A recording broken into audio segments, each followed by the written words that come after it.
Hey, what's up, nerds and furs? It's 16th of July, 2025. Excellent short-term opportunity to work with the best of the best. Nah, I don't want to work as an intern. Jeez. Hey, what's up, Narton? Oh boy, what a day.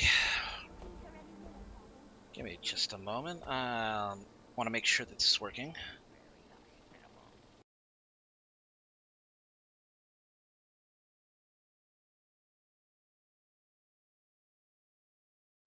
Okay, the mute button works. How do I unmute it though? Though I can't stay long. Brainstorming rarely solves anything. Ah, that's right. Have to build this social use foundation up. They hired one of my friends. Alright, let me check this out. Can you guys hear any in-game audio?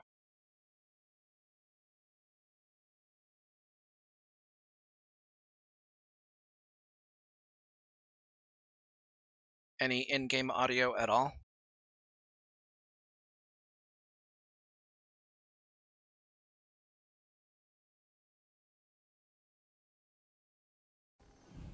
Alright, I'll try it out later once I know that there's more people around. Okay, but yeah, welcome to the stream. Oh, what's going on here? Something else? Ah, a couple of back fries.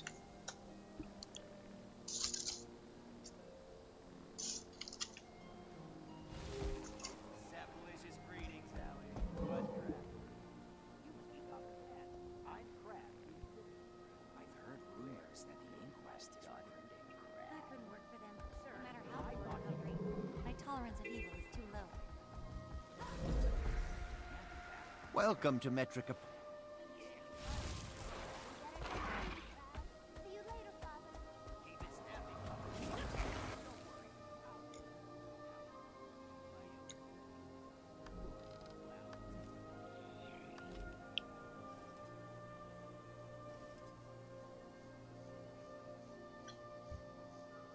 Yeah, I know. I think I know what to do with that one.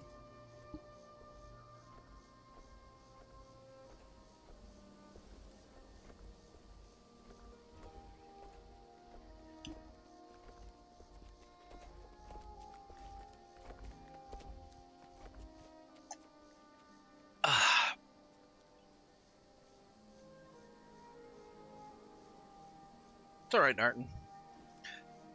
Can you help me with something though? I need you to tell me if you can hear any in-game audio. Starting now.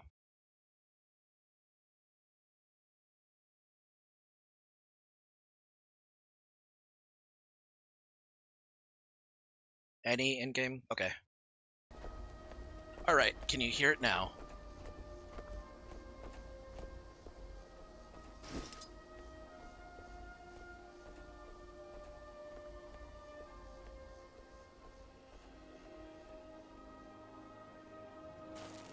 Okay, then it looks like my mute buttons, or my mute hotkeys, are a success.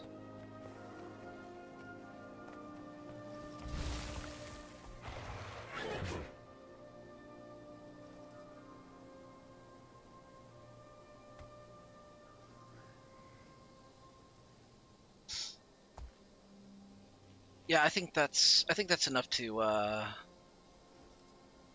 figure out whether or not it's working. Get a job. I have a job. A great job on a crew doing ground-shaking work in golem regeneration. You get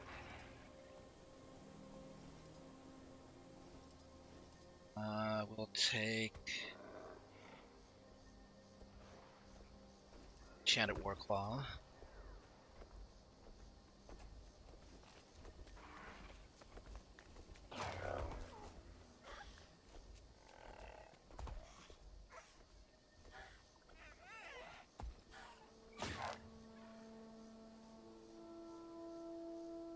Getting all riled up over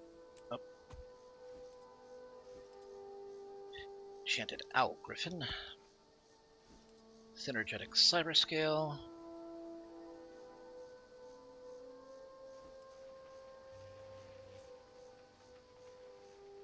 Wonder if I can make that with blue fire. pretty sure I can. USB headphones plugged in. Speaking of which, I need to replace my headset soon.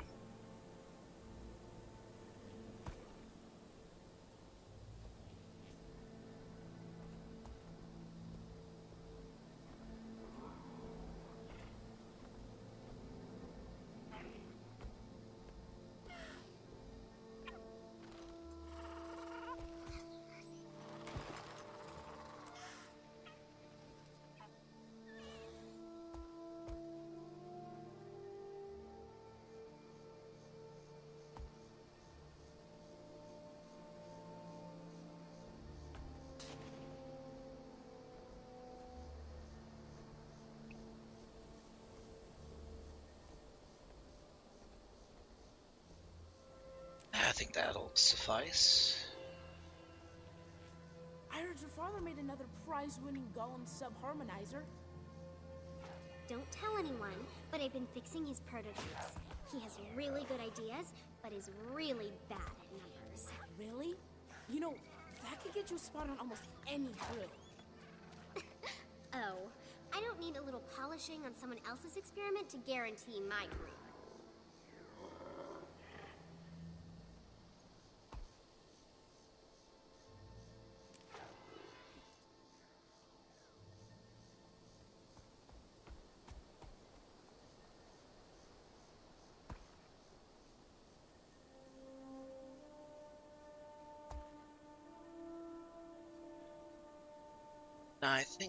I think we add a little gold. Maybe not that rich of a gold. Harvest gold.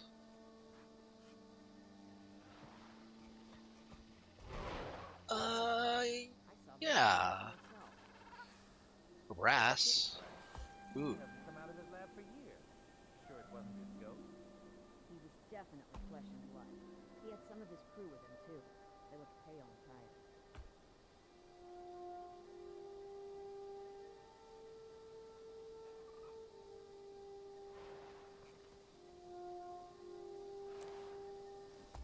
Oh, I forgot to pick that mount too.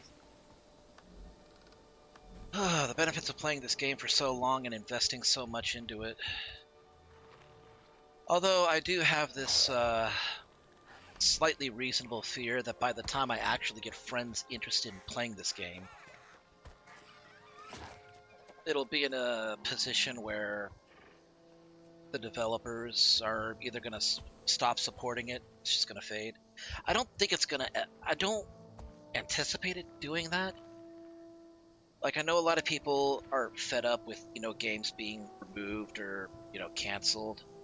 And so, that's why the Stop Killing Games initiative is, such a big thing. But to ArenaNet's credit, they never did that with Guild Wars 2. Or they never did that with Guild Wars 1. So that's why a lot of people are confident that they're not going to do it to Guild Wars 2. Did I see the link in Zelda castings? I saw, and I'm not sure what to really think.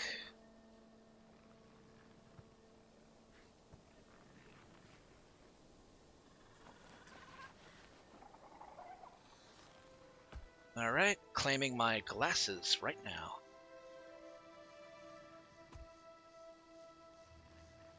Up, there they go. Special delivery item, Inventor Sunglasses Skin. It unlocks it for all 3 armor classes.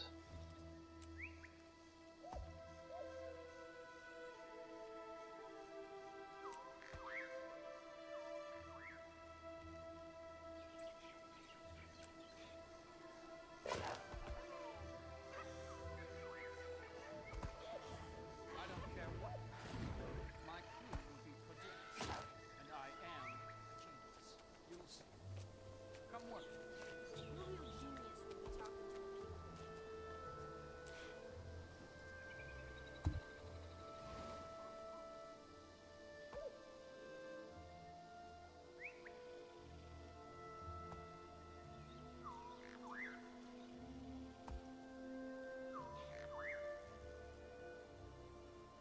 Do we want that?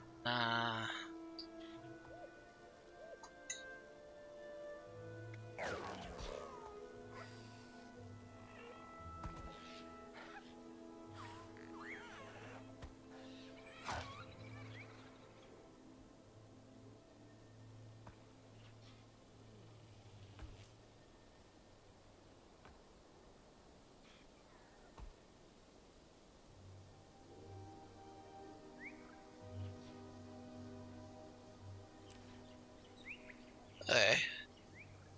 Hey, there we go.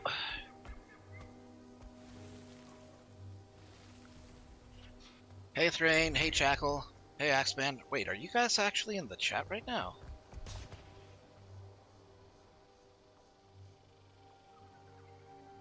Hey, you guys are in the chat right now. Yeah.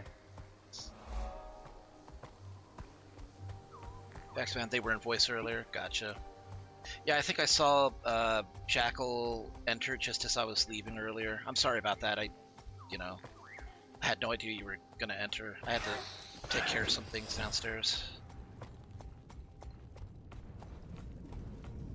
Hope you gentlemen have been having a good day. Yeah, we're just vibing. Just vibing. Gotcha.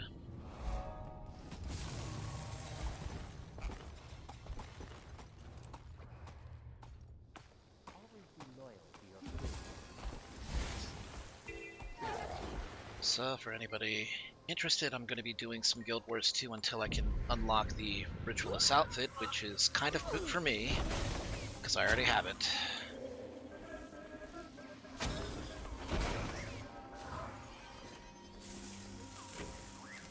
I think I just redeemed it on Twitch Drops. Well, if you did, you didn't do it through my channel. I've only done like about maybe an hour or two of streaming it. Oh, speaking of which... Oh, no. I'm still running it. That's fine.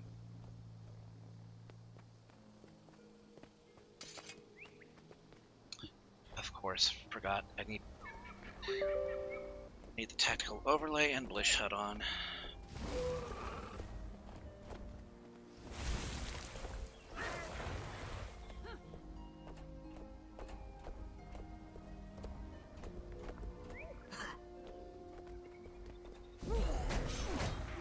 Resume normal functioning.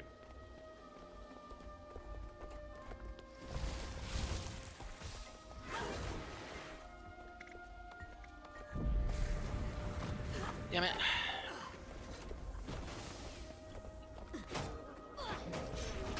Resume normal functioning. Feels like more people started playing this game for like no reason.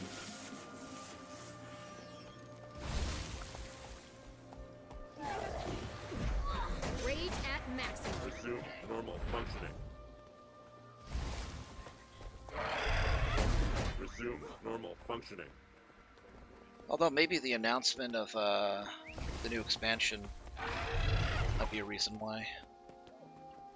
Yeah. It looks interesting. I'll give you that. The Elementalist has like some sort of flying firefox pet. It's adorable. I want it. Yeah. Resume normal functioning.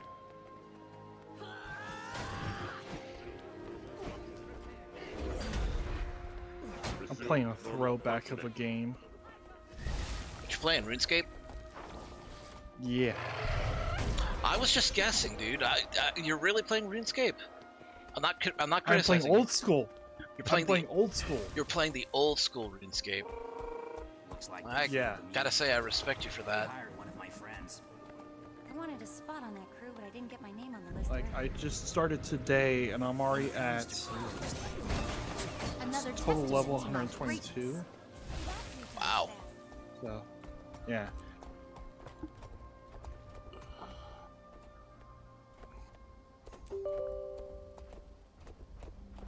Right now, I'm just trying to level up my combat skills so I can do more quests.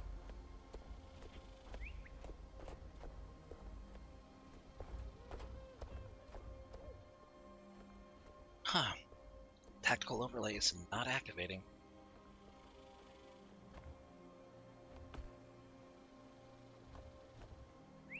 But yeah, this MMO is like my first MMO before I start playing Lord of the Rings online. Like, for a very long time. It's been 18 years since I played this game. That tells you how long I've been on playing this. I haven't even touched the game before, but I know it mostly by reputation because in Guild Wars 1, we had a massive influx of players coming in from RuneScape to play Guild Wars 2. Enough so that people would compare the two, which I don't think was really fair. RuneScape seemed like a different beast altogether to the original Guild Wars. I think there was some similarities. That's why people liked to compare the two. Yeah. And the similarities is that it doesn't have the trifecta combination like other traditional MMOs. See, I don't know if that's... Well, for Guild Wars 1, they didn't really have a trifecta either, but they kind of did have, like, a system where tanking and, I mean, everybody could basically do damage, but there were people that needed to tank and do damage, and people who needed to heal, specifically. And then just people who were just doing damage outright. I'm looking over the spells and prayers and RuneScape. It's all centered on you. So there's not a whole lot of and I'm noticing that in order for tanks to actually do anything, they just have to engage with the target first. So whoever engages the target first is going to be the tank.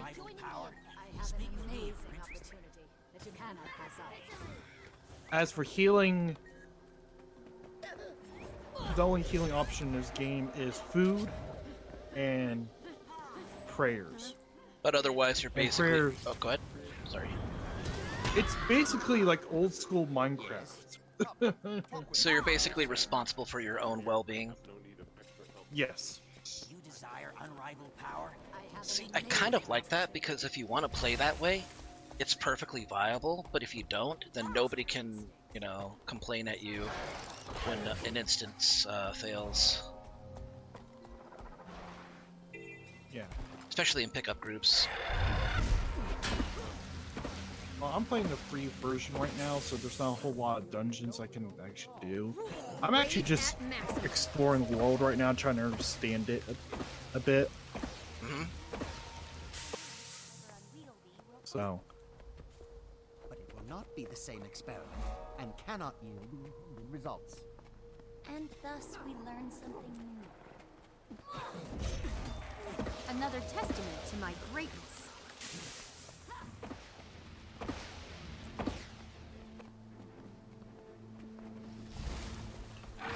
I'm leveling up my abilities just by killing cows.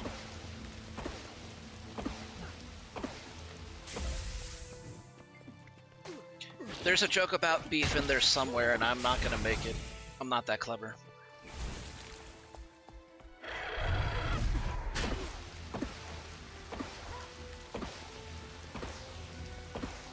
Oh, here we go. Just stick it in here.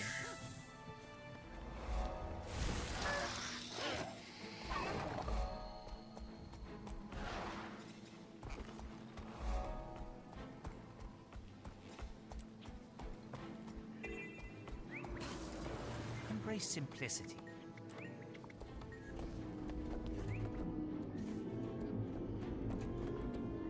So I'm hitting a conundrum in playing my Ranger Tabaxi in Baldur's Gate 3. I don't know which romance option to go with, if any.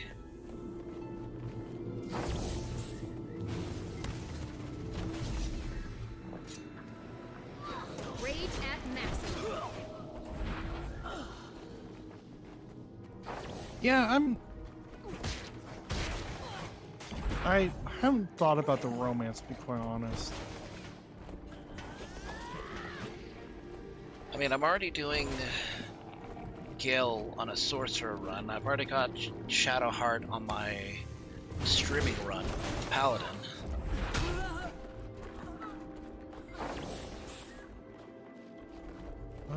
Is Karlach romanceable? Karlach is romanceable, yeah. She's probably the easiest one to romance, because it's just easy to max her approval.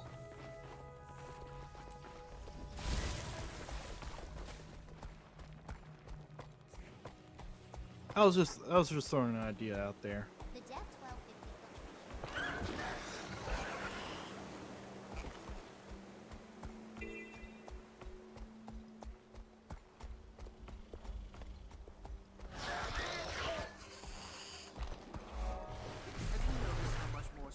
My ears, how are you?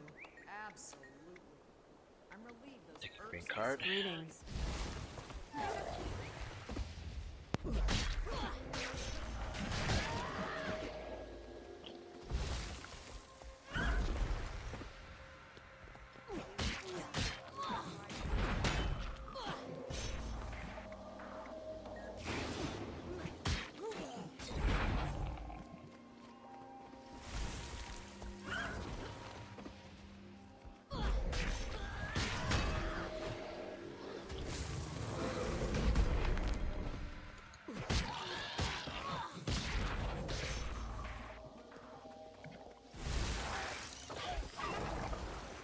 Got it.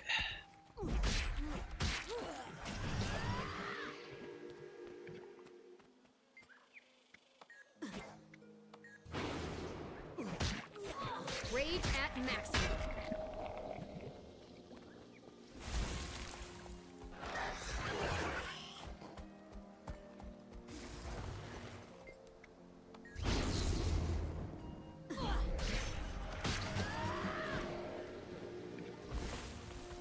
I'm pretty sure these miniature ooze projections are supposed to have a texture, and they're only like, you know, they only got the checkerboard, texture because they're lacking the textures. Huh. Never capitulate.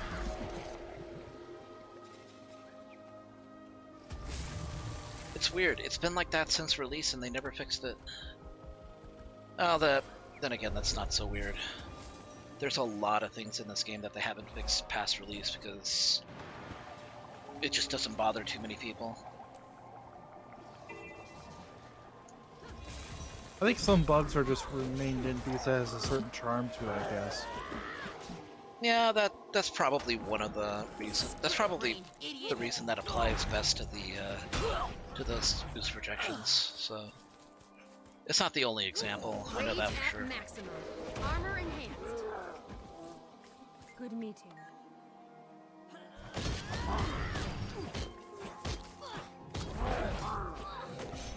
I think I can hear a jackal. Script-brained idiot. I can hear you now. Oh, I can kind of. I can kind of hear Jackal too, but I need to lower the volume in order to hear a bit better. Hey, what's up, Jackal?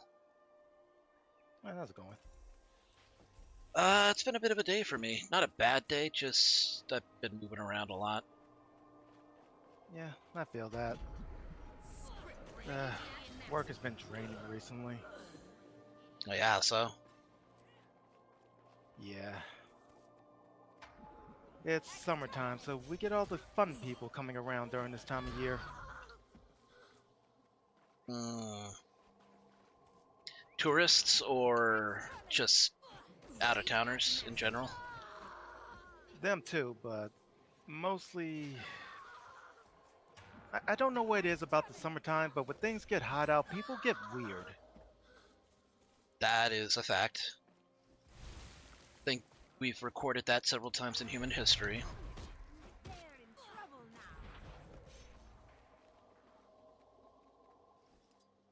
Exterminate. Armor enhanced.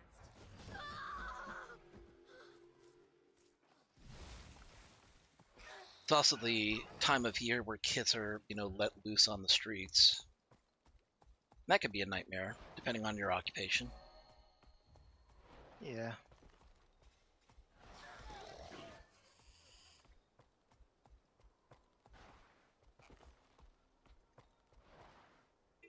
Although, maybe not so much where I'm at in Southern California, not because it's too hot, but because most kids will probably have some sort of handheld babysitting device. Oh, they have that here too. It's just that It's 90 to 100 degrees outside, and all the families want to go visit places for whatever reason. Yeah, that's true. And I am near the beach, so that's another avenue for people to go to. More stuff, more stuff, stuffy stuff. Rage at maximum. More stuff, more stuff, stuffy stuff.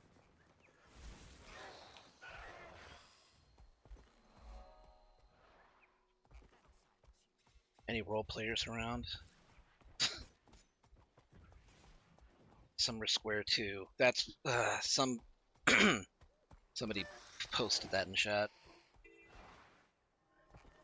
I think I'll let them know. You can probably look them up in looking for group.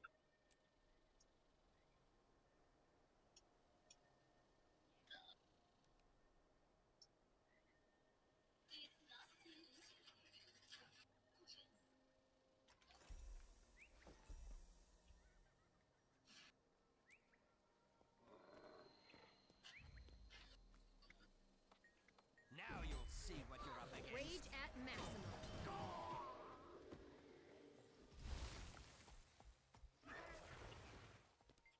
Christ, people, I just got here. Some restraint, please.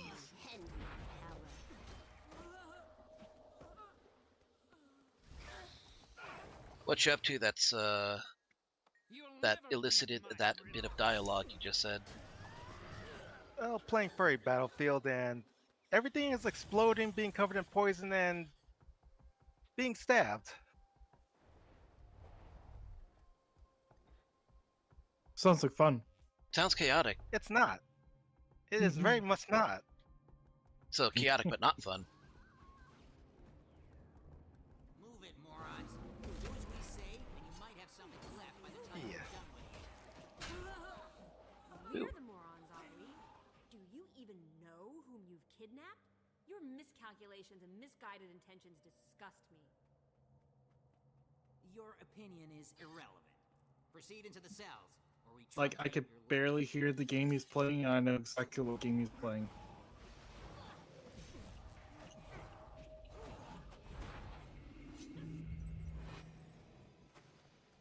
They have to get into their cells before we can actually attack them.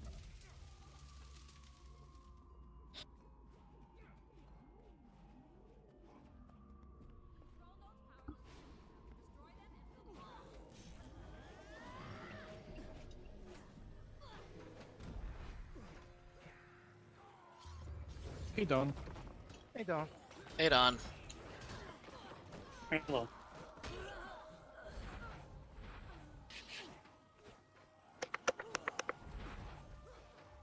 How's it going?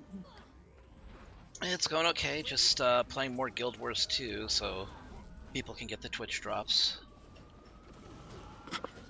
I saw. I don't know, so I'm trying to work the Adamantium Forge. I just can't remember how to trigger it. Oh, for Baldur's Gate 3? Yeah. Were you able to descend the platform? That's the part I'm trying to figure out. I think there should be a lever somewhere. I don't like. I remember. Slant. I do remember when I was trying to get it to work too. Doing it by myself. I don't remember the exact sequence. I was doing trial and error.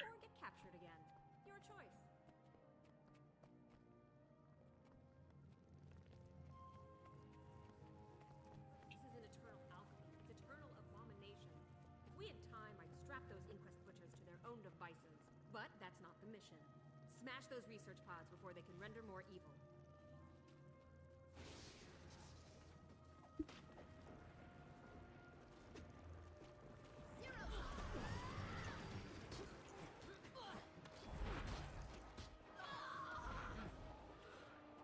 Oh, one thing I did do that was kind of interesting. I managed to budget enough to get the complete Final Fantasy pixelated remaster collection. So that's Nice. 1 through 6. Nice.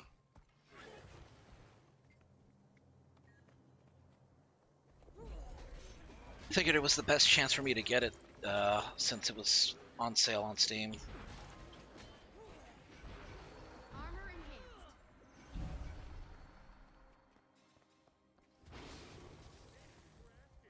I'd like you to meet my enforcers.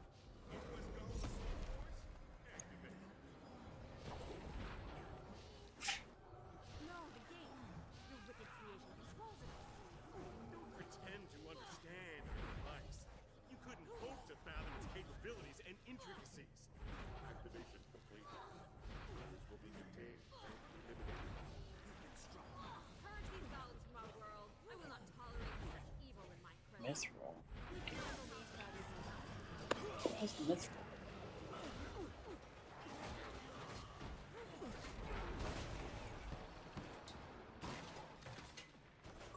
You do need a chunk of mithril, and not like the scrap of mithril. I got 2 adamantium slag. Yeah, it's not the slag you need; it's the actual ore. The ore is you can get the ore from 2 nodes in the Underforge area. I said I got 2 adamantium ore. I'm gonna find out what the mithril is You then. were deep, it's true, but wasn't it fun? I'd suggest we do it again, but I need to return to the old golem foundry. You've Hey, obviously Solid. lost a few nuts and bolts. I'm heading. Such a sour individual you are. Grandage Campbell jumping. What's that one? No one noticed that I pocketed a goodie from that inquest lab. I'll test it out back at the old golem. Oh, I know where that one is. Okay. Can't check that out. But yeah, Solid. I am working on this Sir character. It's about the closest I'm going to be able to get to her. I mean, unless I use the total makeover kit right now.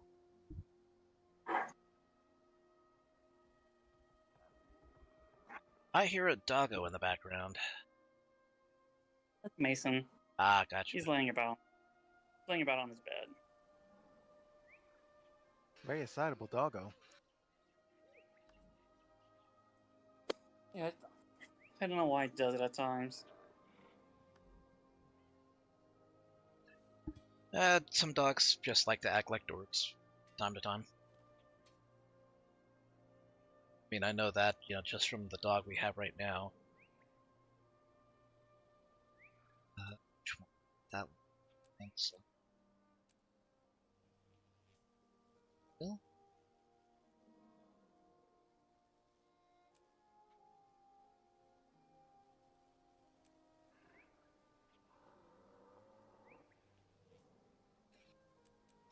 Okay, get that.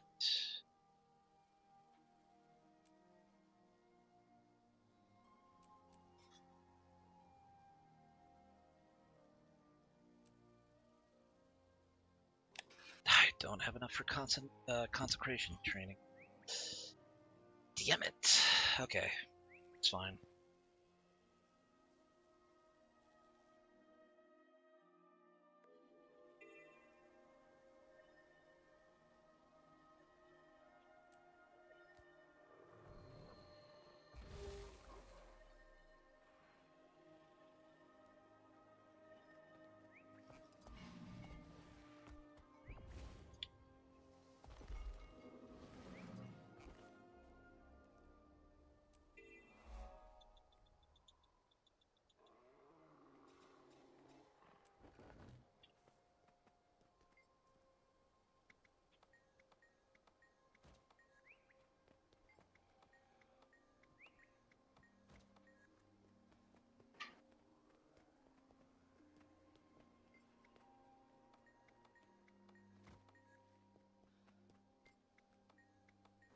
Okay, that's weird.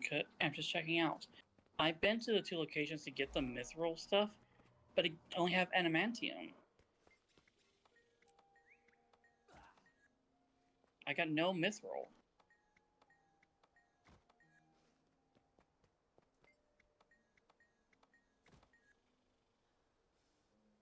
Let's see.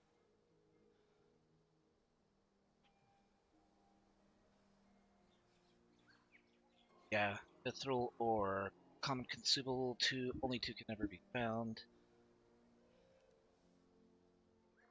Find one in the abandoned refuge, across the lava against the cavern wall, and at the ancient temple, also across some lava next to a cliff.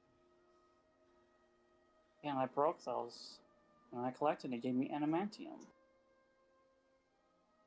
Let me check Codlac, maybe she has them.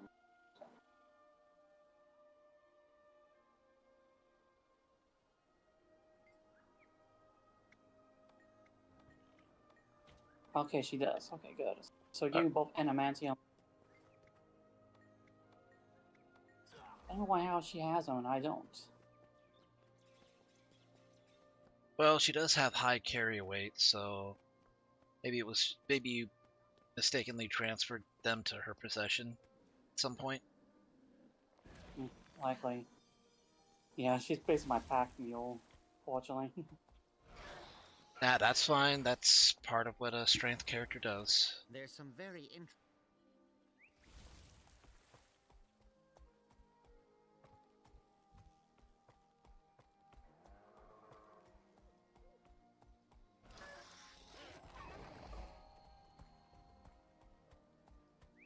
Okay, now it's finally working.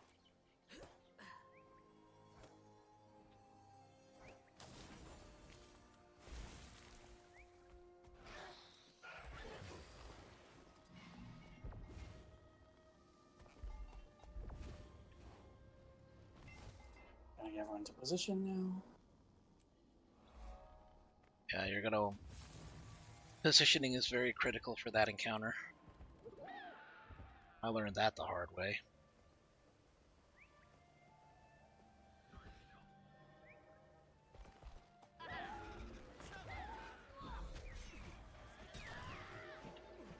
Rage at maximum.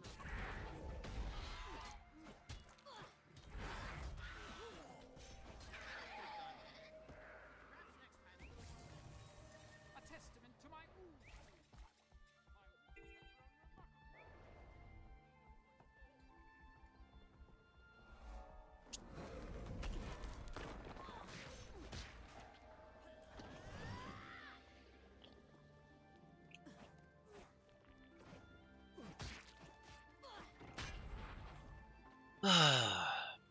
Oozes. Kinda hate how anytime you attack them, they withdraw into the ground for like a million years before they pop out. Taking a repulsive rate nap. Can't touch them.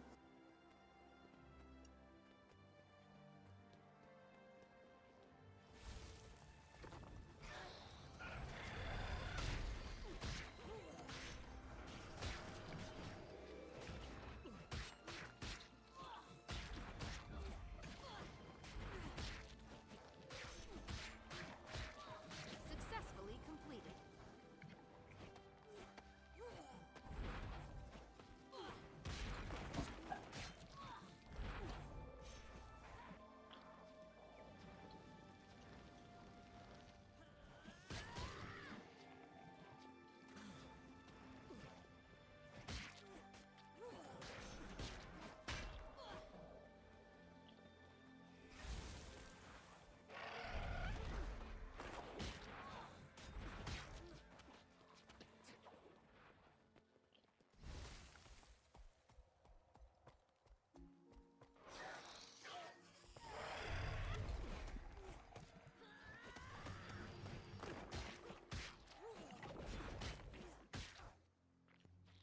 Armor enhanced.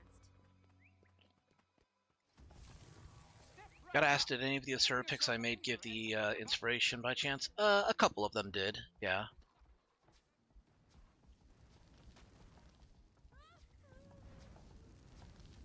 I'll post a couple of extra ones that I came across a little bit later.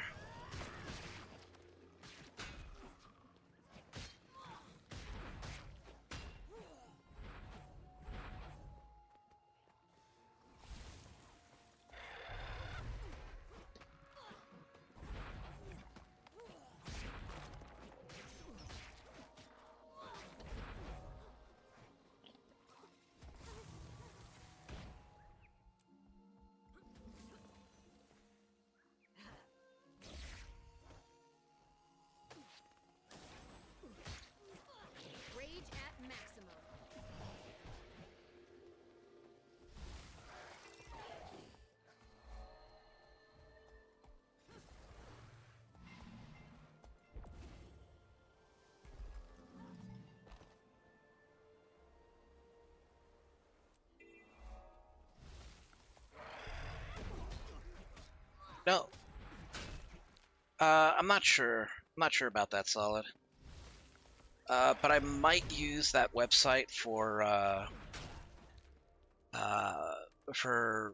I might use it if I need like title images to the chapters that I'm writing. Probably just to get locations more than anything.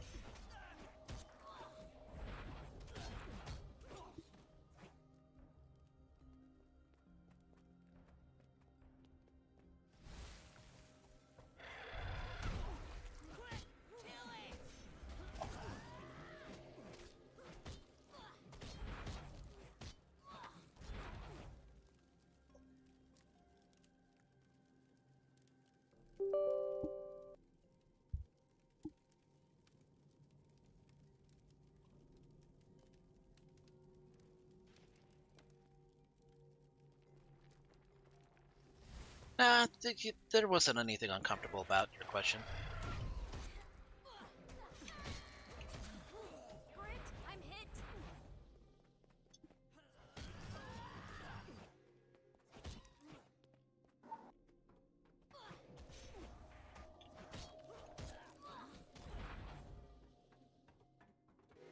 Armor enhanced. It is though a private project that I have not been a personal project, not really private.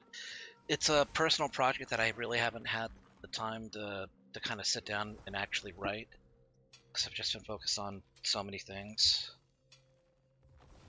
And then once I finally do get a chance to actually sit down and write, or once I think I do, something else comes up and I need to help out with it.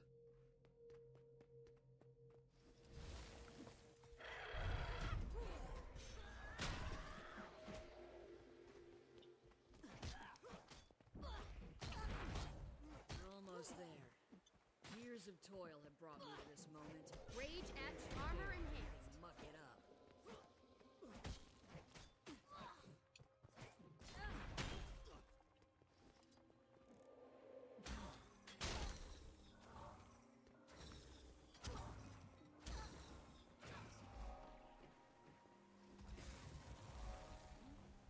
And that's how amazing I am.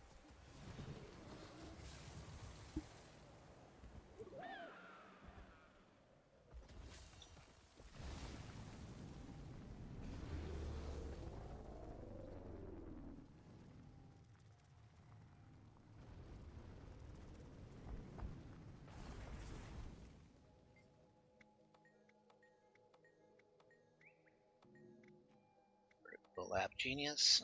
Oh shit.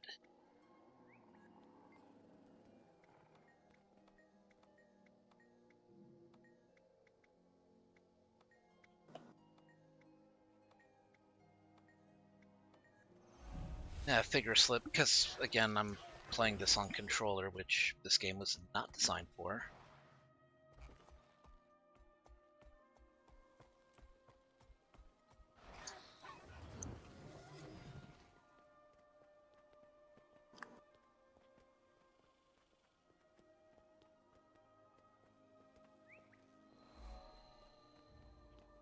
Again, Solid, you don't need to apologize for anything. No.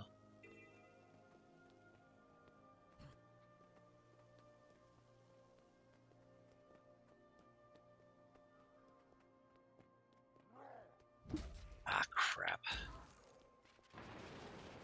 It's like they were waiting for me.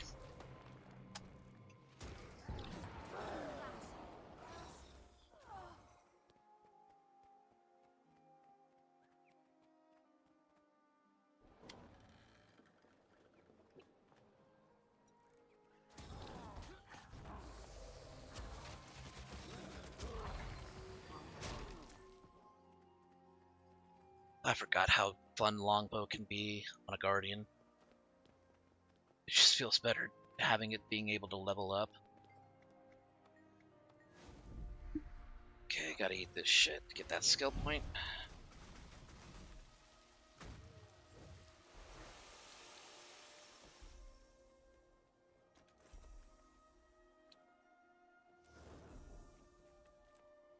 Accelerating.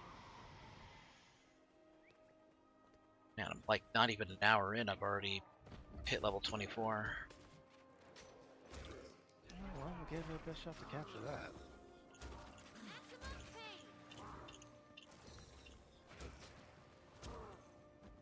If I were to do multiplayer game,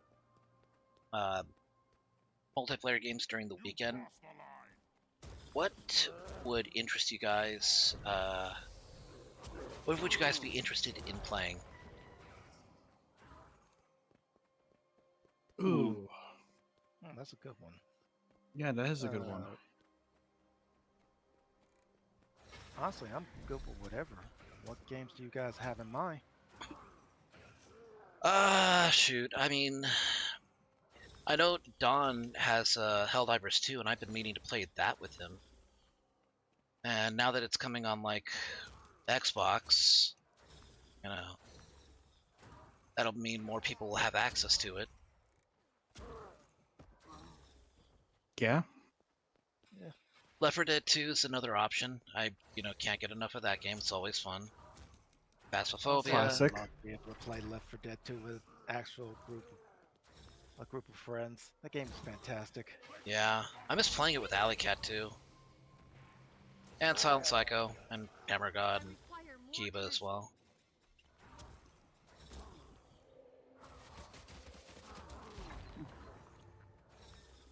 If we had the means for a AUG, that'd be a fun game for all of us. But We had the means to play what? AUG Survival Evolved. Oh, Ascended is. Oh, Ark. Ark. Yeah, I wasn't. Okay. Yeah. That's.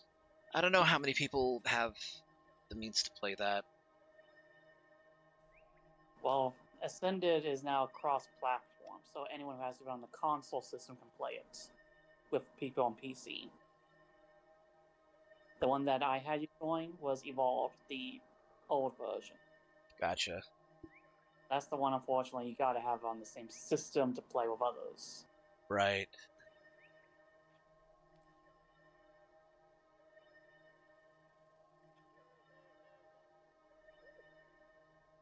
Putting that there, putting this here.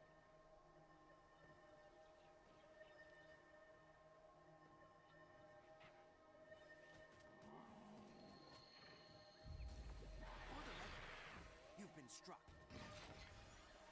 Oh, I knew what I was gonna do.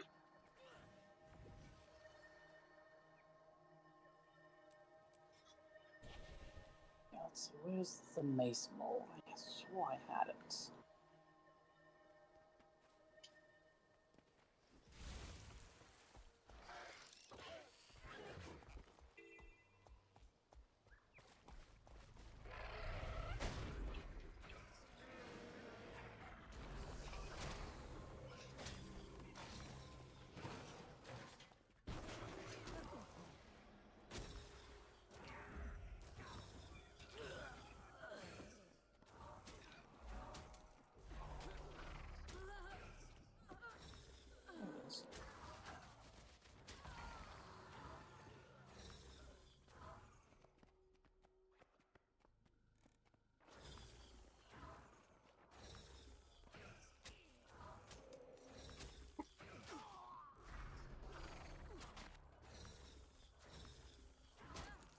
What's the point of the adamantium then if I can't use it?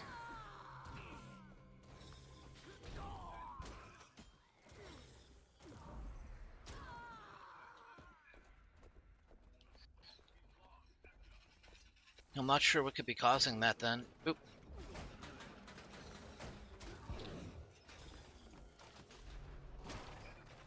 So it's just it's not working then, right? That's what you're saying? Yeah, it won't go into the machine, the forge. It says it's incompatible. I made 2 mithril items, but nothing with the adamantium. Well, you're supposed to use only the mithril. You don't use the adamantium. You can only ever make 2 items with the forge. That's unfortunate. Yeah, I mean, you You have to pick which which ones you go with.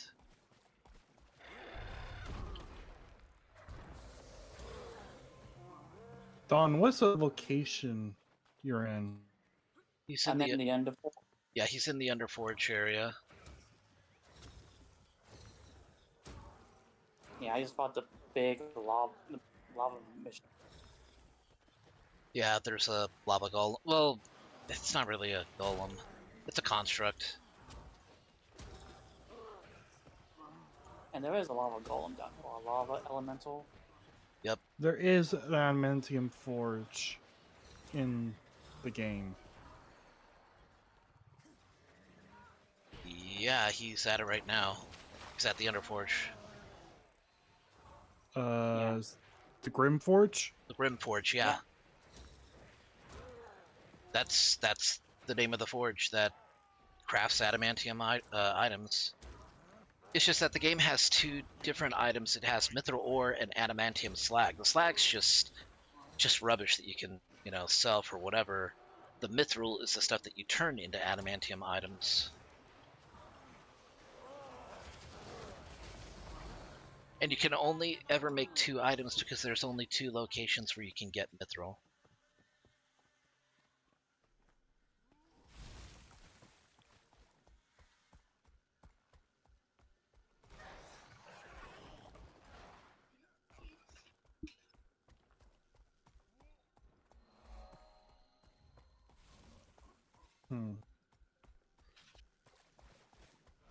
It's weird. It's called the Adamantium Forge, but you don't use the adamantium. No, it's called the Adamantium Forge because you make adamantium out of mithril.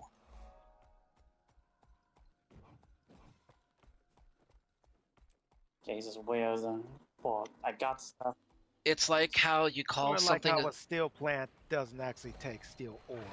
Yeah, it makes it from iron ore. It makes the steel, but it doesn't start out as that. Exactly. Yeah, it's using metallurgical process. Yeah.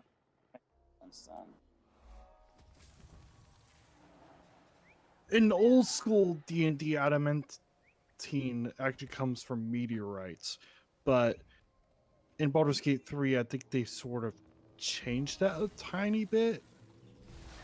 I think they suggest that mithril is that same meteorite-based ore that you get. That's wrong because mithril is true silver.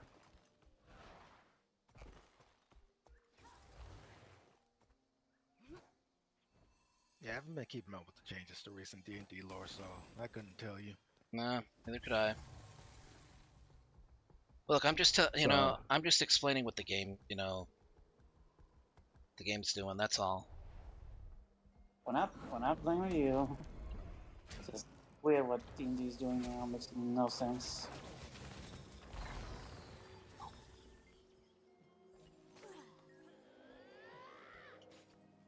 Fuck off, elemental. I had time for you.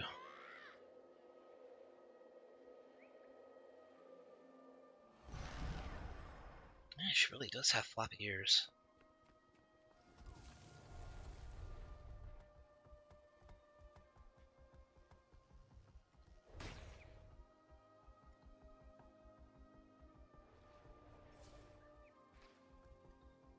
I should check Twitch in just a little bit to see.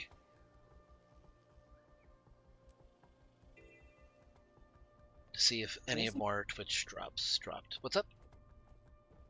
The lava elemental just keeps healing. Yeah, because it's in lava. Now my little stand thing was not in lava, and each time it does an attack, it just heals.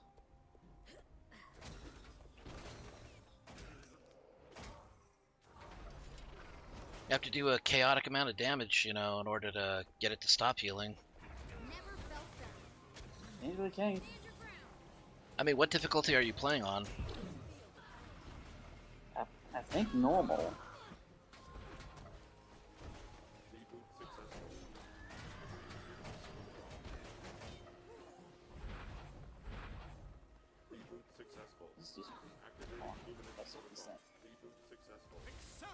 Activating luminance protocol. Let's get out of here.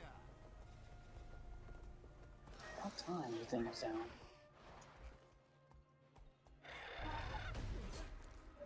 Rage at maximum.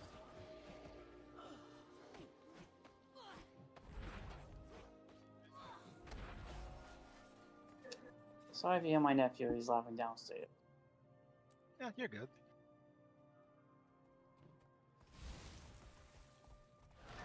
Sensors detect presence of unknown life form. Scanning.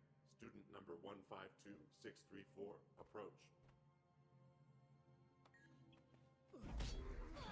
Threat detected. Story initiated. Prepare to be educated. There's the power.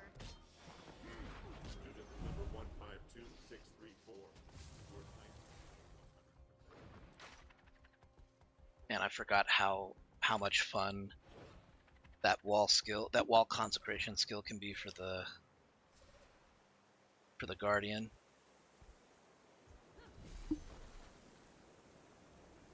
Basically sets up a stop hitting yourself kind of situation, especially for people for enemies that try to hit you rapid fire.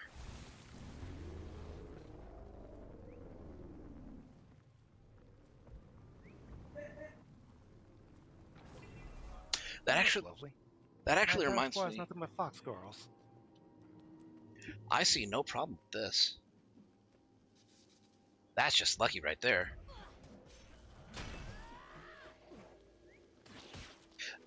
What's the name of this game you're playing again?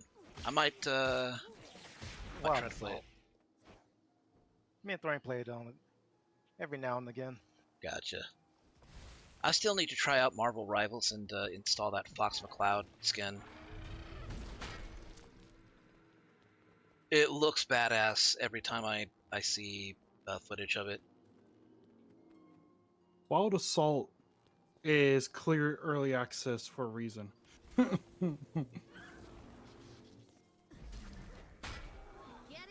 Is it janky or is it just like fan service? Well, it has its clear fan service, but it's early access because some things still need to be tweaked and adjusted. But man, it is a very fun game, and despite its flaws, it's still worth playing. Hey, sometimes little jank can be charming. Sometimes it's the jank that brings more people in. The one thing I do notice that me and Jackal talked about was that certain abilities felt like it's more like a visual effect for the players rather than for the bots. Yeah. Some of the bots in the match are weird. They range from completely useless and stand there while you get shot in the face and then get... I don't know, the bots will either just stand there and do nothing, or they'll aggro across you like it's a fucking Terminator movie.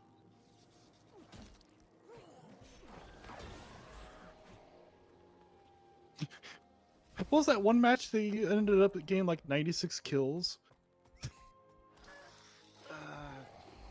I don't remember what map it was on, but yeah, I know what you're talking about. Yeah, I think I might give it a shot then. So it might be right. If I give it a shot, maybe I will enjoy it. Yeah, it's at least worth a try, and it's usually under $20, so. I do like the on lunch one day. It's at least worth a try. I do like the way they're dealing with the battle passes. How are they doing it? So they have like a vault, so you could just like So if you have a battle pass that you miss, you could go back and play that one. Oh, okay. Yeah, like the only thing really locked off by payment with the battle pass system is a few cosmetics and weapon skins. I kind of like systems like that. It reminds me of what Rivals of Aether does, is that they will have seasons and actual packs. Like, obviously you can pay for Aether bucks and you will, you get the Aether bucks, by paying for real money, or you can, earn them in game too. And you can do events, even the ones that you've missed, and you'll get credit for them. You can just buy the stuff that you missed out on a bit later. You just have to play the game, that's all. So I kind of like systems that do that. Oop. It sounds similar to what you guys are describing, is what I'm saying. Yeah.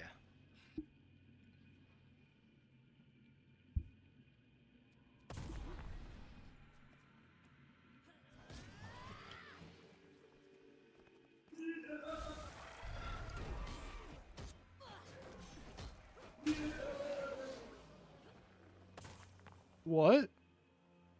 What was that? That was my nephew. Yeah.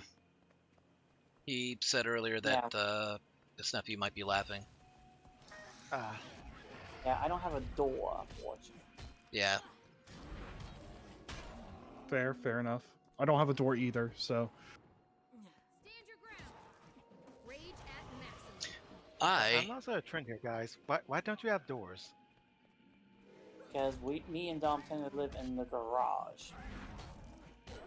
I live in the top. Yeah, and my parents want to be able to get access to my fridge because that's where they store a lot of this other food. I do have a door, but unfortunately, although it does permit me privacy, it keeps the cold air out for some reason.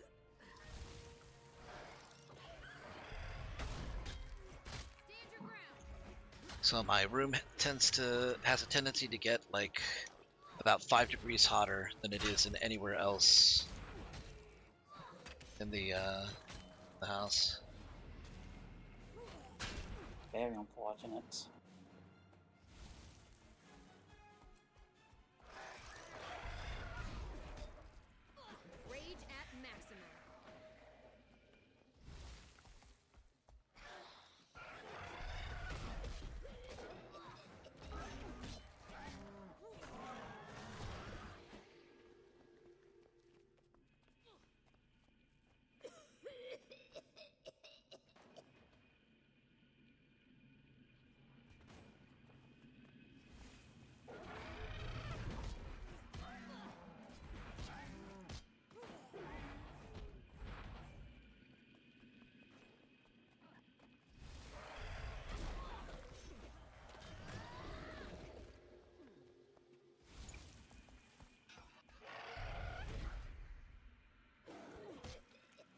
Rage at maximum. I feel like I must have missed something. 94% now? No, that can't be right. Is it? I guess I'll find out in a few minutes.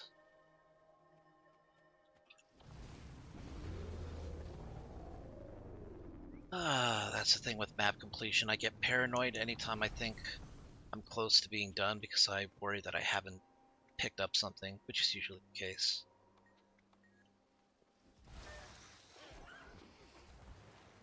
You bring me something?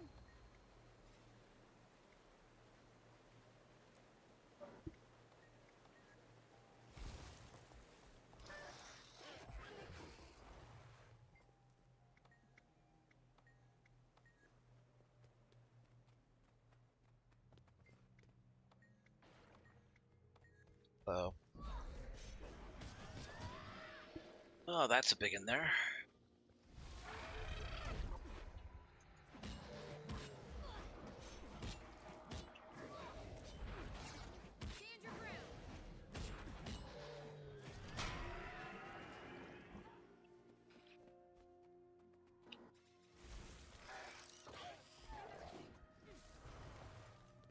You bring me something?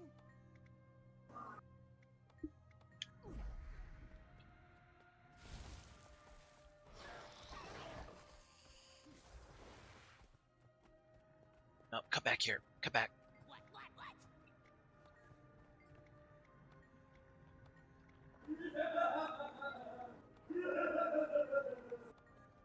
Wow, that is... Yeah. That is a very peculiar laugh. Yeah. Well, It does sound like he's enjoying himself, so... Yeah, he is. You bring me something? Honestly, good for them. It's nice to see people enjoying stuff. Yeah. Can't fault a person for being happy. Unless they're driving their happiness from, making other people unhappy. Unless it's over video games, that's valid. If it's over video games, then, who am I to criticize them? I like a little bit of schadenfreude myself. Yeah. Especially when it happens to rich people. Games. It's all Until fun. they're winning against me, in which case I hate them and hope they suffer. Yeah, it's all fun and games. It's all fun and games, especially when it happens to rich people. It's like, I was uncomfortable playing video games, he says while he wiped his ass with a $100 bill. You can afford to be a little uncomfortable. Oh yes, the whales is what we call them. Yeah, if I had $1 million, that's not what I'd be spending it on. Oh, fucking A. I was in a guild in Lord of the Rings Online. That had one person who was a whale. And he spent $2,000 on the game through just to get ahead of people. Yes. Because there was a issue with it where you're actually able to get in-game gold by spending money legitimately. Mm-hmm. And he was able to rack in. Oh my gosh, how much gold was it? It was over 100,000 gold. Nice. And this is a fresh. And it's like, what's the point in paying money to get ahead if you're not enjoying the game? If you're not enjoying the game just enough to actually want to play it. Mm-hmm. I guess just all those bragging rights. Yeah, that and be able to screw over the economy. I'm just saying, it's like, I never got the bragging rights arguments because the most you're going to get is congrats. You're going to get a congrats and people just thinking less of you for bragging about it. Yeah, the economy in Lord of the Rings Online is so inflated right now. It was ridiculous. It's actually causing issues with newer players. So, for example, I was finding a chunk of copper ore. This is tier 1 stuff. It was selling for 50 gold per chunk. Which is a ludicrous amount of money. Vigilance is key. I mean, it sounds like a lot of money, especially... I'm just, hearing it from the context of a Guild Wars 2 player. 50 gold is not chump change. You kind of have to build up on that. Yes. So 50 gold. So our Lord of the Rings Online monetary is weird. So for every 100 copper is 1 silver. For every 1,000 silver is a gold. Oh, yeah, I remember playing it and I thought that seems unusual. It's very much unlike D&D, but then again, it's not D&D. And that's kind of the problem with MMOs with a lot of MMOs. Given enough time and players will screw the economy royally. Yes, price would hyperinflate in like a couple years. So, unfortunately, a lot of the new players get sidelined when they're trying to use the in-game trading. Because they're just so not out of touch, but it's well beyond their price range. Yeah. They don't have the history or the the legacy items to be able to get the stuff that they want. Mm-hmm. And what's actually, the inflation is more of a problem with what we call power creep. Uh-huh. So the max level for Lord of the Rings Online right now is 150. Wow. That's got to take a while to get to, though. It does. To get to level 50 nowadays, which used to be the hard part, was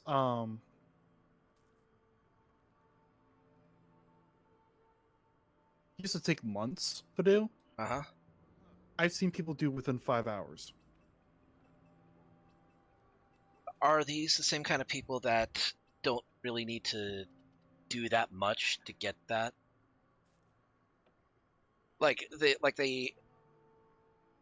They've just They just bought a bunch of XP accelerators and went ham. Yeah, exactly. Like they have some sort of boosting system, to help them get through it. Yeah. Yeah. That's why I was talking about some of the players who literally spend thousands of dollars on this game would buy a bunch of XP accelerators and was either like power leveling it so they can, say, hey, I was able to do this dungeon first, But yeah, I was in a fresh start server, which is no server transfers, fresh start. Within 5 hours, someone already made max level. Jeez. So like, yikes. It's like, there's something called smelling the roses, Mm-hmm. Yeah, like I said, it's like, do you actually want to play this game, or you just want to brag about being the best? I mean, and this is like a server that's sort of like akin to WoW Classic, right? So, yeah.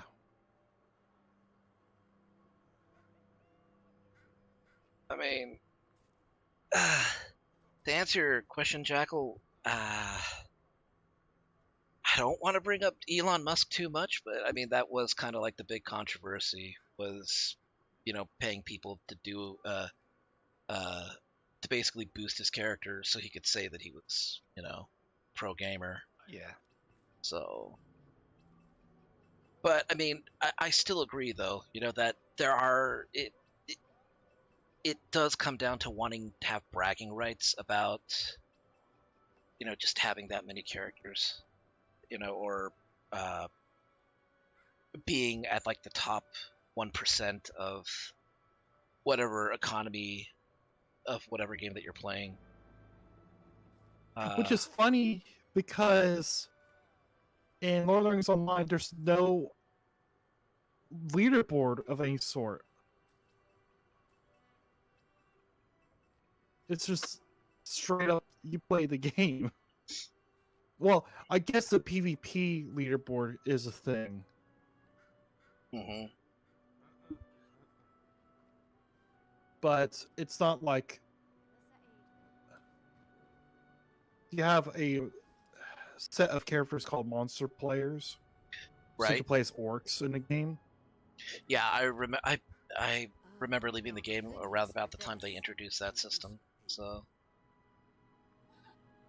Oh my gosh, I used to raid with that. I had a Uruk war leader, and by far, it still had the best skills in a game because most regular classes on the free people side can only res one target at a time. A war leader can revive 6 targets. That sounds like something the commander should be able to do. The captain, rather. The captain class for the free peoples. There is a way to proc the captain class to do 4 people at once. I just don't remember how that goes. It's been a while since I played a captain. But I do remember something along the lines of that. Remember, one of the cool things about playing a captain was you had a mook to basically do damage with you too. Not much, but you know.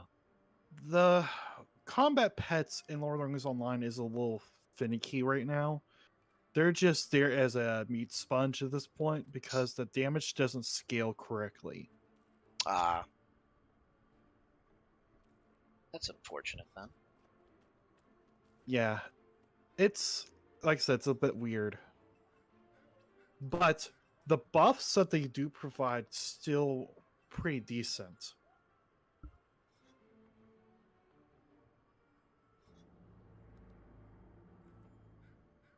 And they're also constantly reworking the classes, which feels like every update they're changing the classes too much.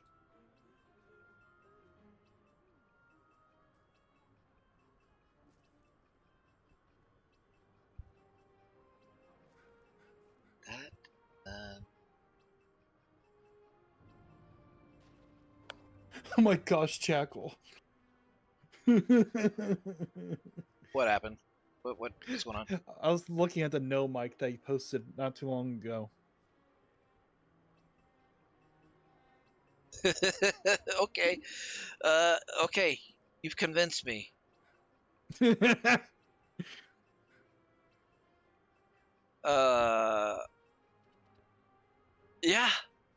That'll do it. What? It was a perfectly balanced team. I'm sure it's a balanced team. I'm sure it's a balanced team. I'm just saying, you know, it's still a strong argument.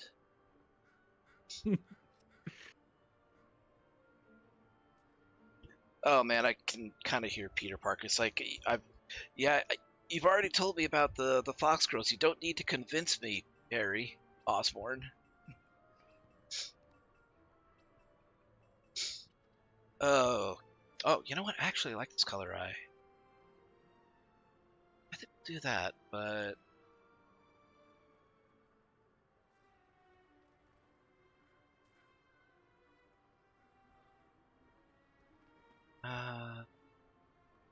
yeah, bring eye size down a little.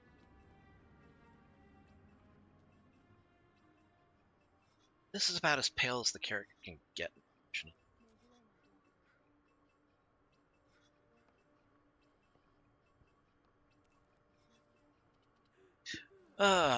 One thing I'm going to be happy for, Visions of Eternity is going to bring new hairstyles, so that's something to look forward to.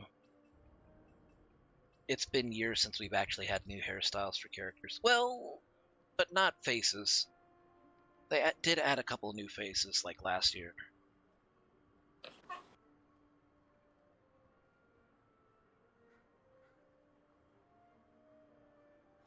Okay, how are we with height?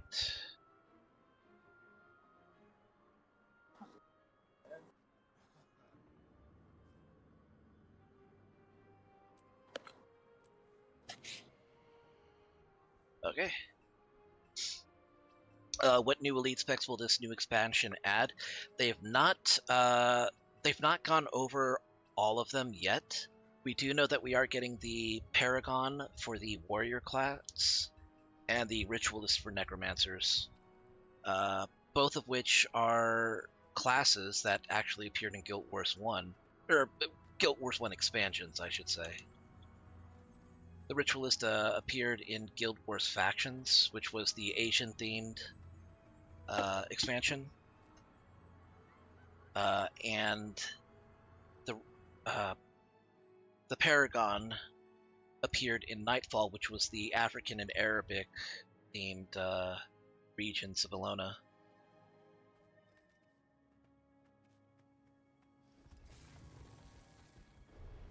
But knowing my lore of Guild Wars 1, the Ritualist is probably going to have summonable spirits, which might act like ranged turrets, because that's what Ritualists did in Guild Wars 1. They basically summoned... That was one of the things they did. That was the thing they were known best for, was where the Necromancer had mobile melee units for the most part. The Ritualist could summon spirits, basically, which couldn't move, but they did have some good ranged capabilities. So what you typically did was that you would have a minion master necromancer or two, basically just continue to make minions and then have the ritualist just spawn spirits behind them, so you body blocked with the minions and the spirits would do more damage.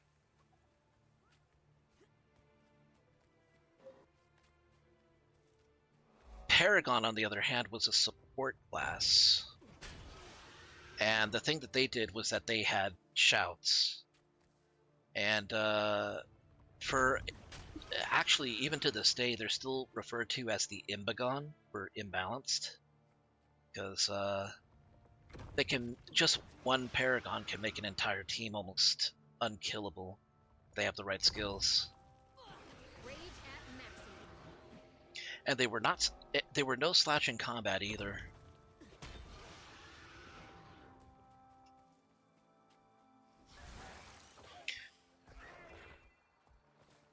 So we already know based on color coding that the warrior is going to get the Paragon spec, which is what I suspected, because Paragon does not have a dedicated support class.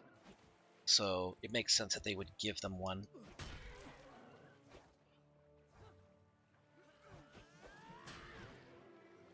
I got credit on that kill. Nice!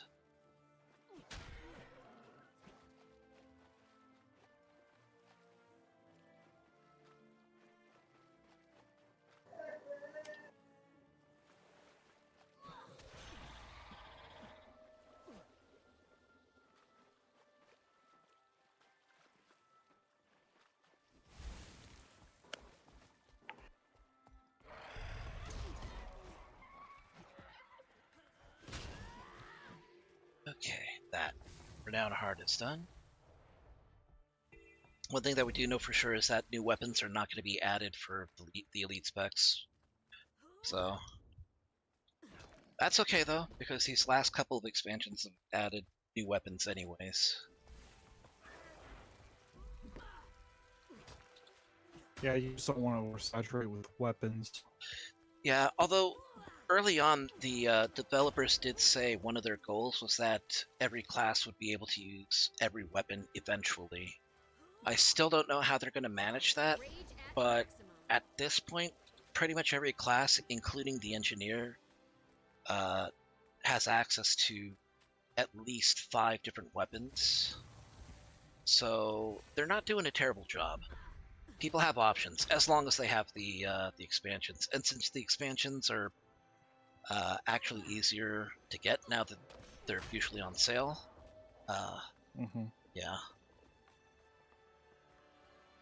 Yeah, I saw Janthier Wilds on sale not too long ago during the Steam summer sale. Yeah, well, I mean, it's I think the entire collection's still on sale for $50, or it was recently.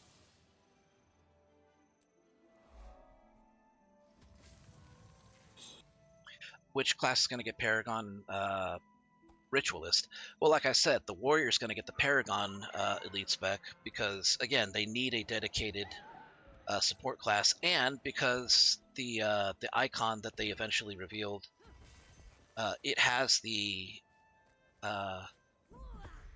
colors for the Warrior. Here, I can actually bring it up. Some farmers use Silvari workers during the growing. One second. Where is my file?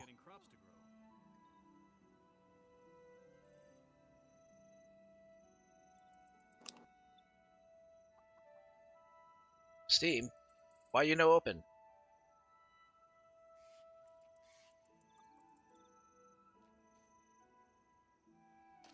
Steam Senpai, why you no open? Shit. Check for punctures. Spiders like to inject eggs into the cores. Yeah, wouldn't want to taste that. Oh, okay, there we go. I'll just... Yeah, I could just do that. Now, where did I put that image? The Ritualist is going to be for the Necromancer. Again, we know that because it was color coded. The color coded. And hey, Yeah. without you running things, there'd be a serious pie shortage. Man, where did I put it? Shit.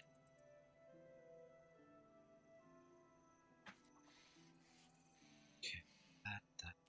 Oh. There.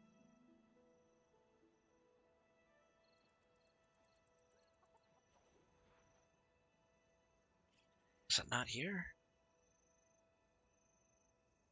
Best time to pick an apple is right before it falls. Too soon and it's tart. Too late and it's bruised. I hate bruised apples, but I don't mind the tart ones. Yeah, I'm trying to find the file. Yeah. And I can't seem to track it down. Damn it.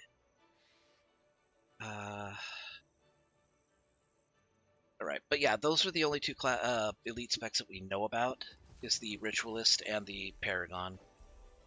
Most people don't realize They have not dropped any details on the other elite specs. Just all they've really done is shown icons for them and shown a little bit of gameplay mechanics for one of them, which is what we assume is the Elementalist. And they seem to have some sort of small Firefox familiar of some sort. Ooh. Giant spider.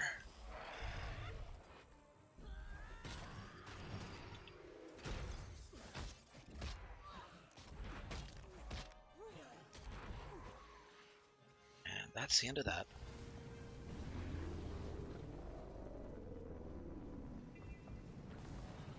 Still, though, even if I do get it, I don't know if I want to stream it.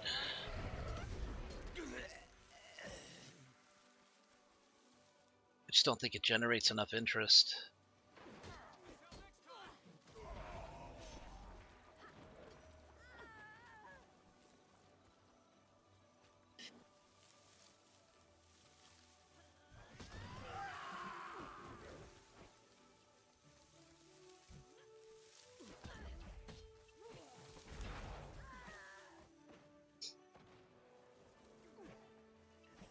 Yeah, I think I know which one you're talking about.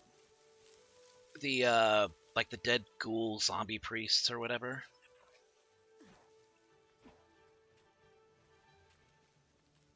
The character Sienko from, Jeez, go somewhere else. You're kidding, right? Yeah, but the character Sienko... Jeez, go somewhere else.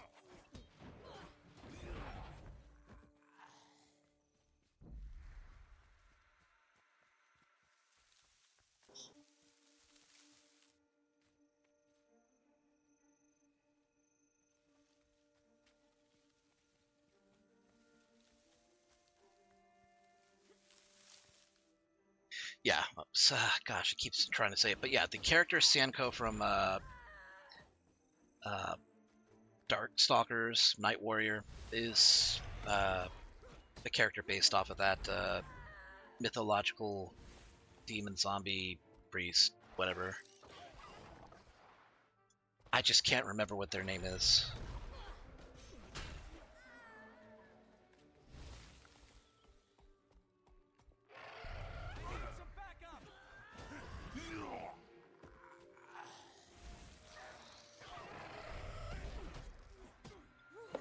The only two Darkstalker characters I really remember by name are John Talbane and Felicity.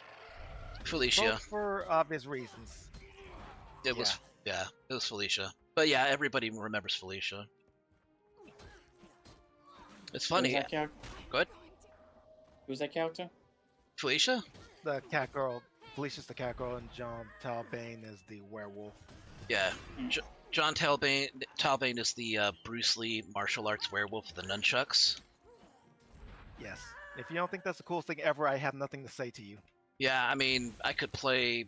I mean, I will gladly fire up Night Warrior just to show you. He's, like, freaking awesome. I'm bad at that game, though. But Felicia, everybody knows Felicia. She's the mostly naked, cat girl from Darkstalkers. She wears Which is nothing. really ironic because she's apparently a nun. She is a nun, yeah. She is a nun, although it has been suggested by most media concerning her that she is not necessarily celibate. I only bring that up because there's evidence both for and against the idea that she and John Talbot have a thing. Thorn, you're a resident expert on Catholicism. Is that normal? No, it's not. You're not supposed to, Now, if she was in there for that 7-year trial, and yes, that trial period is 7 years, and then she decides to leave after 7 years, yeah, that's a thing, Well, to be fair, she has left before, and she has gone out of her way to try to become like a pop singer. So yeah, she basically was a former nun at that point. yeah, she probably still kind of serves in some capacity, but as volunteer, and not necessarily as any confirmed member of any clergy. Yeah. I'm just talking up the game developers not understanding how that works because they kind of flip flops back on that.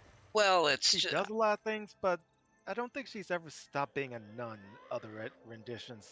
Nah, she does orphanage things though for kids. So that is a thing. She is known to be very generous.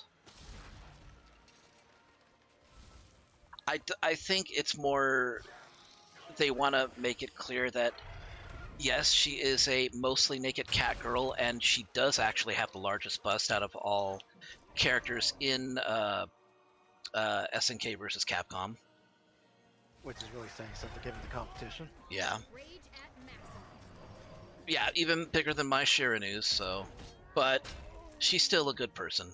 They want to make that clear. She is busty waifu, but good waifu. I guess the best way that they could get that point across was, oh, she was a nun, or is a nun, or used to be a nun.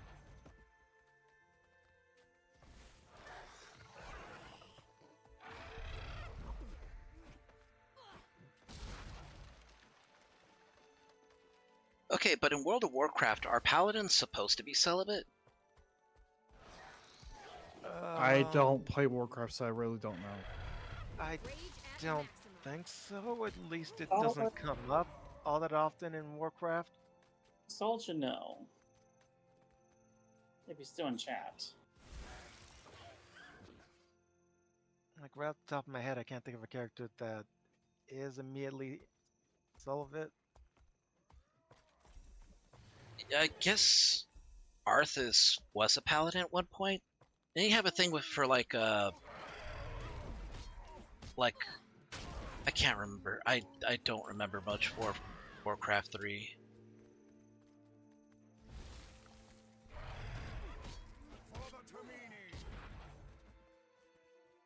He used to have a thing for a female companion before he decided to do the Sarah Kerrigan thing,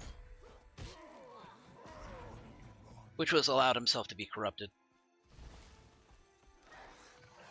Because what you're talking about, I'm oddly thinking of the animation with a woman in a organ and a confession. Is that the kind of thing you're talking about? I don't think that's relevant to the conversation. I don't think we should.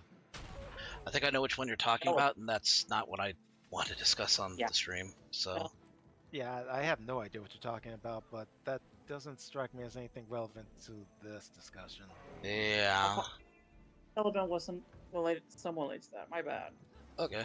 Well, Solid is saying there is one famous paladin who did have relations with one of Sylvanas' sisters. Okay, they apparently did have a kid between them, so I guess maybe they're not really. I don't know. I guess it depends. If you want to go that far. Okay, Solid, who is a player of World of Warcraft, is saying that it appears that in World of Warcraft, paladins are not required to be celibate. So, okay, good to know. Yeah, different orders have different standards. Yeah. I mean, if it were a discussion about Jedi, I will tell you right now, they're not supposed to be celibate. You can. That is canon. George Lucas said it, therefore it's true. Okay, someone DM me what is the word and what does it mean, so I don't say anything publicly. It just means that you're not supposed to have romantic or sexual relationships with anyone. Yeah, as you're technically married to the faith. Yeah, we can say that much, that because that's technically what the term means. It means that you're not supposed to have any sort of personal or intimate relations with other people while you are an active member of that particular religious order. So yeah.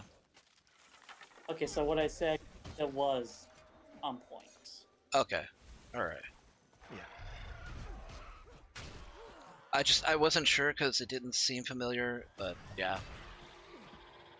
But yeah, I won't say any more about it, but yeah, it was kind of on point then. Okay. All right. Well, I am further knowledge about things I didn't know about. Thank you guys. I appreciate having teachers, being educated. Thank you for the info, by the way, Solid.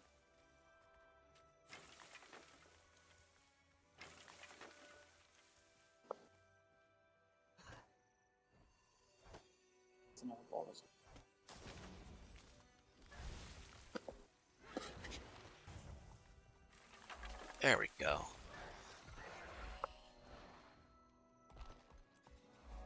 So yeah, there's another Resident Evil movie in the works, and here's like some quotes from, I say quotes, but words from the director. Uh-oh. Lay it on me. He says he's a huge fan of the franchise and beat all the games. Then, hang on a second, Don. As in from the Paul W.S. Anderson series, or Resident Evil in general? Resident Evil in general. This is like a new person, but like I said, this is gonna just scream like. Yeah, go ahead. Okay, so let me first say. Okay, it's Zach Grego who's making it. He says he's a fan of the franchises beating all the games. His film won't be completely obedient to established lore. And now this is what he quotes. I don't think I'm breaking any major rules, but I also recognize no matter what I do, people are going to come for me online. So all I want to do is just make a really good movie and tell a story that is compelling. Okay, on one hand, sure. That sounds like something safe to say. That's perfectly fair, but that seems rather odd. That's a rather odd thing to say. Like you're preemptively arguing, well, it's my movie, so I get to set the rules. Yeah, it sounds like they're trying to head off any sort of argument or contention against any changes that he's gonna make to the film. So that way, people will say, "Well, he just said, it's not going to be true to the source material, or it's not going to be 100% obedient to the source material anyway." I agree with Jackal. It sounds like he's just trying to avoid being criticized for it. Unfortunately, 90% of the time when people speak like this, their movies end up being garbage. I would say that there's sometimes hits, but oftentimes misses. As looking at the Hunter movie. Honestly, even leaving out the quality of the films, I just think that's a very bad mentality to have in general. Because you take the discussion off the movie for its own merits and just make it about, well, is this accurate to what hardcore fans want, what newer fans want, or basically it just devolves into a bunch of arguing with no real purpose other than to have people arguing. Yeah, you're introducing the topic before they even have a chance to consume the media, so they can't appreciate the media because they're so hell-bent on trying to figure out whether or not there's a strong argument for this is a roundabout way of saying that they're just introducing a topic before the media even comes out. That's doing it a disservice. It just doesn't help that there's been no good Resident Evil movie. I hate having to say it, but I don't. I think the only one that I kind of sort of liked was the second film. Kind of. Some of the animated films they did for the Resident Evil franchise were pretty good. Oh yeah, for the animated ones for sure. I will absolutely agree. I believe. Not official, but they still what part of Capcom's work. The live action movie, though, the newest Resident Evil Raccoon City one, I know people did not like it. They race changed a lot of the characters. They made it like 2 characters were raised by a family who was actually working for the Umbrella Company. And yeah. And there was one series that made Adam Wesker as a black guy. Who's basically the main antagonist of the Resident Evil series. Yep. I am familiar with Albert Wesker. He wears glasses and trench coats. Yeah. Just your typical 90s douche. More or less. He made the trend before the Matrix. Wait. Did he really? He made Tremors 4? No. Matrix. I think Don said the trend before it was cool. Oh. Yeah, and you know the black leather and the black sunglasses. Mm-hmm. Because that's his iconic look with the sunglasses and the black trench coat. Mm-hmm. And Yeah, you before the. Sorry, I was talking to the game for a moment. You're good. Let's keep at it. It's not enough to hit the target. You must learn to hold until commanded. Game. Oh, now I'll remember that series you're talking about now, Dawn. Yeah, that was a weird one. Not so much just because of the race changes, but because Wesker didn't really act like Wesker.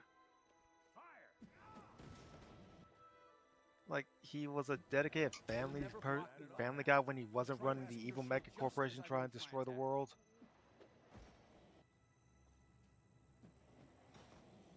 Yeah, I mean, no sense because he was all about trying to make humans evolve to the perfect being, or to make the ultimate human.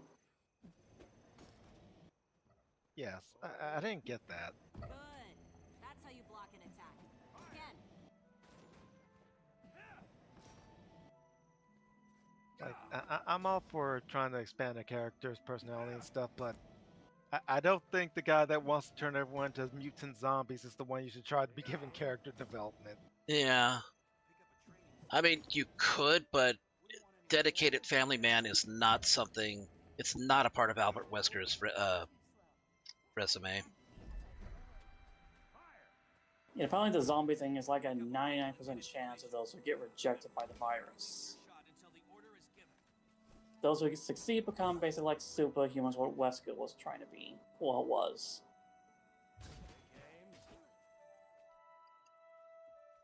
It's interesting.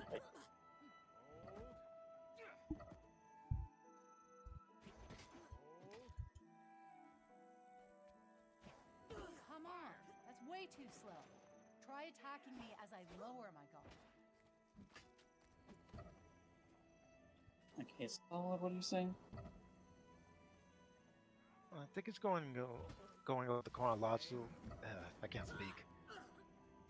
He's talking about the timeline between the show and the actual games.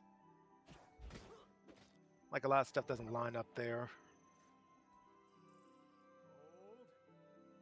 Mm-hmm. Come on, that's way too slow. Try attacking me as I lower my guard. Yeah, Wesker was never a good man.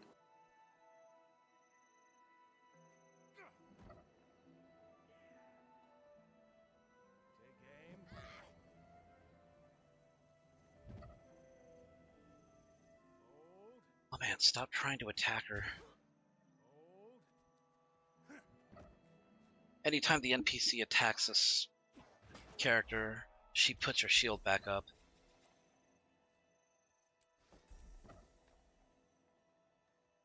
Okay, that away.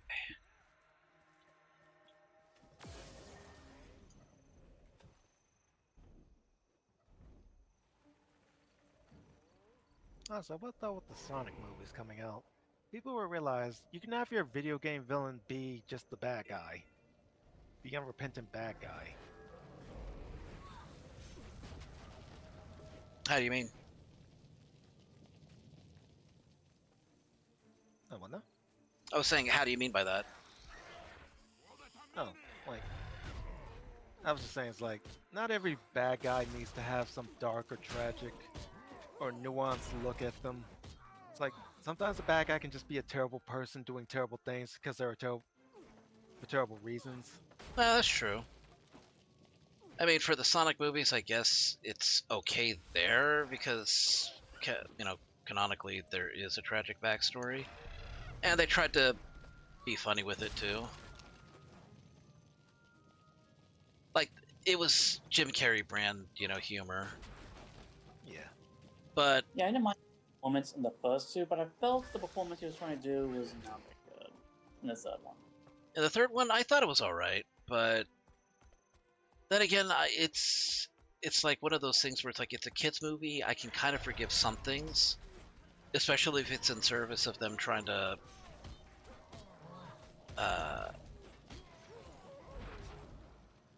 they're trying to cap it off, Yeah. I mean, obviously that's, they're still coming out with another Sonic movie. They didn't show Amy Rose as a stinger for no reason. Just gotta show up at some.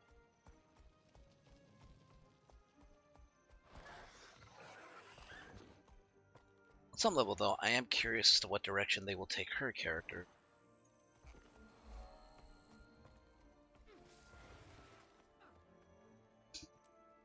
Will it be the more palatable Sonic Boom type attitude and personality, or will it be the somewhat awkward and creepy canonical Archie comic? I, magically turned my age from 10 to 16. I really hope they don't touch on that ever again. Yeah, I hope they don't touch on that.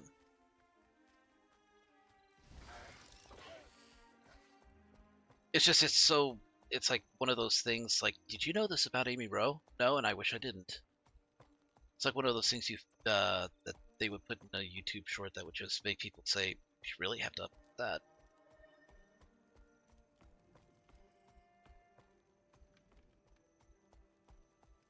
Just one more reason not to like Ken Penders either.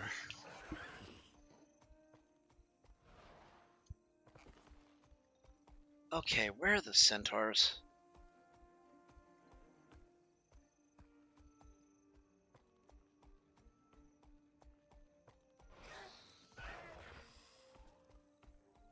Oh, there it is.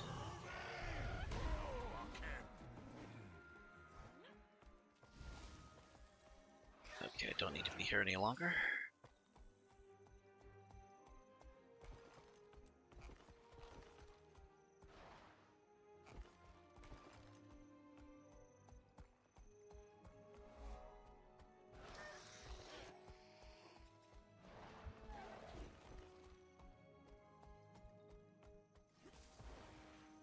Man, I really hope somebody didn't turn off the AC just now. It's starting to get sweltering in my room. Hey, I'm eligible now to get the hiss emote. A Twitch drop. Yeah. Nice. Enjoy your prize. Yes, yes, I certainly will.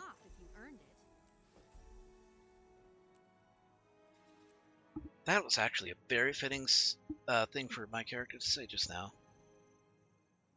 Double click to consume. Consuming this emote will give you access to a new emote.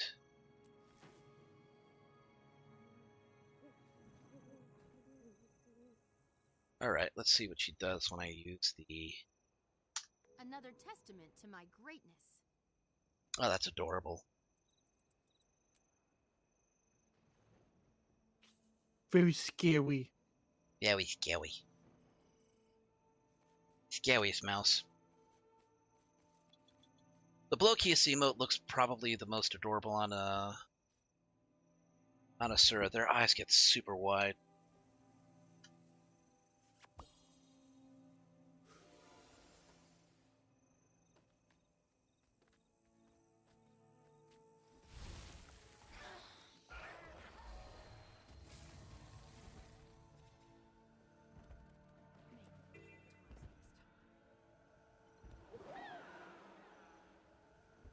Shadow Behemoth is gone. Ah, that's fun. Rage at maximum. It's just it would have been useful if I had been here when the Shadow Behemoth dropped. I could have done that. Save myself the headache of having to do this Renowned Heart. Just one of the longer ones.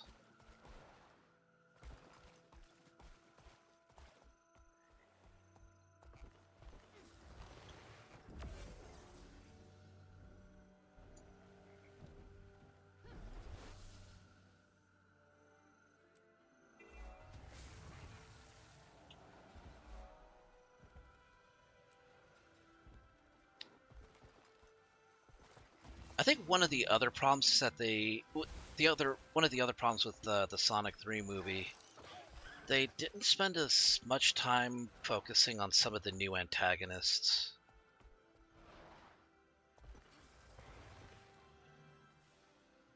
Like, what's her name from that military organization? Gun. Yeah, Gun. Rage at maximum.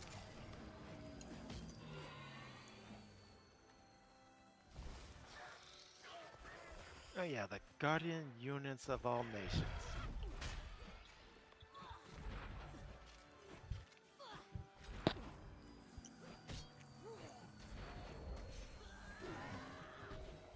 I mean, I'm surprised they even decided to introduce that that organization into those movies. I thought that was something they were.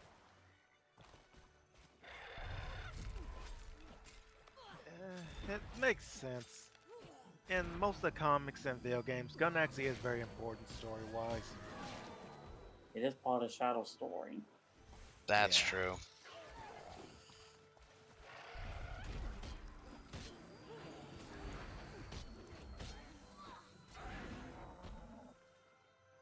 Yeah, Solid saying that too.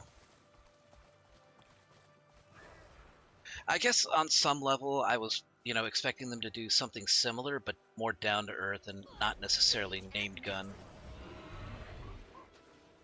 Like, named differently? Well, named similarly, but not using the acronym Gun. But you would figure it out, Mm-hmm.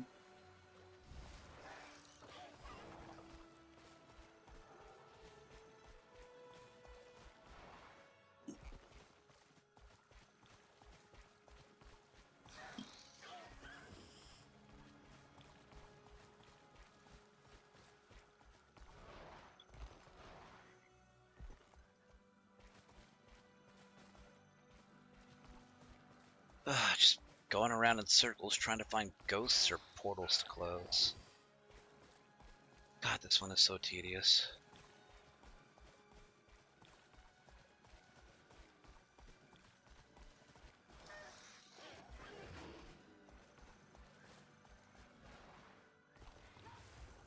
I don't know how anybody speed runs map completion when you got renowned hearts like these.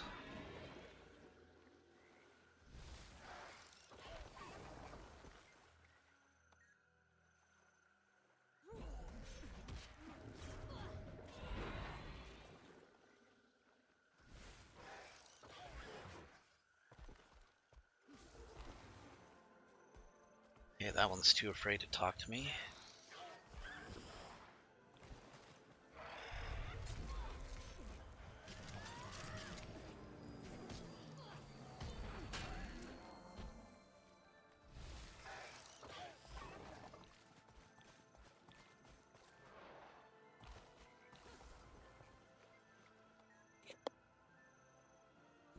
Rage at maximum.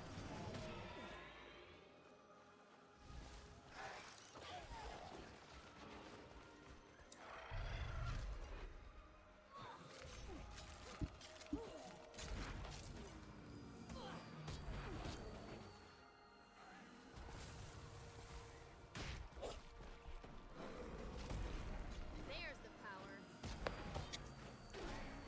Let me guess, a warrior with a rifle? Looks like it. Oh no, you are an engineer. You're just wearing a skirt.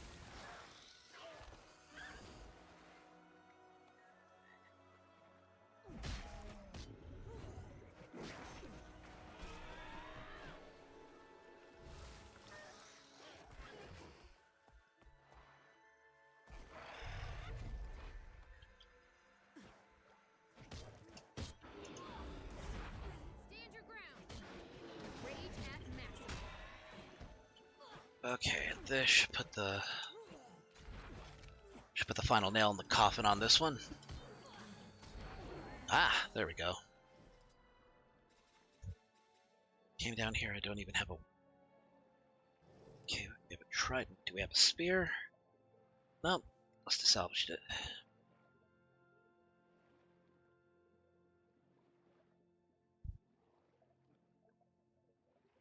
Okay, I'm 1/3 of the way to the rit. I don't even really need the ritualist outfit. I already have that unlocked. Wonder if I can give that away to somebody.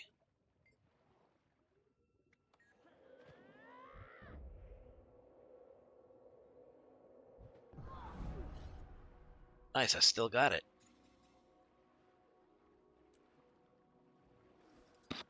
I had Aegis on me, so the enemy attacked. It didn't actually hit me.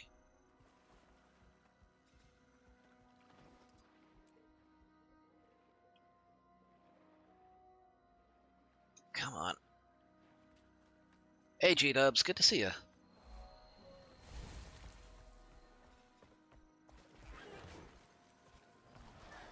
How are you doing tonight? Today's Wednesday, right? Yeah, it is.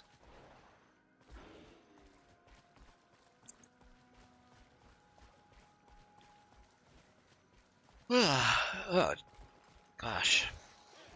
Sorry, gentlemen. I am trying not to yawn into my microphone. It's just... Did I miss Sonic 3 talk? Yeah, we were talking about the Sonic movies. I did enjoy them, but a couple of viewers are saying that Jim Carrey, even though he was still good, wasn't like his best performance. And I guess I can kind of see that, but I still enjoyed it. So like I said, I liked it first too, but him playing both Joe Robotnik and Eggman himself kind of just threw me out.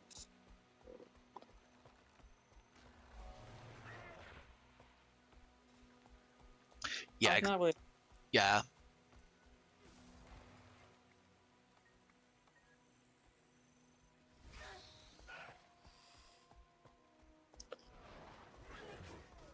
Never a fan when two characters play by the same actor at the exact same time on screen for a long time. Just take me out. Especially when they act the same. I guess Mike Myers gets, away with that because the characters he plays aren't the same.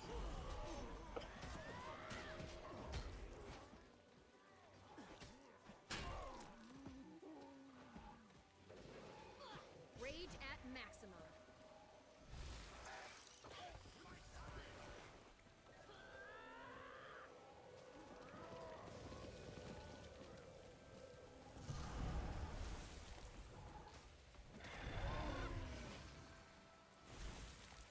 At least with him, he gets like the opportunity to play multiple characters with vastly different personalities. Dr. Evil, Austin, Fat Bastard.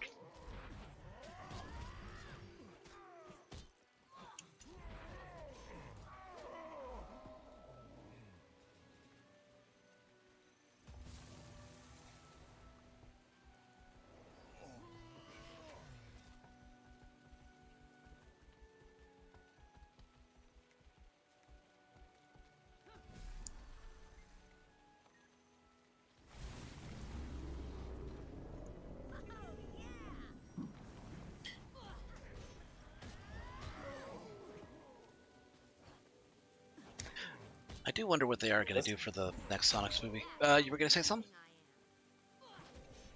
I'm just commenting someone's so obsessed with as Lucario. Who is? Who in particular? There's a person who just has so much Lucario now. No, I don't. You can't prove that about me. Just look at the picture though. Okay, give me a second.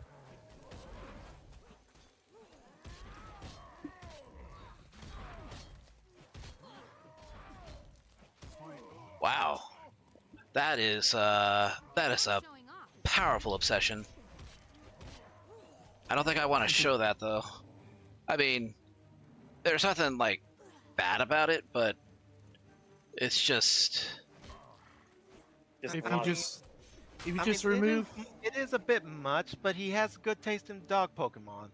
Yeah, but Gary was the best boy, and I will beg no different. yeah, I will suffer no fools to tell me otherwise. But that said, I mean, kudos for him for finding the life-size version. I just don't think he needs it. Or if he does, he better be prepared, you know, for people to say interesting things about him.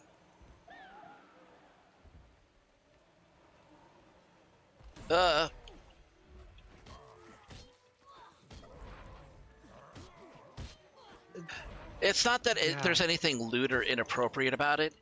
It's just that you can draw conclusions about it that are uncomfortable. Stop it! You think I like this? Yeah, well, I do.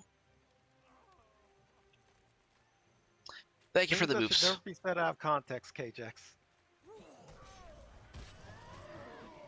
Well, we had the context. I got booped on stream, so you're right. It's something that shouldn't be said about context. I'm not worried. There's no way anybody could take that out of context. Really? And like God of War.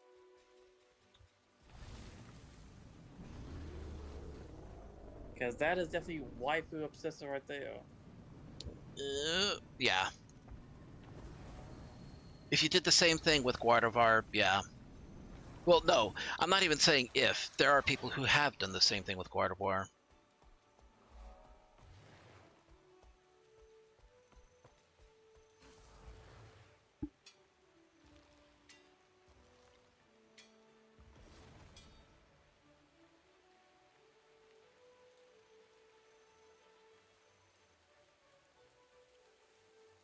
Okay, is this gonna update?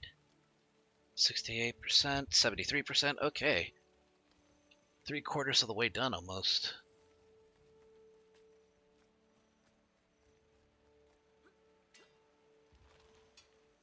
I am 2 hours in and I'm already up about 12 levels. It's not super fast. I need to do more of the adventures guide. Oh, actually, on that note, we open it up and see what I can do. Use profession mechanic skills. I keep forgetting that that's a thing you can do with the Guardian because most people don't, unless they're playing a spec that requires you to really lay into them.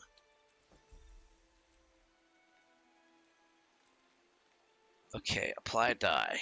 Can do that. It's easy. Just go to die and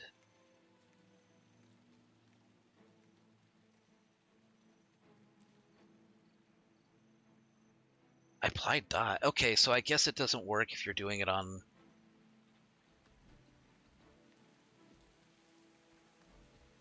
Okay, take out the outfit. And then what happens if I do it now? It's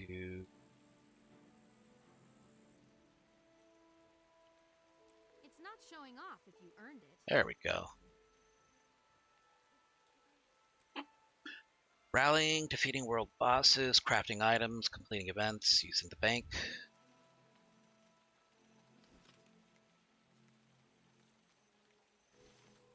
Okay, that was using the bank, swapping weapons, salvaging items.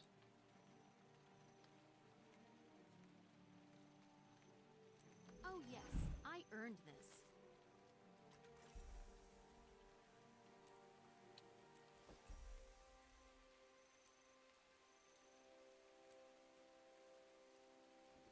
There we go, and oh, that was it. Oh wow. Darth Vader's original lightsaber is on sale at an auction. Oh, cool. What was the starting bid? No idea how it is, but it could go up to 3 million. That sounds about right for something like I that. am not surprised.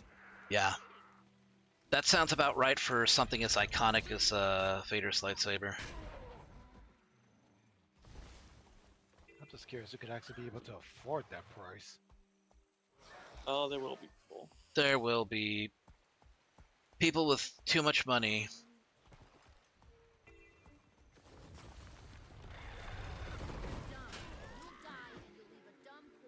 I love that line. It's one of my favorite things that the Asura female will say.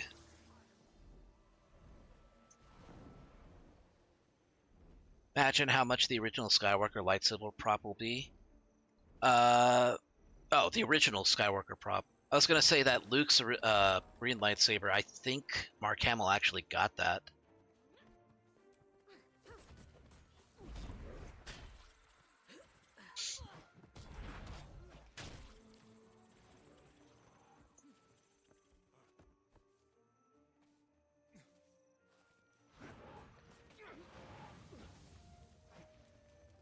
Damn it, this is why I don't like competing.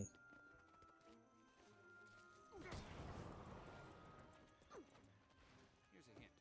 Apple peels. A couple of handfuls in the keg give away. Rage at maximum. I wasn't listening. Good, good. Because my lips are airtight. You never fight alone. And DreamWorks is still teasing Mr. Wolf and bad guys too.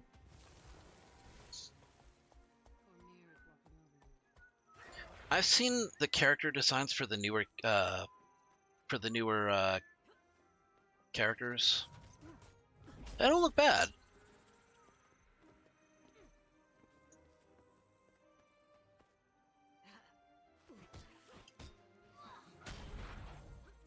Still need to watch the first one though, but in due time. Look in No Mike. Screenshot of the movie. They're still doing it to Mr. Wolf. Of course they are.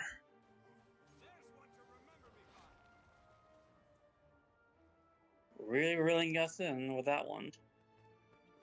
Nah, they know who their audience is. And if it makes them money, you know, all the better. Yeah. They're not Puritans like Disney is. They know what they're gonna do. And I think even Disney's, you know, catching on to the fact that once Utopia 2 comes out, they're gonna have to make some decisions. They are, yeah, there's always scenes from the trailer that they're already acknowledging the other side. Mm-hmm. I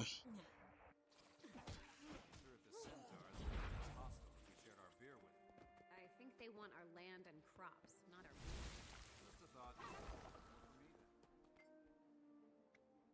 Ooh, I'm not drunk anymore. I can.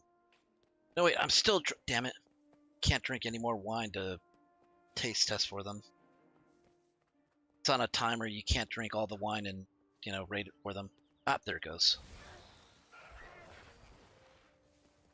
Okay, so I'm mute for a second.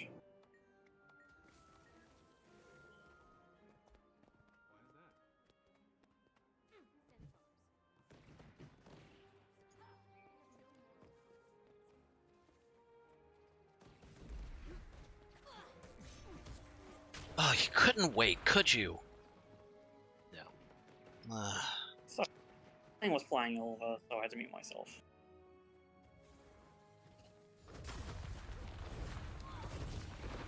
See, the problem is that if more than one player activates this, you know, this node at a time, only one grub will pop up. If they wait until the first grub is dead, then the second player can activate it. You know, they'll get a second grub. And it, you know, if you do it at the same time, only one grub will show up and you still have the same cooldown anyway, before you can pull another one out. Just in terms of efficiency, would it make more sense for that other player to just wait until I pulled one out and then he pulls one out? Because then at least he gets credit for the one I pulled out too. Then again, yeah. he might have been a new player. You were saying? I was mainly talking to Solid, but yeah, the picture I just sent. Yeah, they were going into it. Oh, here, let me see.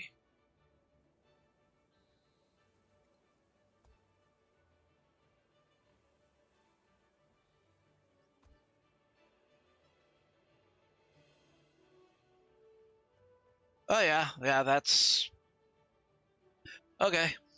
Yeah, they are acknowledging the fandom, for sure. I can't wait to explore this place.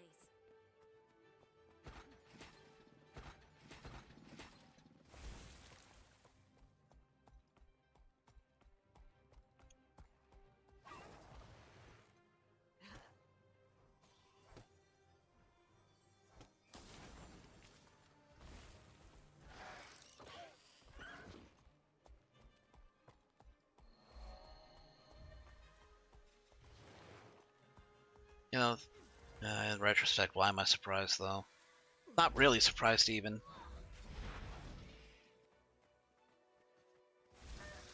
I mean, they did have that one scene in the first Utopia movie. The Naturalist Club. The Naturalist Club.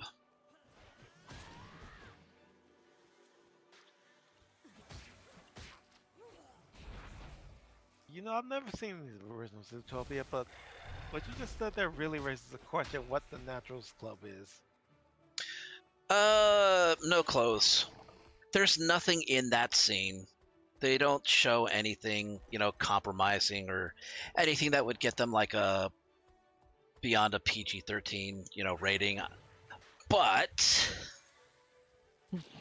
it's the animation and Judy Hopps' reaction to the entire thing that kind of sells the point that, oh yeah, if this weren't, you know, a movie that also catered to children, then you know exactly, you know, why she's, you know, embarrassed and hiding her face at everything.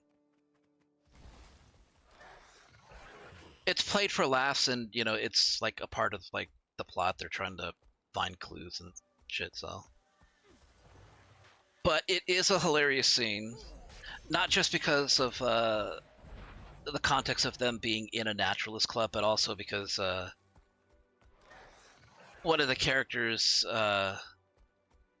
is being interviewed and has no idea like what Judy's even talking about, and it's the other character that's questioning her that's providing all of the answers.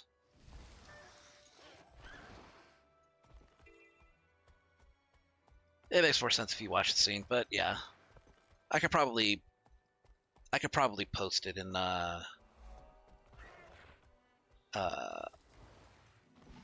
shows and movies on the Discord. I said something. No, Mike, if y'all read it. No way I can say it in public. No. No. Why are some people like this? It's the internet. Yeah. Internet. I hate it here sometimes. No, I know exactly what you're talking about. That, incidentally, was funny as hell too. I'm not gonna go into why, but it was funny.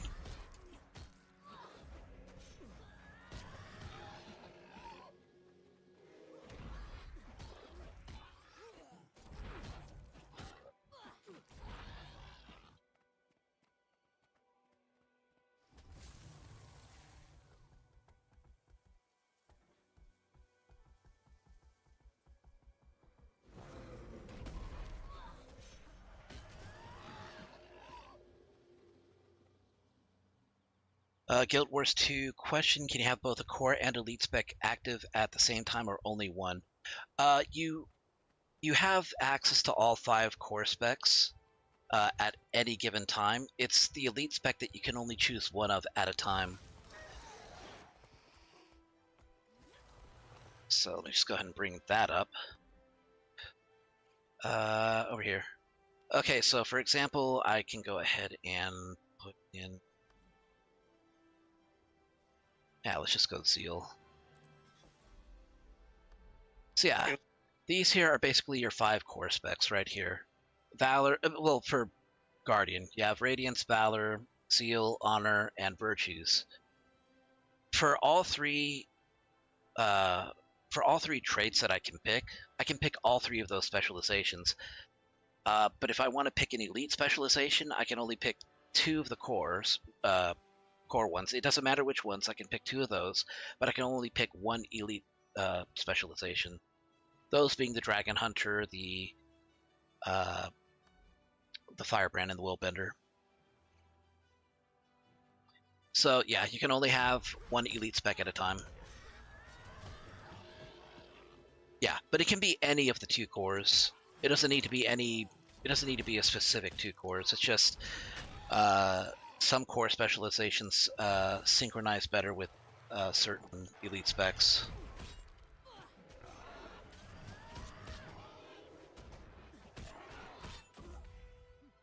Stand your ground.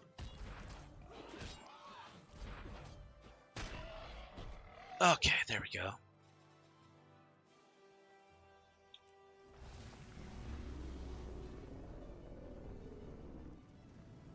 Oh, there we go. Had to eject from the seat. This is the only other game that I know of that allows you to basically Yoshi side.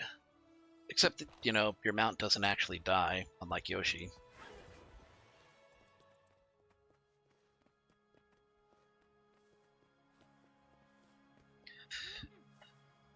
So yeah, actually on that note...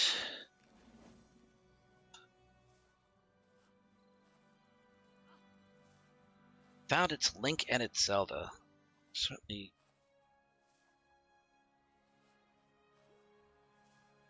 The role of Link will be played by Benjamin Evan Ainsworth, while Zelda will be played by Bo Braxton. I don't know either of these names. Neither do I. These like new people. Okay, apparently he was Pinocchio in the live-action remake with Tom Hanks.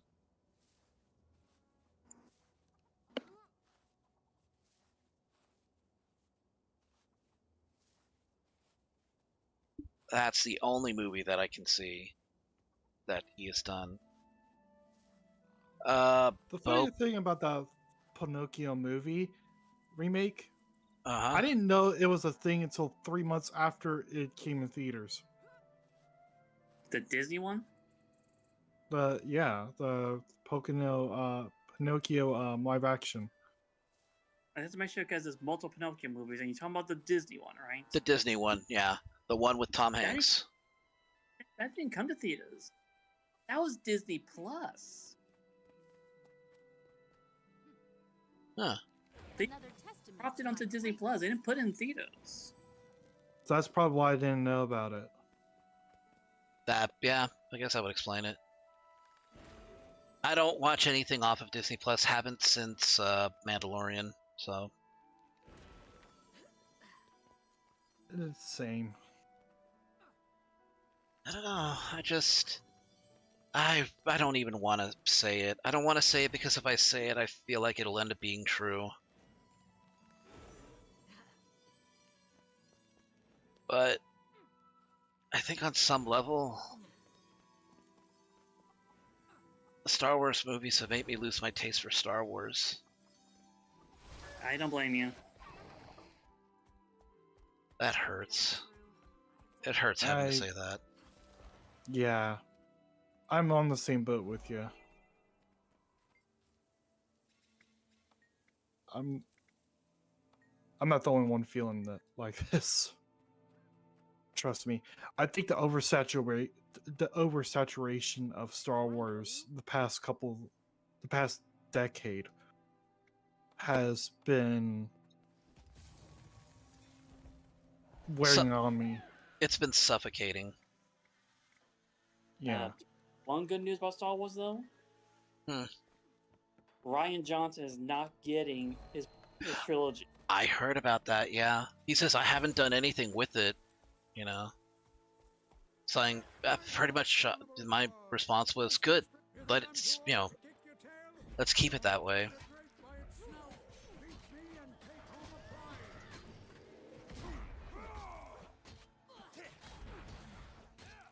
I mean, even for a science fiction movie with space wizards, as some people like to, you know, minimalize the movie, as reductionist as that argument can be, you can only suspend your disbelief so much before you just say, okay, this is just getting ridiculous.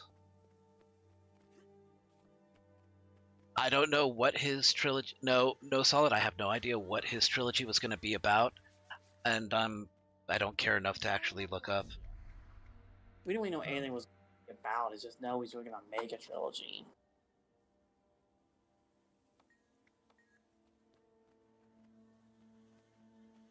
Like, I doubt whatever he was going to come up with was going to be a good idea anyway. So, but if you happen to have any information on it, I don't know if I want to know, but I'm not going to fault you for sharing it either.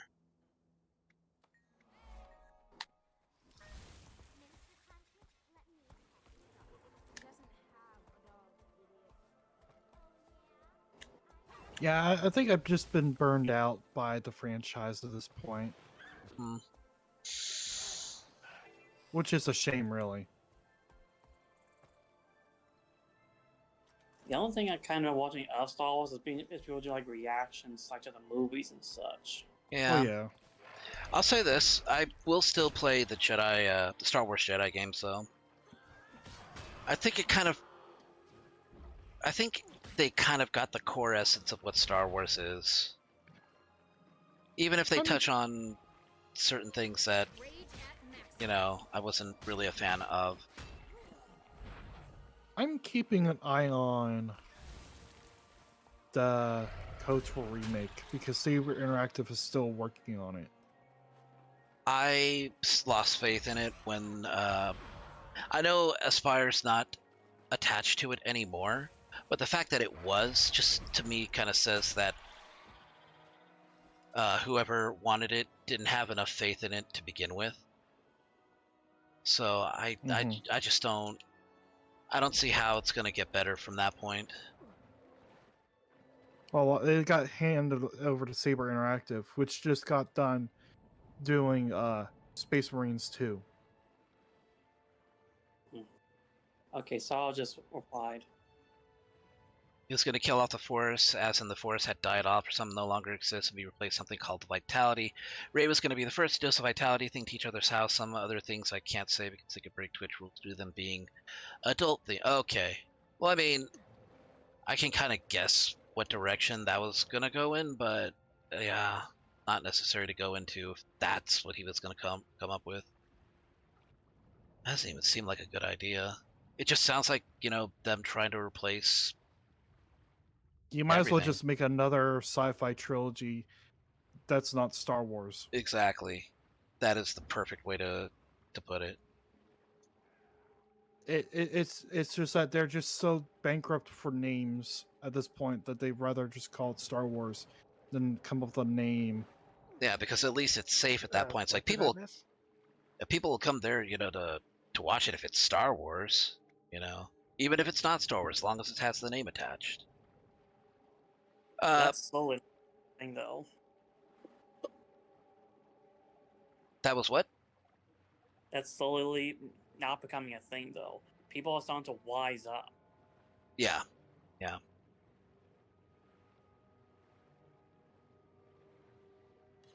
Somebody asked me to write a Quora answer on why the Palpatine reveal didn't work for Rey. I actually wrote like an entire response because I guess I'm just passionate enough about Star Wars where it's like I look at the old stuff and I realize I understand what I didn't as a kid, why it worked, you know? And because of that insight, I can look at what they tried to do again and why it didn't work. So, and of course I also attached to the fact that in The Last Jedi it was never really original. They basically just ripped off Dark Empire and the Jedi Prince series. That's all they really did.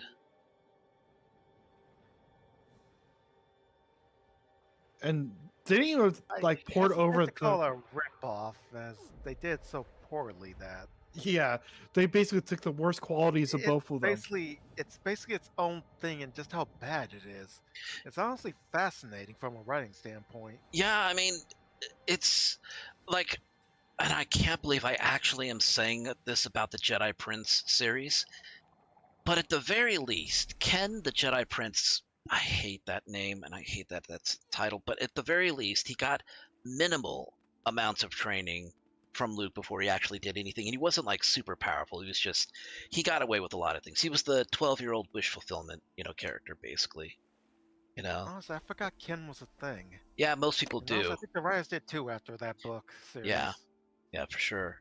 But at the same time, I can kind of somewhat forgive the Dark Empire storyline because it was a comic series done by Dark Horse. And that was just the nature of comic books at the time of the early 90s, where characters were being killed off, but then also being miraculously brought back. Oh, Bane kills Batman, but no, he's, back in action after a while, Death of Superman. Not for long. Now he'll come back. I mean, they did an entire thing where Batman, was basically killed off by Darkseid. But turned out that didn't happen either. He just got transported back into the past, I think. But it's like, that's why I can kind of forgive the Dark Empire storyline, because at the very least, they go to lengths to explain it. And again, it's just a byproduct of how, of comics book storylines. They were trying to serialize it, have a situation where it was going to be the Emperor, coming back to be the eternal enemy of the hero that was going to persist for so long, Yeah,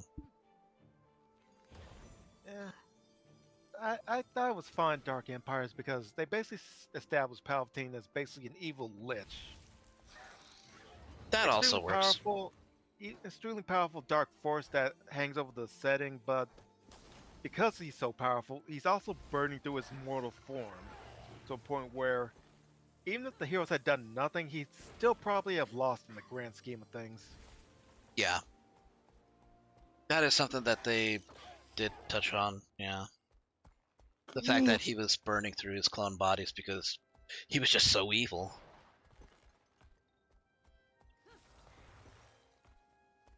Honestly, for as bad a rep as Dark Empire's got, I still think it still told a decent story. Yeah, at least it wasn't the Crystal Star.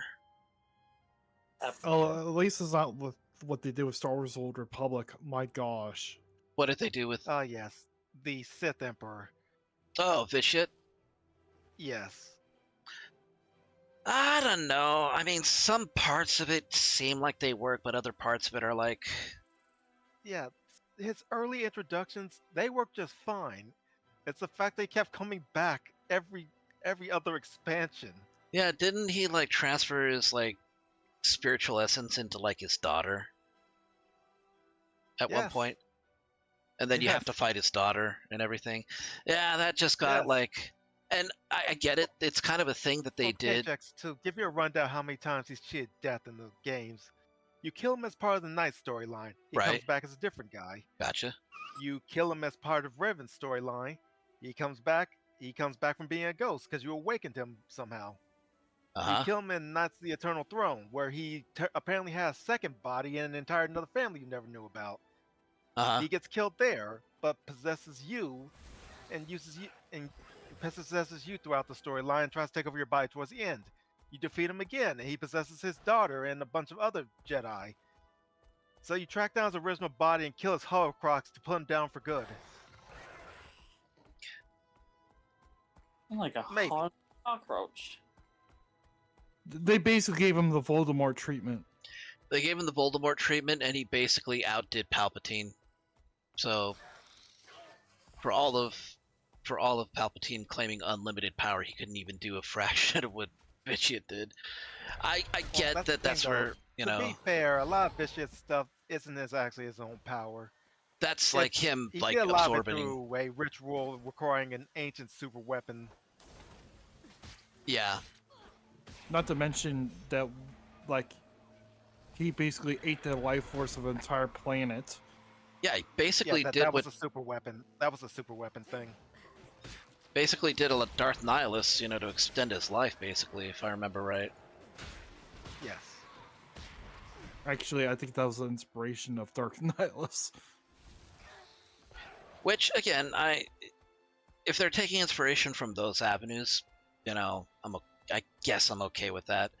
But, yeah, that sounds like it's a bit excessive. You know? Yeah, like, my problem wasn't that he was powerful enough to keep coming back. It was that he just became more and more of a joke every time. He was literally, how many times do I have to teach you this lesson, old man meme? Yeah. No, I can see that. That's kind of funny, too. Oh, God. I remember the Knights of Eternal Throne and playing that, and by the time I got done playing that, I was like, I'm done. My subscription is almost over with. I'm just gonna, you know, just go back to playing the original Star Wars Old Republic stuff, you know. Yeah. Because it's like, How many I've times done do it we have once. to I don't teach want to you do this again. lesson, old man? Yeah. And while I might give the expansions a hard time for their ridiculous storytelling, I'd still say the original storylines for the Old Republic are definitely worth playing. Yeah, for sure. The individual... the Sith 8, the Imperial Agent storyline. Yeah, from what I was... Because I didn't go through all of the storylines just yet. I think the farthest I got was the Smuggler, because the Smuggler's story is just fucking hilarious. Yeah. But I did play the Imperial Agent, and it came across as like... You see the Empire as like bad guys, but then when you look at it through the Imperial Agent's eyes, it's like, okay, you kind of get why there are people who are loyal, you know, who are that just, you know, who actually believe in this empire for specific reasons. You know, it's still like a force of evil, but not everything they've done is like tyrannical or bad, you know. Yeah, I especially like that you can make choices that made sense for the agents, good or bad. They made sense for why you're doing them, as opposed to a lot of the light side Sith stuff, where it's like, this seems against everything this character should know and believe in, but okay. Mm-hmm. Okay, double checking on... Okay. Nope, still hasn't dropped yet.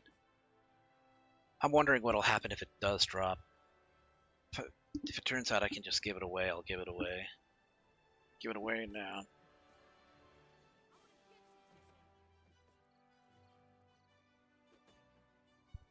Ah, Jesus. Okay, my thumbprint scanner is not working, so... Yeah, I'm just gonna take off the screen guard. This thing's trash. That's the other thing about Dub. But I doubt they would get Star Trek because that's owned by Paramount.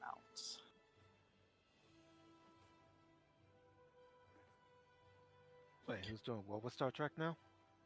Gito's just saying Disney better not get their hands on Star Trek.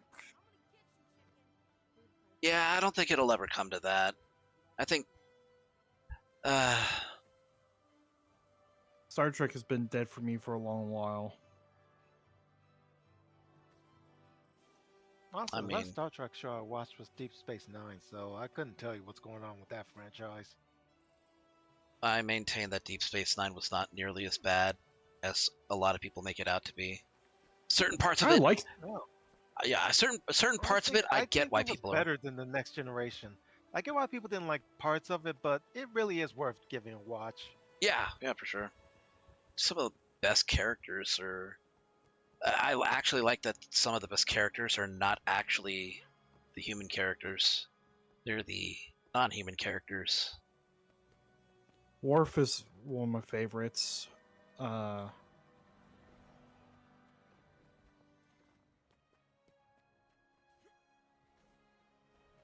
all the characters from Voyager, I like Doc. Oh, the holodoc. Yeah. That dude has attitude. He's sassy as hell. I may not have liked Nemesis, but I did kind of appreciate that he had a cameo in it. If it was only a small, short, funny part. I do like playing Star Trek Online, only for the space battles in Star Trek Online. The ground combat for Star Trek Online is hot garbage.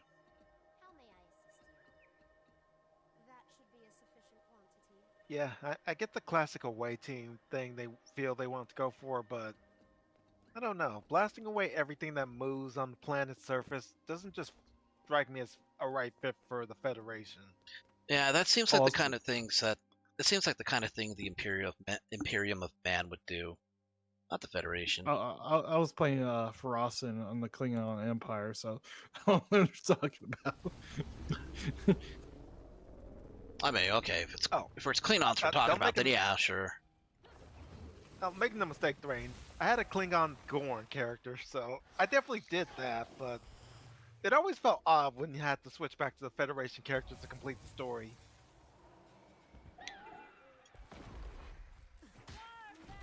I hate the fact that they got rid of the best mission.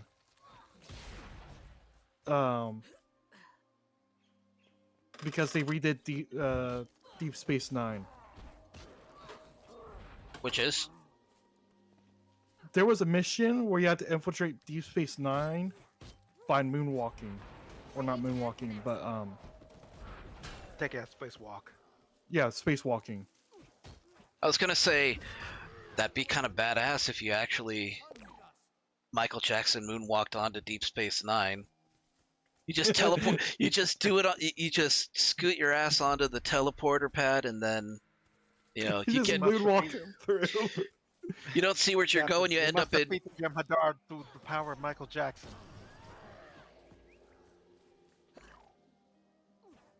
That'd be funny. I would love that. But yeah, there was a spacewalk where you're actually on the hull of Deep Space Nine because the Jem'Hadar infiltrated the station, and you have to take the station back. So what? Do you have like a shootout with the Jem'Hadar on Deep Space Nine? Yeah, it was pretty cool. But it's mostly an infiltration mission. You're trying to get the shields down so the rest of the fleet can get in there and dislodge the fleet that came out of the wormhole. I got you. The plot of the mission was back in the show when Deep Space Nine was about to be overrun by Dominion reinforcements. The Bajoran aliens in the wormhole sent them away. Well, they're back now, and they're kind of upset about missing that whole most important battle of the war.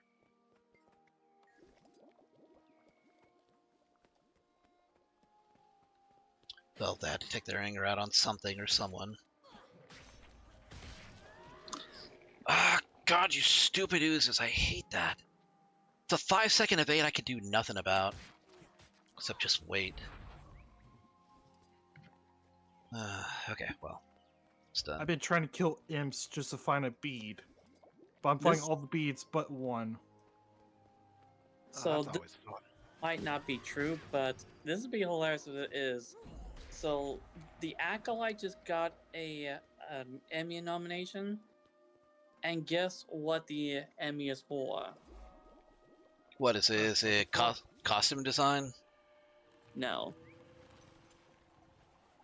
Better not be for acting. No.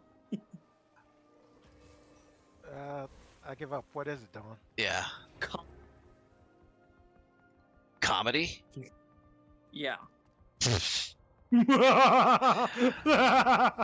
Let him have it. Let him have it. true? Oh my gosh.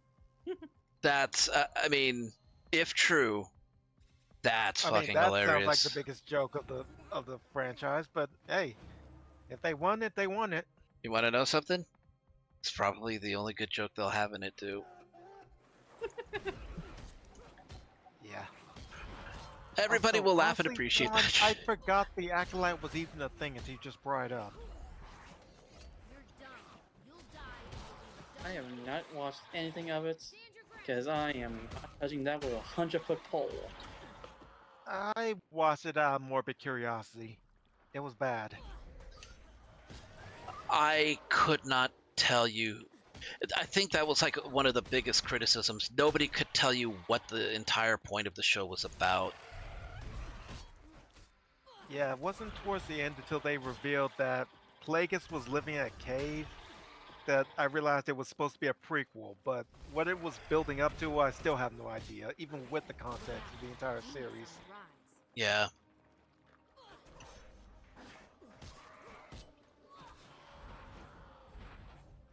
Past that point, I'm just like...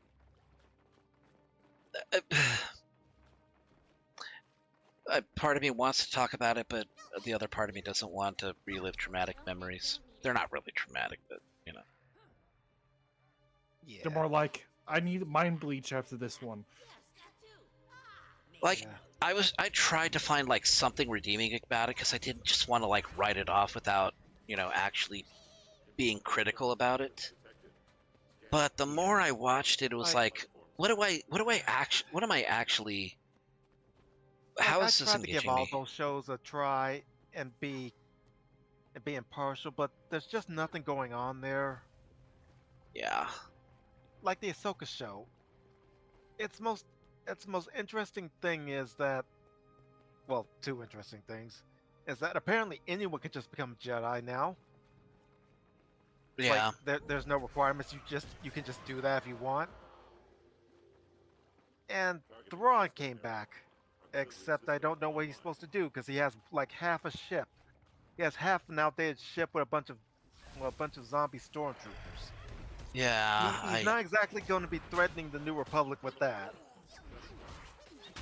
Yeah, original Thrawn had like 6 Star Destroyers and then managed to make an entire fleet. You know, and he was scary for that. He was actually able to coordinate people even without having to rely on Sabaoth. That made him terrifying because, yes, having Sabaoth on his side was like a game changer, but he was using him for the right operations and not over relying on him. And look, I see the thing about the, you know, anybody can become a Jedi thing. I don't find that completely offensive because it's not so much offensive. I just want to know how that works. Yeah, because it flies in the face of everything we've been told about the Force up to this point. Yeah, like you have to have like some degree of Force sensitivity in order to have a better control of the Force. You know, like I've always been of the opinion the Force is one of those things that everybody has. People just have better sensitivity, you know, than others, and for those that don't, they still have like those moments of those critical moments where it's like you run a little faster, or you know, that strange gut feeling that tells you I got a bad feeling about this, that even non-Jedi characters have said. Or they just have impeccable resolve. Yeah. That they normally would not have. Yeah. It's like those... for some people, they're lucky. For others, they have skills that put them in a sense above their fellows. Say your Thrawn types. Yeah. Some are tougher than they should reasonably be. Some have unnatural luck. Yeah, I mean... that's all stuff I can get behind. It's just Sabine becomes a full-on Jedi. Hell, she was fighting on par with Ezra by the time that series ended. Yeah, I didn't care for that because it's like it shouldn't have been like a part of a thing that she should have had. It's like the identity of her being a Mandalorian was like, because what I remember from Rebels, it was like a big deal to her, you know, was being a Mandalorian, and they just kind of cheapened it by you know, by having it focus on whether or not she could be a Jedi. Like, okay, It so also didn't help that the actual Mandalorian show also shows that the Mandalorians aren't doing too well right now. yeah, But I guess Sabine didn't care enough about them to go help with that. yeah. Well, it's fine because all of the families killed. So all the characters introduced of a family in Rebels, gone. Hmm. A brother, mother, and father, all dead. Yeah. Also, this He's goes the back to something I disliked about the new canon since the Clone Wars cartoon. But the lady that ended up ruling Mandalore, the former Duchess's sister, I don't like her. She was everything wrong with Mandalore in the cartoon, and ever since then, she supposedly got better, but not really. We'll kill these scripts with their own stupidity. Move it. And And she yet they has keep been putting her back in charge, no matter how many times it ends terribly for them. Like, I half expect the next time we hear about her again in whatever new project they're working on, she'll have lost Mandalore a fourth time. I really wish I didn't believe that, but I kind of do. It seems strange to. I was actually like when I saw Din Djarin with the Darksaber, I was like, man, maybe he could be the next Mandalore. You know, that was part of my thought. Season 3, there's like, nah, we just tossed that out the window because we gotta give it back to Bo-Katan for some reason. Yeah. Yeah, Which like, that's one thing. It's like I don't understand that. It felt She's like they not were. a good leader. It And felt the like show goes out of its way to keep reminding you of that, but they still put her in charge again. it felt like they were leading up to that, and they just decided, let's not do that then.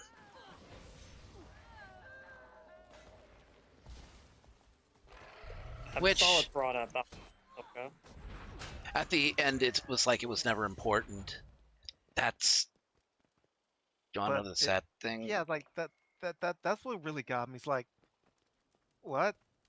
Your entire leadership is based on you having the Darksaber.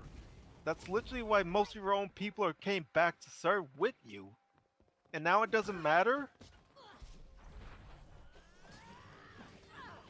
The sad thing is, that seems to be like an entire, like the entire theme of Disney Star Wars. In the end, it just doesn't matter. Because if it does matter, they're just going to do it all over again. Because it's a safe option, you know? If they build something up, it's not going to have like any payoff, you know? I'm kind of hoping that the Jedi Survivor Series is not going to end up the same way. I'm kind of afraid it will because they still have to match up with the canon storyline where Luke was the last Jedi in the OT, and after that the sequels basically make him a failure, so no more Jedi until Rey. Yeah. I just don't see how they can keep Cal and his company around without screwing that up. I mean, the best they can do is like give him Kinlan Voss's Ultimate Fate, where it's like he just stops. It's like, look, I'm content where I'm at. I have everything I want.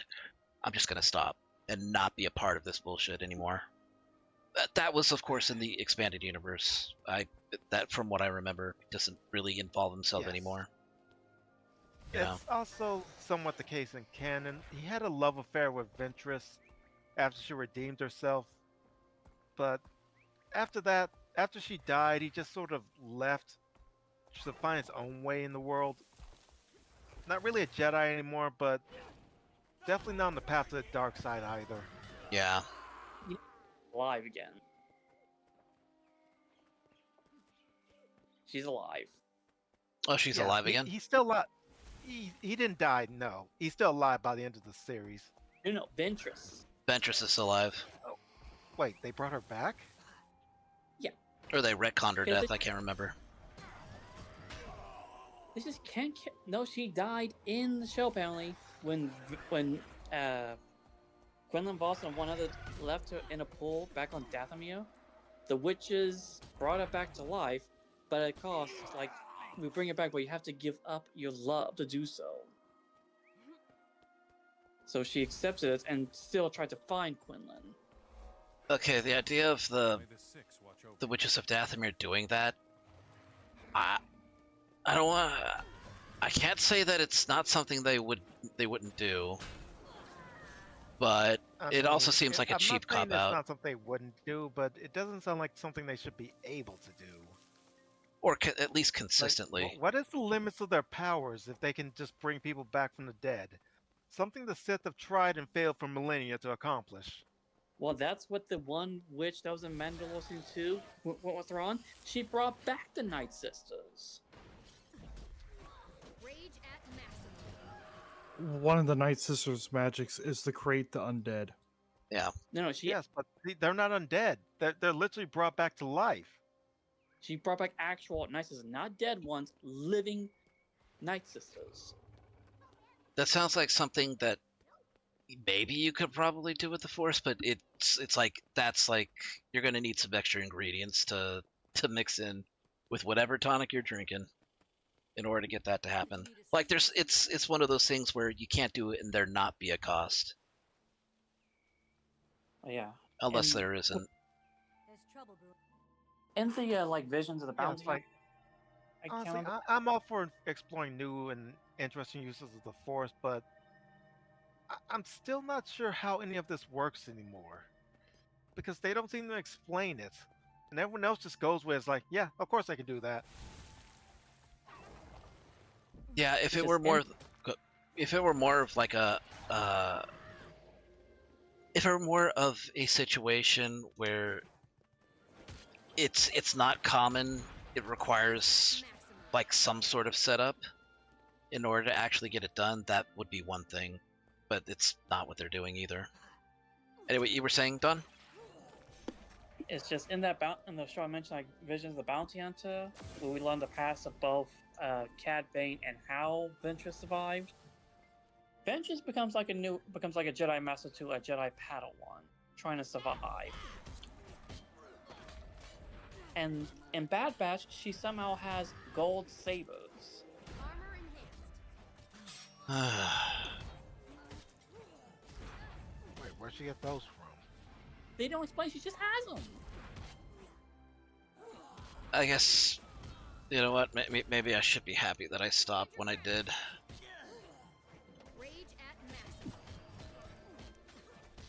I do have... Like, I don't like ragging on Star Wars because even despite what Disney's done in recent years, I still love Star Wars. Oh, But every time I read one of I get into topics like this, I just kept thinking, it's like, can you please explain something? I'm not asking for much, guys. Oh, I'm sure they'll explain it. I'm sure you'll have to pay $15 in order for to buy the thing that will allow them to explain it to you. Explanation DLC. Like, that's not even me, being... It is a joke, but it's not really even a joke. They do that all the time.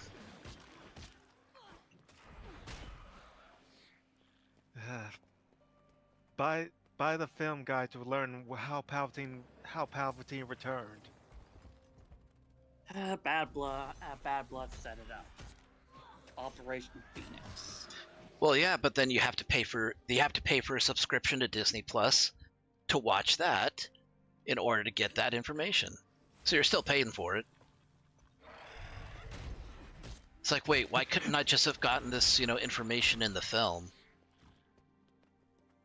Well, because if we gave you this information in the film, you wouldn't buy our merchandise or, buy our subscription to get the answer you wanted. We want you to buy the Baby Yoda plushies. Okay, fine, Disney, but could you at least made it more interesting? I could have assumed that Palpatine was working on a secret cloning project just by the virtue of him coming back. You didn't really tell me anything we didn't already know. Yeah, you could have. Oh yeah, we did. Yeah. Oh well, Better watch the rest of the expanded universe stuff we're gonna put out to find out how this all ties together. Yeah. Apparently, they needed the DNA of Omega to make this project work. Wait, And why? She's just a bog standard clone. She's an altered clone of Django that's just turned into that's just a girl. Well, she's not really a bog standard clone because she's a female version of Jango Fett. So. Well, yes, but other than that, as far as I'm aware, there was nothing particularly special about her. Yeah, I don't think she was like. I don't think she was force sensitive, unless. I don't know. My dad watched it more than I did. She has a high M count. That's all she had. She showed no potential in force powers.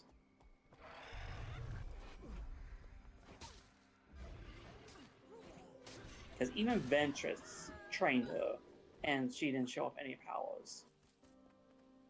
You know what I really wish? I kind of wish we talked about Guild Wars as much as we talked about Star Wars. Just because I want to... I mean, we could, KJX, but you're the resident expert here. Yeah, I don't... I'm not well-versed enough in Guild Wars to hold that type of conversation. Yeah, I get why. I only have, let's see, Steam, tell me. Only 269 hours into it, and I only scratched the surface into the game. Yeah, you said 69. Nice. Nice. Yeah, that's not gonna... You're not gonna... I'm not selling you short on how intelligent you are, but that really isn't enough time to get like the full gist of the story. I know. That's what I'm saying. It's like, I felt like I scratched the surface of it. I don't know what other lore things I can talk about, I guess. I don't know, because anything that I am interested in, I know other people are going to be more knowledgeable about it, like Predators or Alien even. Yeah. Have you seen the Lulu Predators movie? No, because anytime I want to watch it, it's like, you know what, maybe I should take the weekend off and actually watch it. My dad's watching Squid Games for the 5th fucking time. Well, he's watching something. Appeal for that. He's watching something at any point. It's like I can't tell him to not,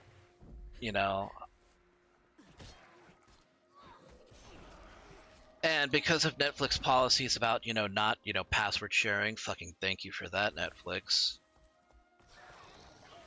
I can't just log on to the account on my computer.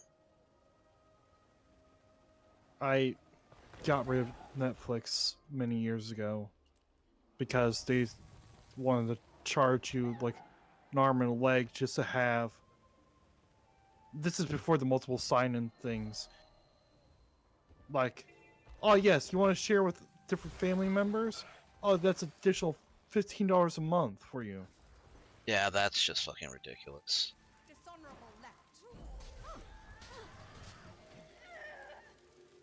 And wait, I get why. Because they wanted to fund their... COVID and the streaming boom was the worst thing that ever happened to the industry. Yeah. Because it gave them an incentive to start conning people. And I guess the idea was that it would allow them to fund their own projects, which... Why does that even matter? Because they're just gonna cancel anything they come out with.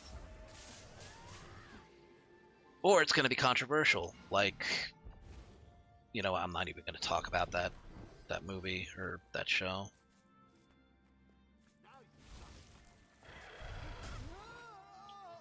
Ooh. Cassette Honestly, fire. The main thing I can say about Netflix's original stuff is it's forgettable to the point where I don't think I've ever thought about a single series I've ever seen on there, more so after it ended. Netflix has a hit and miss on its original shows. Yeah, I mean, there wouldn't be such a controversy about the shows that they canceled if some of them weren't good. But it is hit or miss, for sure. Like, not all of them land correctly, and I think the ones that do, they just don't appreciate enough.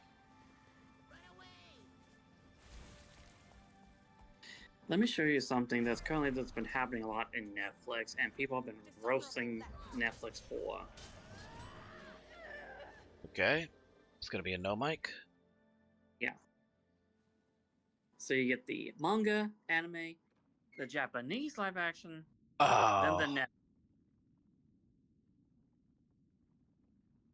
No, I remember hearing about this. Like, what the hell were they doing?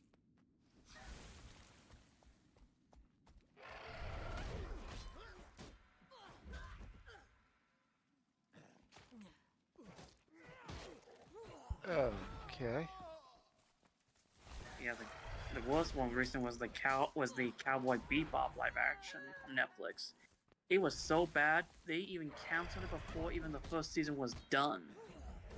Yeah, I remember them trying to make the main antagonist like more relatable. I don't even know. They made the usual main antagonist, Vicious, a petulant man-child, and they made the love interest the true antagonist for some reason. Yeah, that does not make any sense. Oh boy. How long are we? We are 3 hours in. I need to step away and take a break, which I'm going to do. I'm gonna have to mute myself to do it. So yeah. Don't go anywhere. I will be back in just a few minutes.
All right, I am back. Let me go ahead and unmute Point. myself. Oh, Why she behaved that way is she utterly rejects the strict hierarchical, rigid upbringing that she grew up with, right? Yeah. I'm back, by the way. Welcome Oh, back. welcome back.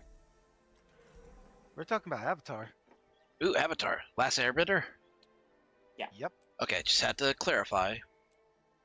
You know, between James Cameron's work and the one with Dante Bosco in it. Through Vio. Yeah. It's just, I was just telling him that they're bringing in an actress for Toph in the second season of the live action series. Uh huh. One had to be partially blind. At the same time, they're removing the tomboyish of her, making her feminine. No, but the tomboyish aspect of her was kind of. I mean, first of all, it was charming, and second of all, it was like a large part of her character. You know. Yeah, that's what I was saying. It's like she behaved that way because she rejected everything her parents tried to enforce upon her in her sheltered upbringing. Yeah. That was her whole point for joining the team. If they take that away, I don't know why she joins them. No idea. I just don't know what most studios are doing now. They're just not following lore. Well, that whole show was also I wouldn't say doomed to fail, but just set up. When the you creator, have something as culturally influential as Avatar: The Last Airbender, your product was always going to fall short. Well, when the two creators who the masterminds behind the Last Airbender series have left the show during production due to was it something differences? Creative differences? Creative yes. Differences. Which is usually a fancy Hollywood way of saying they didn't like what they were doing with the show. Didn't have their vision they want to show. A good compromise leaves everyone unsatisfied. Yeah.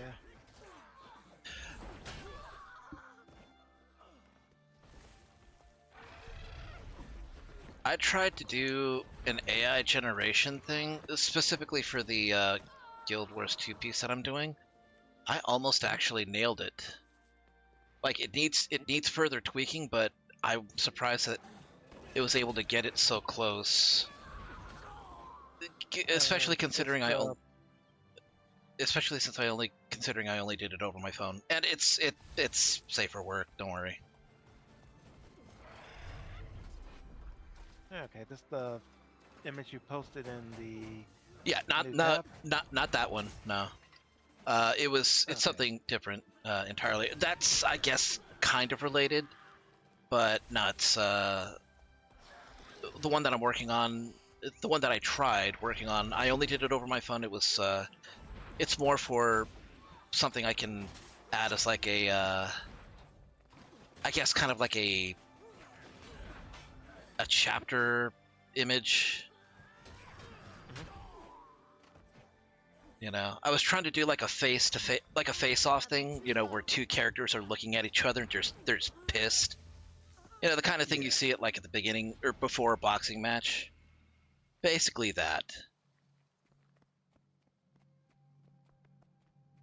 And stabby.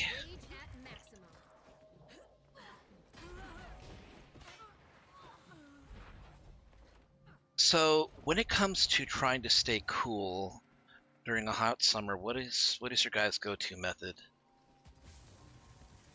It depends. Yeah?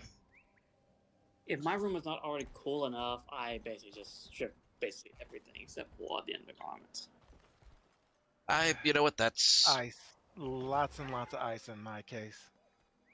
That's it. Both of these are valid, you know? At some point, there's only so much that you can do, you know, to... Yeah. You know? Yeah, like I said, just take a bowl of ice, mix in some water, and set in front of a fan. That is a tried and true way. I would like to do that more, but I don't want like the extra humidity either, or the ice. You know, just the pool of water. Yeah, that's fair. I already had to give up one desk, you know, because of water damage. Rage at maximum. So back to Netflix, I'd say the last show I actually enjoyed from them was the Lost in Space show. Oh yeah, they actually did do that. I heard that was actually pretty decent. Yeah, I would definitely say the first 2 seasons are very good. It's towards the end of the third I had some issues with it. But yeah, it's still a good show. That's good to hear. I think it would be beneficial to all of our morale if we, I mean, because we've been harping on, you know, Star Wars for a while, to find something about, to talk about something that we actually like. Yeah. Like, I'm trying to think of something that I like that I would like to talk about.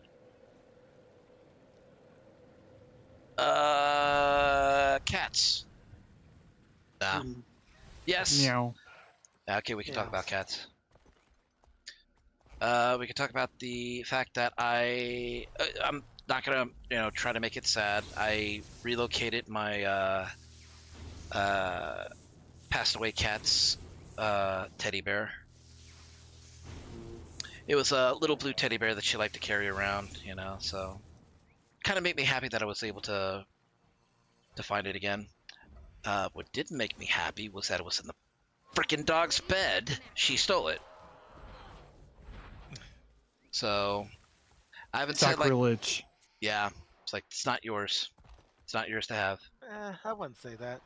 Doggo wanted to remember their kitty friend just as much. She was afraid of my cat.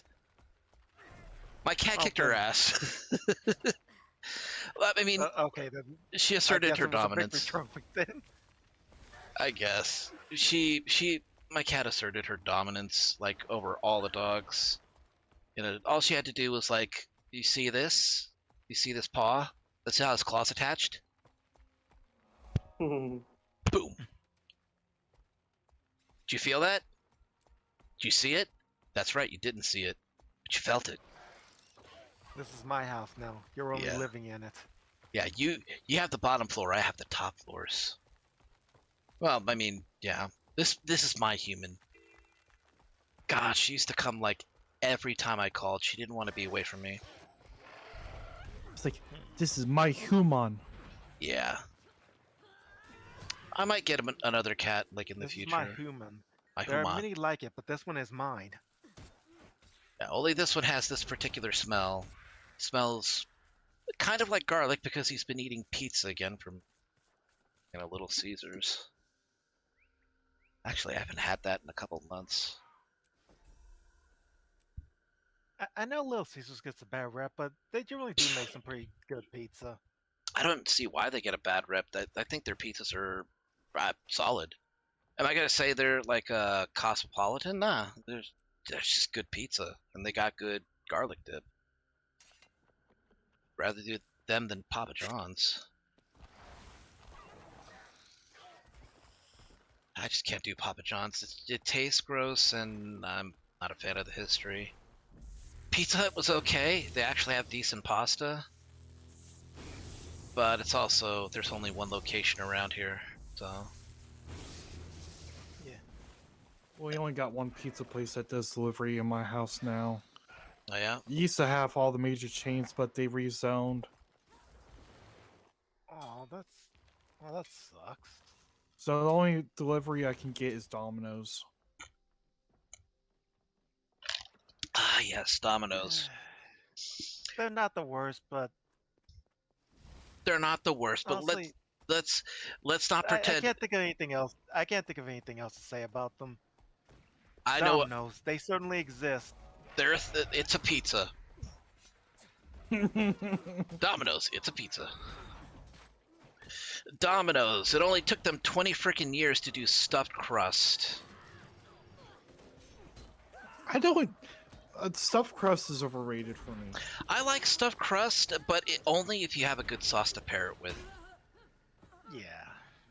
You know? So, the thing I have with Domino's right now is that for some reason, their dough has high fructose corn syrup with it. What? Why do they need a sweetener for it? The only reason I noticed that was like, after I get done eating a pizza, I'll be like, it'll be in my throat. I'm like, nah, I'm not playing that. That's gross. So So Domino's has an ingredient index. I was like, oh, lovely. And it was high fructose corn syrup that they had in it? That's in the pizza somewhere. It's either the sauce or in the bread. I'm not sure. Oh, if it's sticking to your back of your throat, it might be the crust. Ugh. But like, why though? Because it's cheaper than sugar. That's you. I mean, is it though? Yes, it is. It's cheaper than cane sugar. That's actually a thing because our government subsidizes corn syrup. That's why a bottle of water will cost the same as soda, or actually why sometimes water can be more expensive than soda. For some It's a little bit more than that. So remember, during the whole Great Depression thing, one of FDR's thing was to control the crops. Like, for example, we just got rid of the raisin situation back in 2015. Because it was a price control effort to control the prices of sugar. Right. So, 2 billion pounds of sugar roughly gets burned every year. Waste. Yes. So that way the sugar industry doesn't go belly up. But the problem is that should have been phased out decades ago. And it wasn't.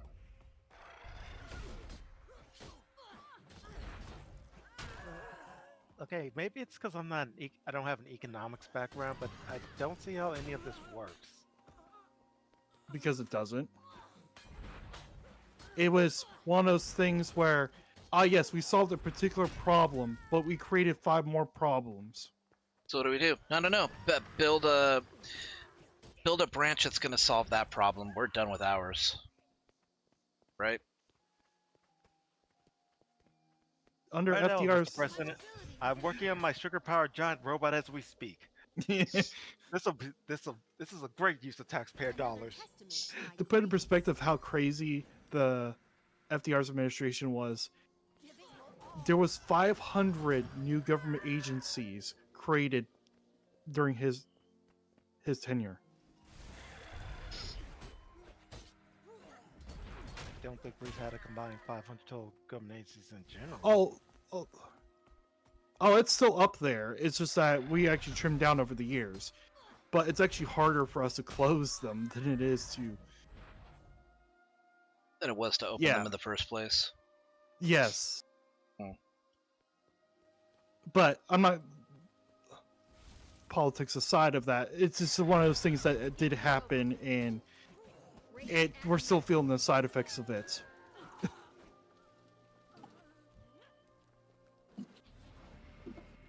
Now you're feeling the side effects of it in your pizza.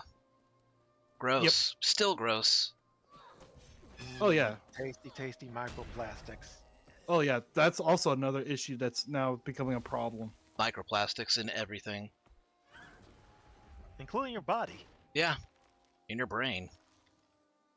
which might explain America just a little bit more. And because they're so small, they can actually absorb through the bloodstream. Yep. They can absorb in and out of the bloodstream in different parts of your body.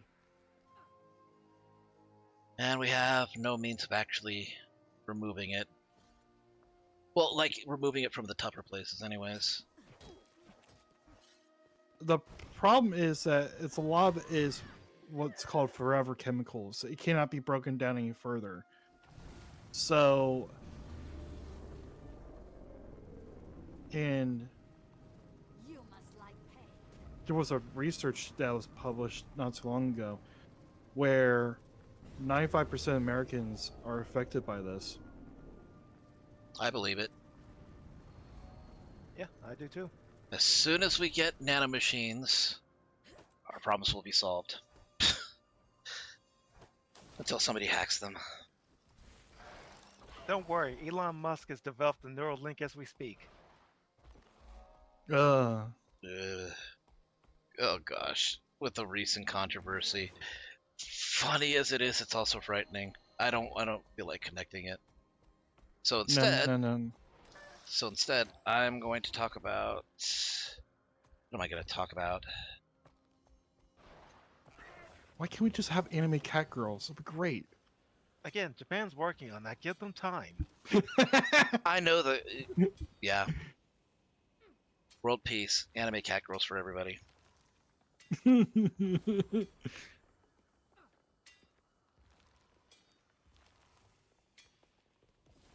It will bring about world peace. Anime cat girls with Mega Milk shirts. Anybody who gets that reference, yeah. Still makes me laugh my ass off. What about anime wolf boys instead? You know what? You can take your pick. You can take your pick. Different strokes for different folks. Well, if it's Japan, they're gonna have to have some kitsune involved as well. And bunnies. Bunnies are a big thing too. The soggy. Yeah.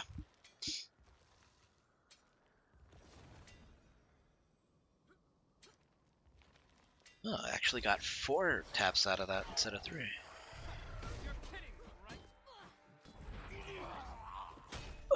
This is... Has that Twitch drop not activated yet?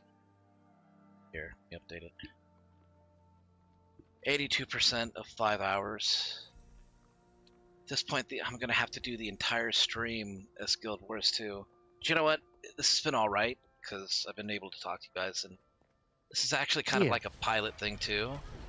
If I can figure out how to get, like, some sort of, thing over Discord where anytime you guys talk, a static image of you guys is active.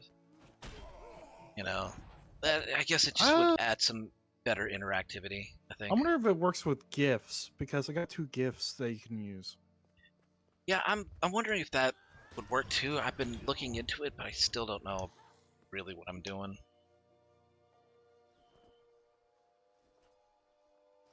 Yeah, I'll give it time, and if I can figure it out, I'll let you guys know. But it's something I would love to be able to do, because especially if I get into more multiplayer gaming. Mm-hmm. Yeah. Yeah. Oh, you know what? There is one game that I've been thinking about, playing that would be awesome to have other people playing with. 7 Days to Die. I still don't have that game. You don't? I mean, it's on sale constantly, so, well, occasionally. I would keep my eyes open. It's an interesting zombie game. And the few times I have played it, I have had some decent fun with it. It's one of those games where you can play alone, but you really don't want to. It's a lot more chaotic and fun when you have more people. Yeah. Honestly, I should re-download that game because I have it on my PC, or rather, I had it on my laptop.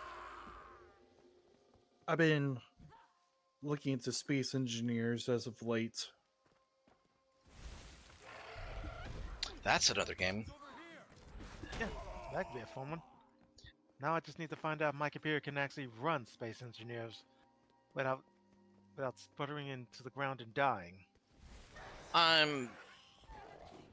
Well, yeah, I don't know anything about your computer specs. It's not that intensive, is it? I think it requires 16 mega or 16 gigabytes of RAM. Hold on, let me look at the specs on my thing. My computer isn't really bad. It's just that I don't know how it's always a guess of how it reacts to certain new games. I have to re-download it. Yeah, that makes sense. Let's see. Minimum requirements is 8 gigabytes of RAM. Processor Intel i5 or higher. Those aren't too bad. I mean, so far it doesn't sound too bad. Recommended graphics GeForce 1070.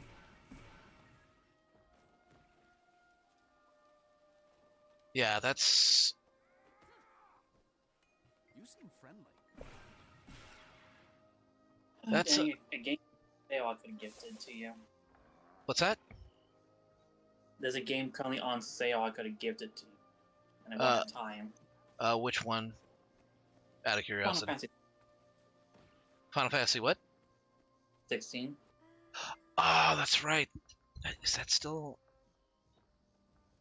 It's on sale right now, but it's $32.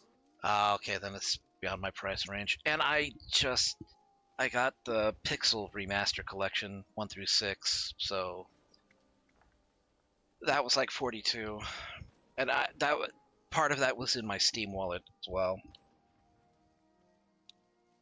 Well, if I get my money on hand, I can possibly buy it. Over the next one. Don, you contribute a lot to this channel, and to me personally, and I appreciate it. But you don't need to break the bank, So, I appreciate it, and it kind of makes it hard for me to turn down, anything like I don't want to. I don't know. Is that weird? And I understand this. I just thought it'd be helpful at times since you're having struggle. Yeah, I mean, but I have like a lot of things that I could stream. It's just the incentive or the drive. It's like, what do I feel like streaming? I'm like so indecisive that I don't make decisions when I should just be biting the bullet and say, you know what, fuck it, pick something, and you'll probably have fun with it. I'm so hung up on what I'll have fun with that I don't have fun with whatever I, go with. And I mean, seriously, I'm still playing Guild Wars 2. How bored are you guys with me actually playing this? Like, I have the volume down. You probably can't hear all that much. I'm just doing more map completions just to level this character up. She's up to 40, by the way, so it just makes me self-conscious. So I want to make sure you guys are having a good time. It can't just be about me. So I'm just vibing right now. Yeah. Yeah, but it's also probably around midnight where you're at, and I don't want to keep you guys up. So. Yeah. That's the problem I have with the time distance and my volatile schedule. Yeah. Which also, on a side note, if we're doing anything, I cannot do anything this Saturday because for some reason they had me coming to work at 6 a.m. in the morning. That's the pits. Which means you have to get an early night to bed. Yeah. I have to be in bed roughly around the time you start streaming.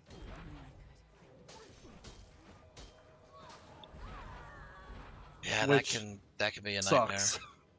Yeah, if you tried, you would, end up developing a very bad sleeping schedule, and I don't want that, I'm gonna develop a bad sleeping schedule this coming week, anyways. I'm literally pulling my hair out because I don't know what's going on with my workplace, but it's getting ridiculous. Because They know that I put time down. They know what I'm available. And I'm not the only one having this issue. My entire department is having this issue with scheduling.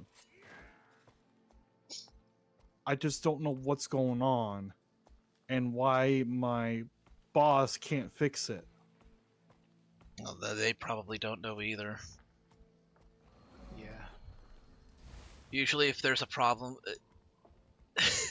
anytime I've heard friends talk about workplace problems, it's usually I have no idea what's going on, and the end result of it is that, well, the answer is neither did their boss or their higher ups. They have no idea what they're doing either. They probably not going to share what it is. I have my suspicions, but I don't. You don't anticipate them. You don't anticipate an explanation. Yeah, the online grocery, which is what my job is let's just say staffing issues because either my store hires too little or too much. Uh-huh. So I bet you there's a lot of pressure trying to reduce the workforce a bit.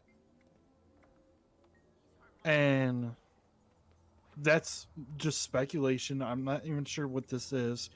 But the only people who can override the schedules besides my store manager is regional.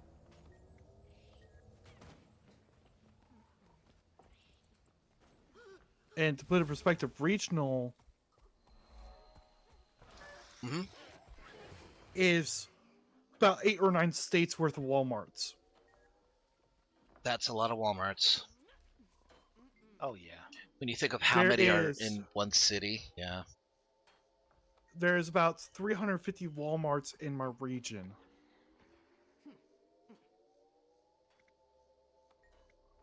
That's a lot of stores to oversee.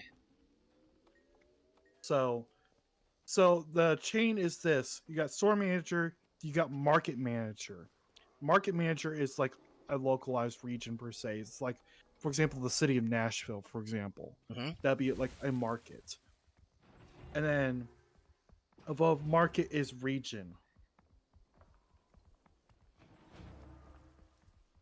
There's like 4 or 5 regions of the United States. There's at least one in other countries as well. But besides the recent Walmart closures that's happening around the United States that's not being talked about, yes, there is. There's roughly about 4,000 Walmarts worldwide.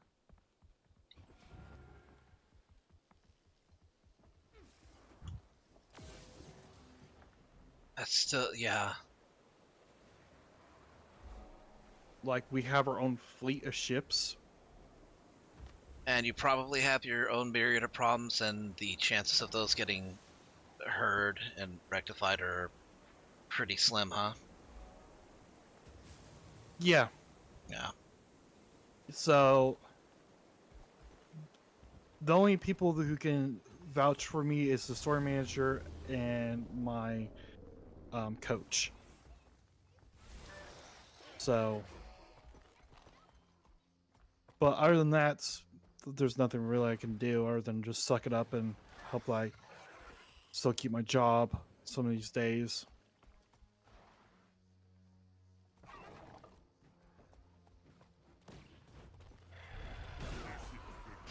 Although I think one of my team leads is out against me right now because I bet you she's trying to get me to have a fucking heat stroke.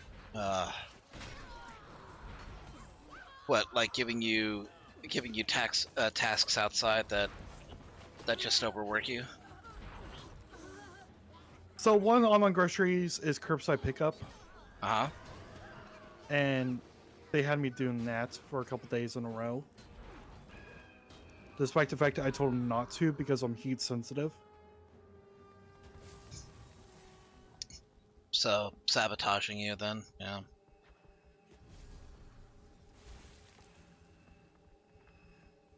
It wouldn't surprise me. Yeah. It's a shitty thing to do, though. I hope that I hope that you don't get stuck with doing that too much longer, especially considering how hot it's been getting lately. It is what it is. I just hope I don't have to do it tomorrow.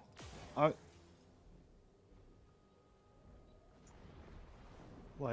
guess I gotta start looking at different jobs at this point because I'm not sure how long I could stay there.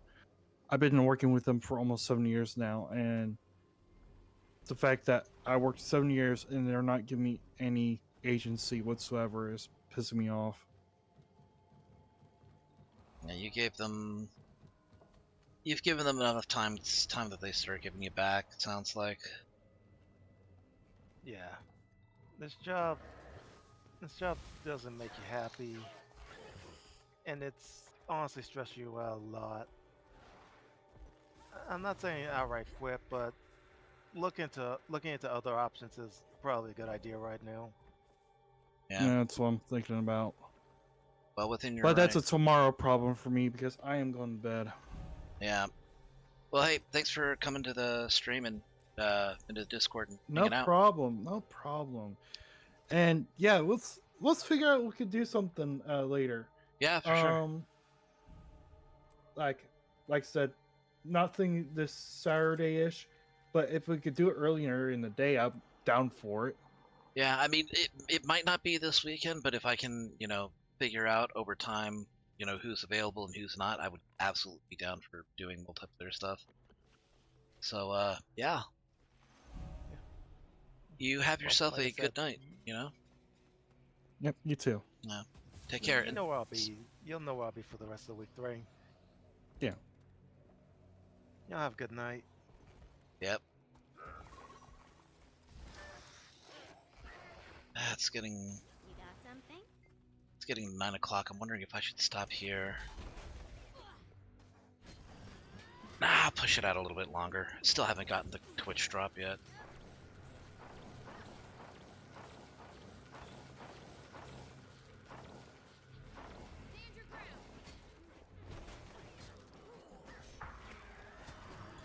Do you get progress on the drop?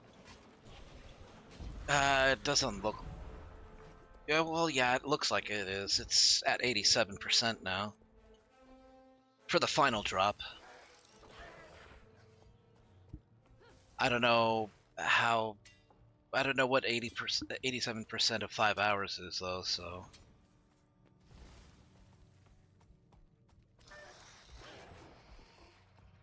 Never was good at math.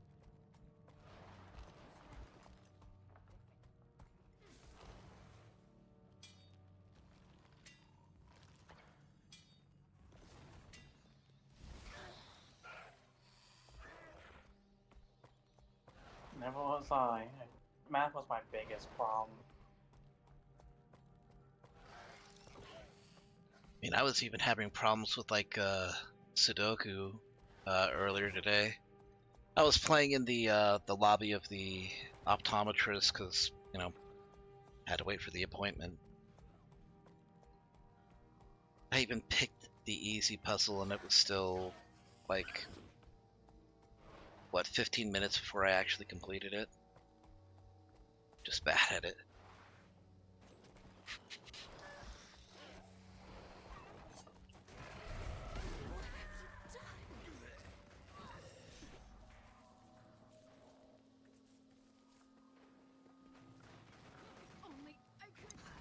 Of course. God damn it. Can't pick up anything if he's killing everything.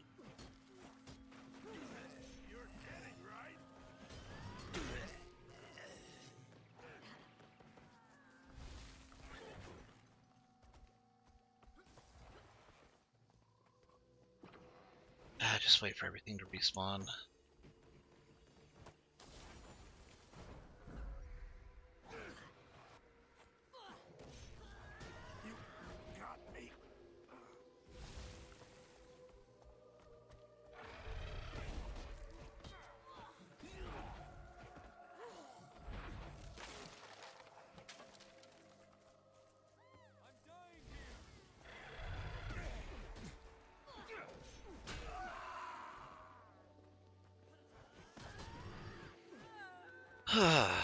So I'm thinking once I'm done with Baldur's Gate 3, next game that I'm gonna try to play is Okami, doubled up with Tears of the Kingdom again if I can get it working. Oh, that sounds cool. Yeah, I mean I still like playing. It with the Wolf Link mod, so if I can get that, to work and, be stable, I think I'll be in a good position. Because it was working for a pretty good long time, and I guess I might have adjusted the settings at some point, and it just decided to stop working altogether. Oh, crap.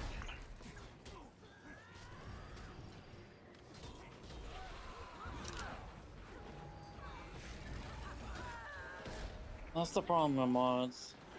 One little thing you do with them could mess up the entire game in progress. Oh yeah, there'll be those moments of zen where it's like the stars align in Skyrim, and I'll have like the perfect mod list. It's like, oh, this is just so perfect. I wouldn't change it for anything. And then it's like, oh, there's another armor mod that I would like to try. We add that, and then all of a sudden, game decides to shit itself. Yeah, the fun of mods.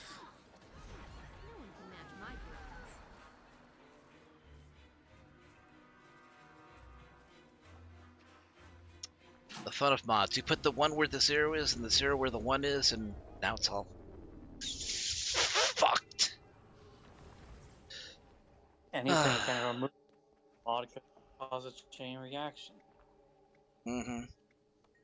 Yeah. I mean, if I was... It's always fun when there's a one random misplaced character that's screwing over your entire mod list.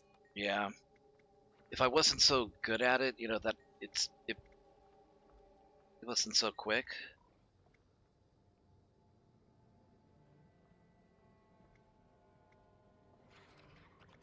You were collector. Yeah. 4 and 1. That's right.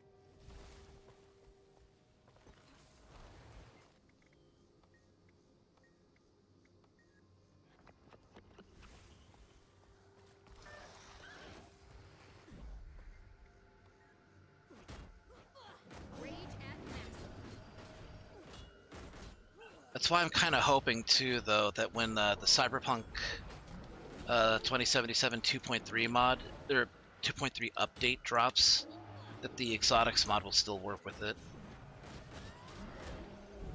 I hope so. The exotic mod is just fantastic. Yeah, it is. I'm surprised it works as well as it does. I mean, obviously there's still some hiccups, especially with the Pan Am tank scene. But I mean, that's just like one minor quirk. I kind of like that they added in posters here and there. That was funny. Some of the shit that they dreamed up.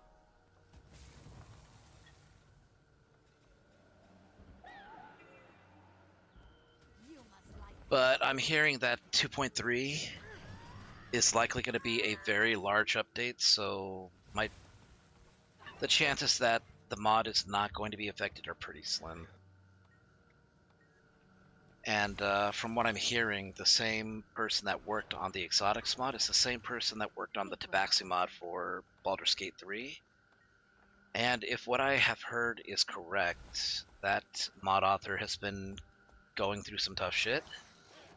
I can't confirm anything. Somebody has suggested it might be like some cancer that has been affecting their life. I can't speak to the veracity of that, but it is definitely something that is getting in the way of real life. So if that's the case, it may be a while before the exotics mod gets an update. I hope that's not the case. I hope somebody, if not them, that somebody can create an update for it so that 2.3 will work with it. That's just another thing about mods that you have to worry about. What's that over there? Whoa, look out! Is when a mod author either leaves this world behind, or decides I'm done. Happens even when their modding work isn't necessarily done.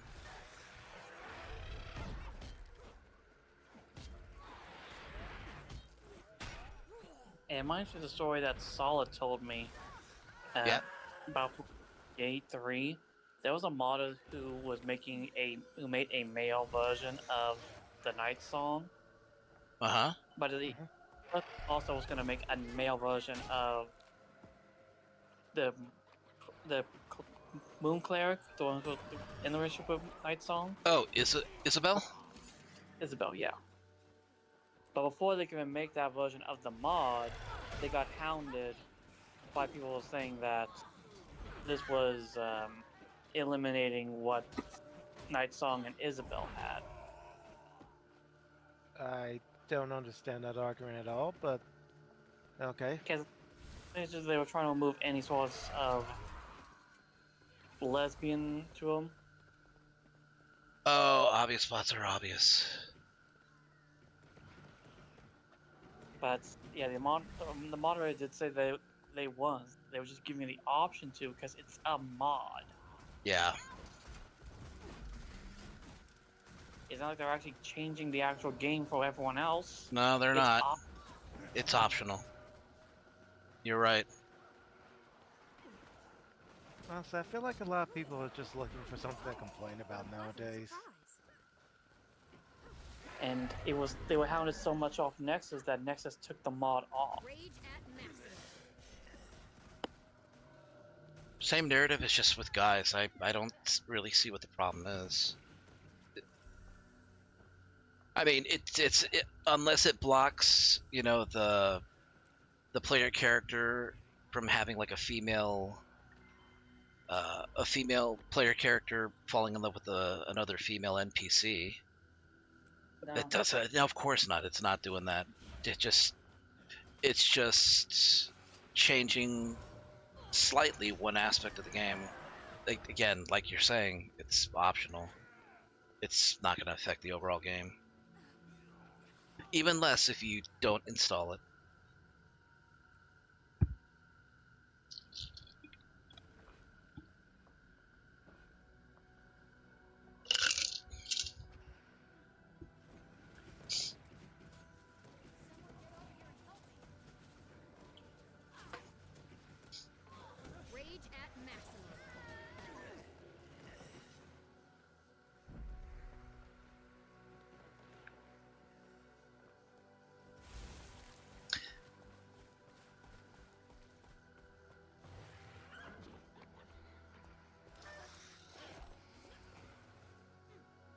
Huh, did I miss something on this? I did. Of course I did. What did I miss?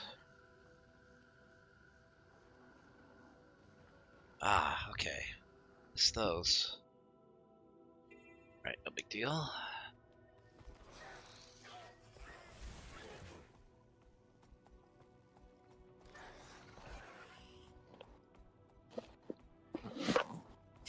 Just need to kill one more.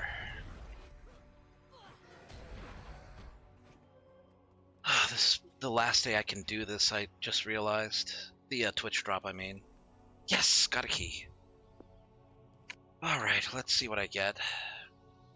I usually never get anything good, but you never know. I know of a good use for this. Best of luck. It's not great, but... I mean, it's stuff. So, I guess I can't complain all that much.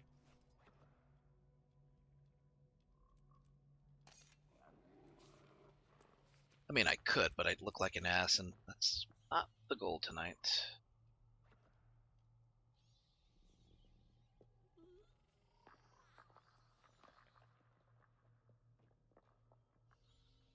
God. Oh, Thomas is being chased down by a pack of man-eating giraffes.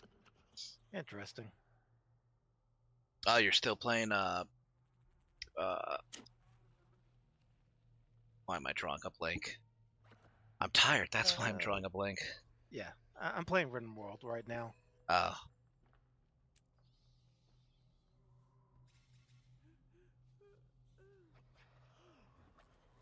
87, 91. Okay, getting close at least.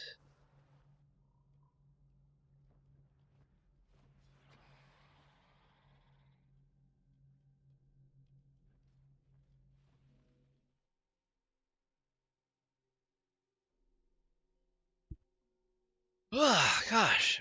I'm trying not to yawn. I don't want to. I know how infectious it can be.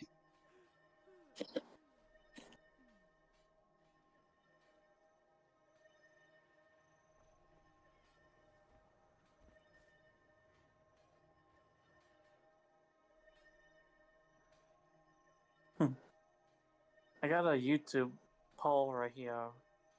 Who would you trust to babysit your kids? Your options are Molly Weasley from Harry Potter. Oh.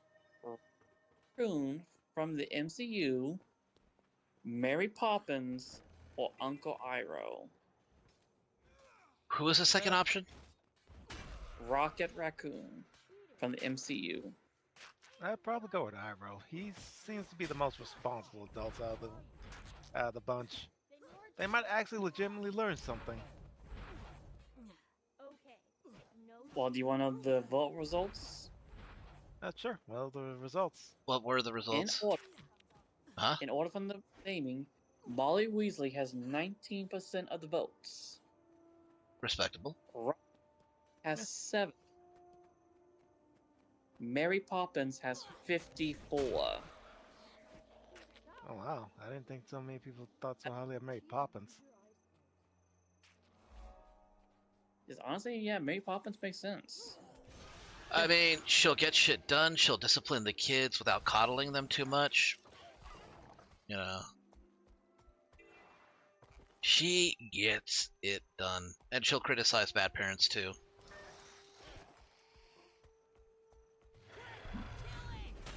Yeah, it shows that Iroh was in second place, so yeah, he does get a good amount of votes.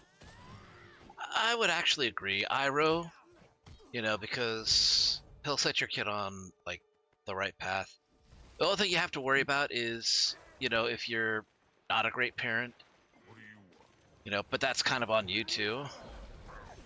You know, because he'll become the better dad, you know, to a kid that doesn't have a good parent.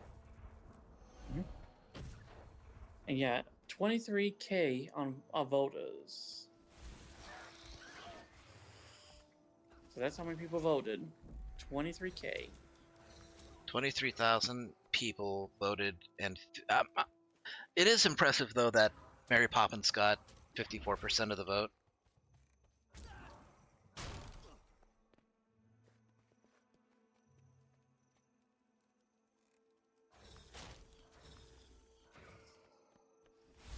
It has been a hot minute since I've actually watched that movie.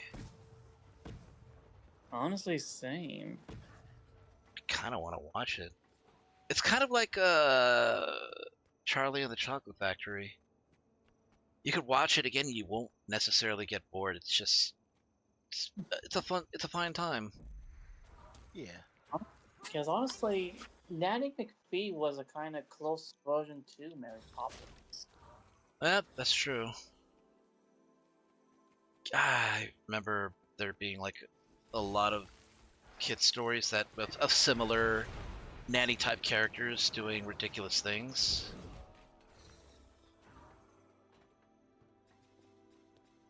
I seem to remember one called Amelia Bedelia, basically an incompetent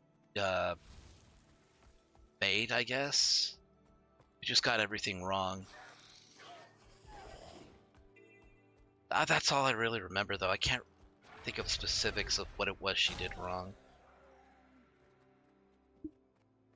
Like, she couldn't get basic instructions right, and I guess that was just, like, the humor of it.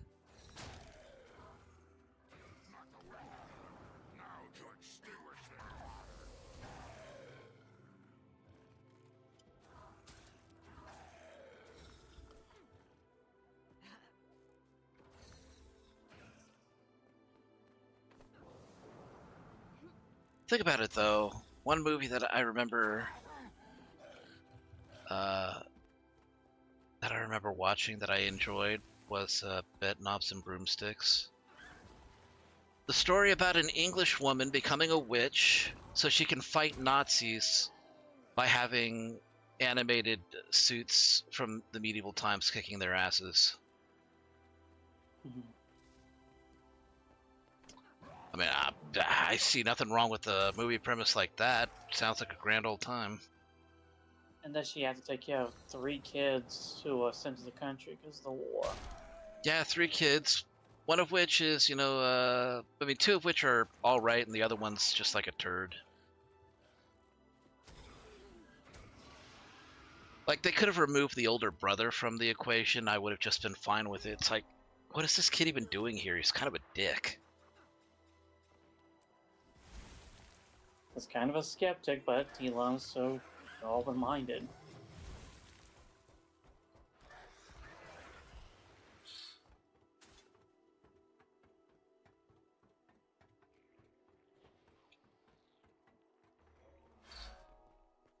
And surprisingly, no one's really brought up about the animated stuff they did in Bed Knobs and Broomsticks.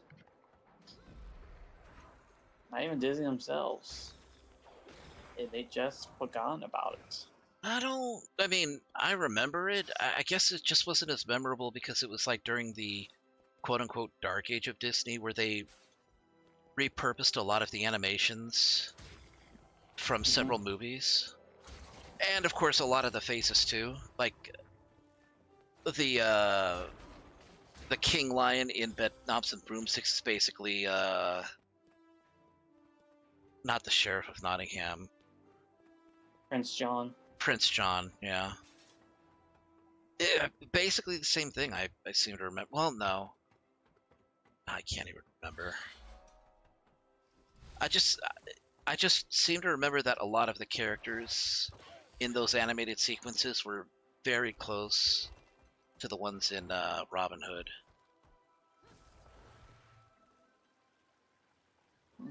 Like, especially the rhinos. I have to rewatch it, but I think I get what you mean. Yeah.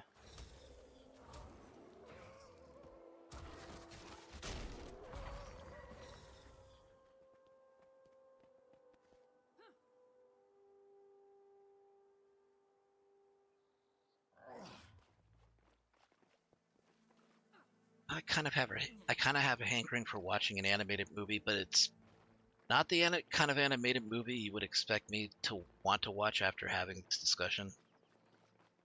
Oh, what's the movie? South Park, bigger, longer, and uncut. I unironically actually enjoy the music in that movie. It's funny as hell, and it's catchy. And even though it's like played off as like a huge joke, I kind of dig the message that it has.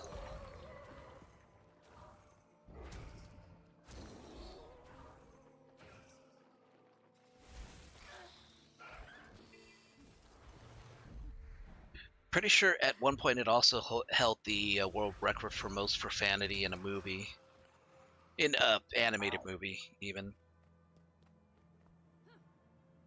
And what was That's impressive. It is, but it's also to be expected since it is South Park. And the entire movie was about concerned mothers not wanting their kids to say dirty words and putting like a chip that electrified children into Cartman anytime they said like a bad word, just for censorship. And then starting a war over it. Fair, if ever there was a child that deserved that treatment, it is Cartman. It is Eric Cartman, yeah. He is absolutely the poster child of, yeah, we have no problems. I mean, that's probably the reason why they picked him. And it wasn't just because he sang the Kyle's Mom is a Bitch song. I mean, it was largely because of that, because Sheila Brofslavsky caught him doing it, but he was going to get it one way or another. But no, they decided to turn it into a superpower.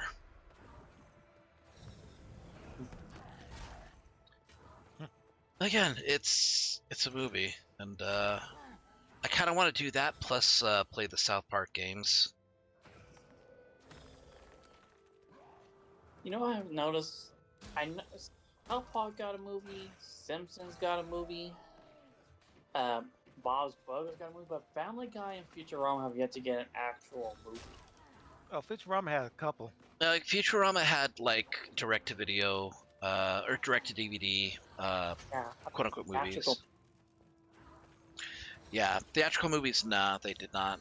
You're right.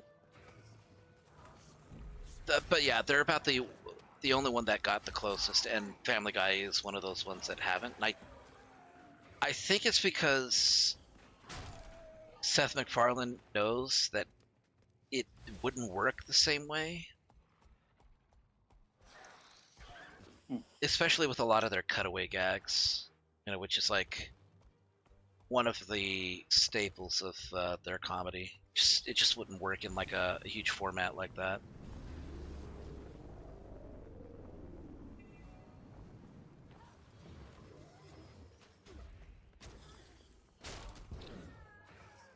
Which to me is kind of why, you know, Seth MacFarlane wanted to do Ted instead.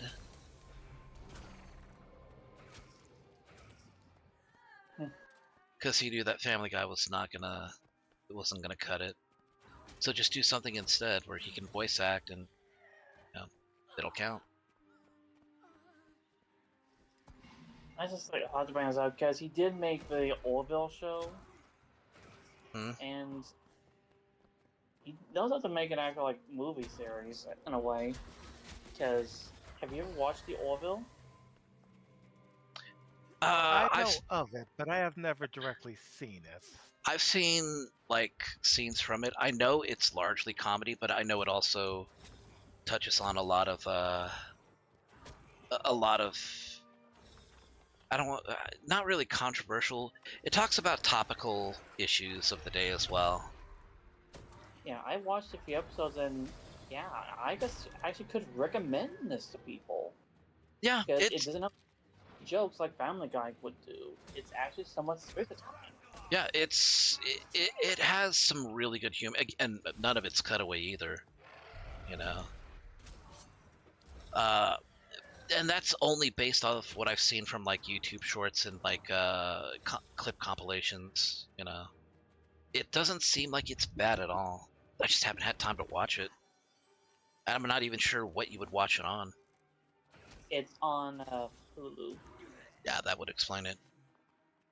Only one person in this household actually uses Hulu, and I think that's just my dad. Yeah, Hulu.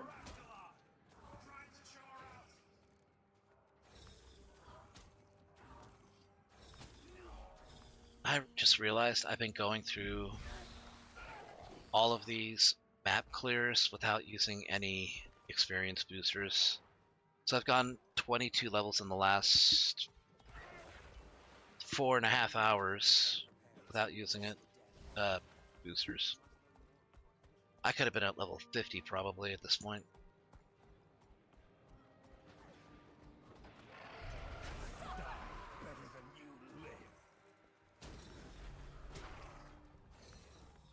Careful for the Orville when they don't have a lot of budget in terms of suits, but when they use it for like the CGI looks great. Yeah, it's. I mean, for a parody of Star Trek, it actually does pretty good. Some people say they actually might prefer this to Star Trek currently. They do have some good costume effects as well. It's it's appreciable.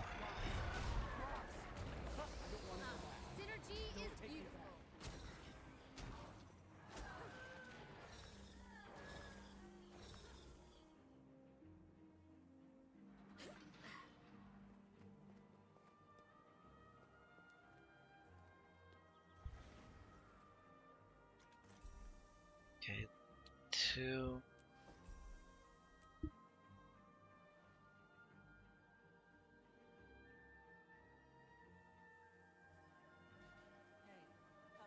Okay, we're at 96%, so I think by the time 10 o'clock rolls around, I'll have earned the drop finally. And I think I know why it wasn't registering. It wasn't registering the credit that I was getting. Twitch has this. I think it's by design. It has this quirk where if you mute the video player for a channel, it doesn't count as viewership.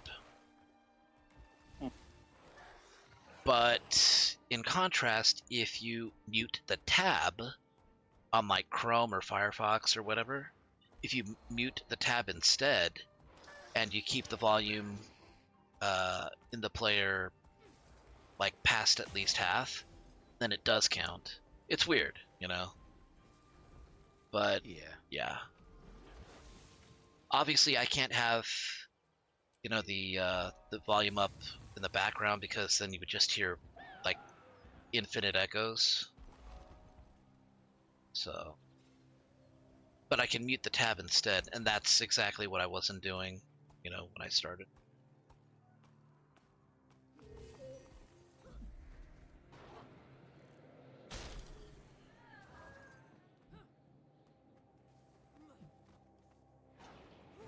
Rage at maximum.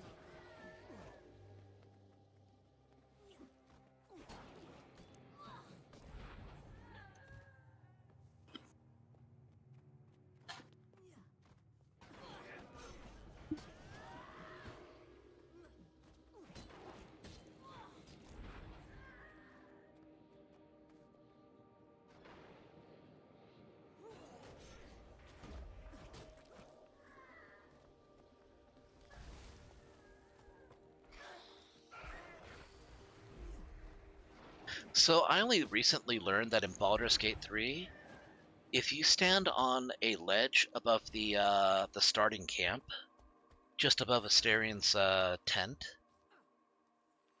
a song will actually play with lyrics. See, I had no... Yeah. The song is called I Want to Live. Oof. Yeah, that's fitting given what we learned about Asterion. Yeah, well, I mean, it kind of fit. The lyrics actually kind of fit everybody in that camp, you know? Because everybody there's just like... It seems like they're living on borrowed time with like the illithid parasites. Yeah, if you don't get the illicit, a lot of them have some issues. So Gale has the orb. Karlach has the engine. Yep.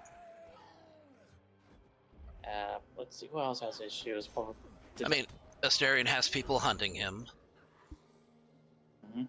You know, he's more and more becoming a devil.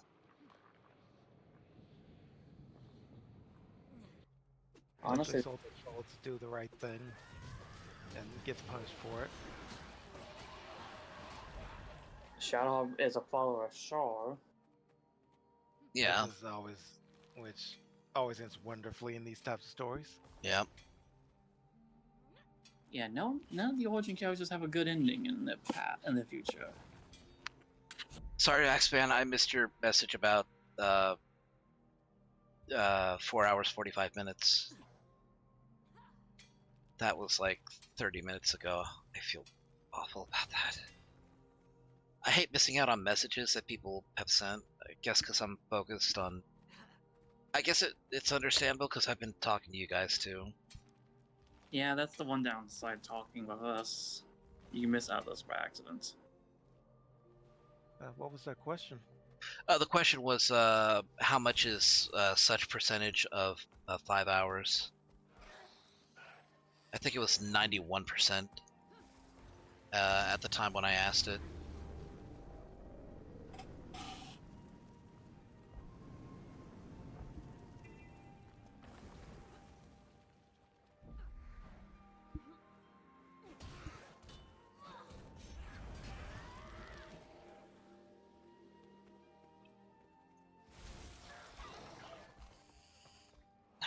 Somebody cleared out this camp earlier.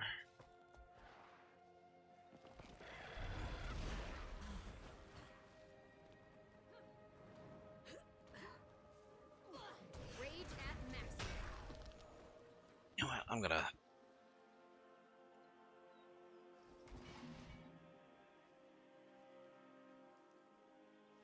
Just a mini sandwich. Oh my gosh. What's up? Just a video I'm seeing about the destruction dogs are doing unintentionally. Because they're just being dogs. I did see a video earlier today on YouTube of a dog,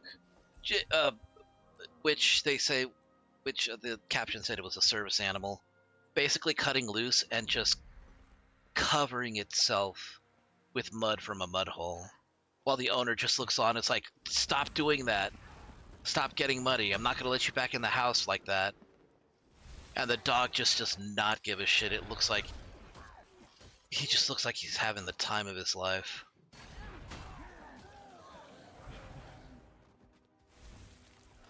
He understands what he's understands what he's risking. Yeah. But it's too good an opportunity to pass up. Rage at maximum. Like, I would really love to know the context of why the dog was even doing it in the first place. But it's one of those videos where it's like, you can do without it because it's just watching, you know, that brings you the most joy.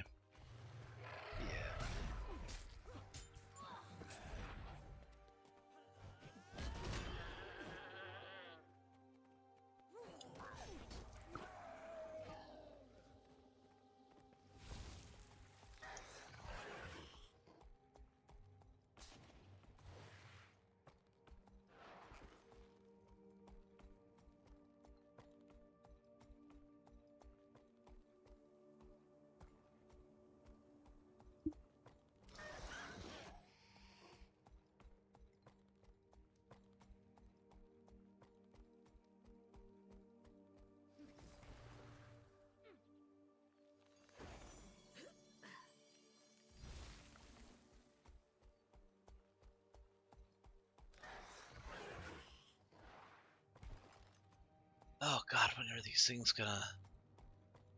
Yeah, I'll take that. These guys weren't respawning for some reason. There we go, much better.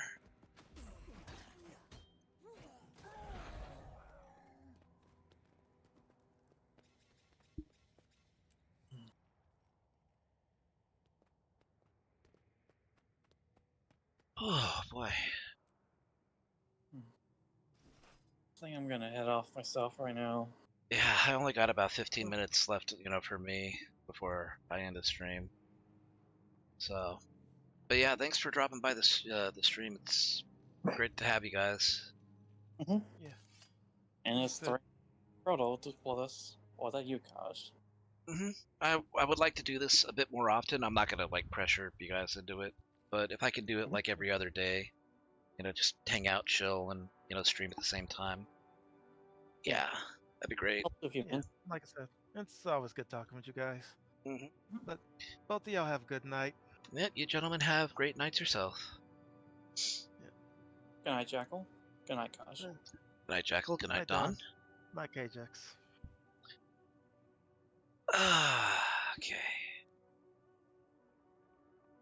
And yes, I am alone. I'm going to disconnect from the... Yes.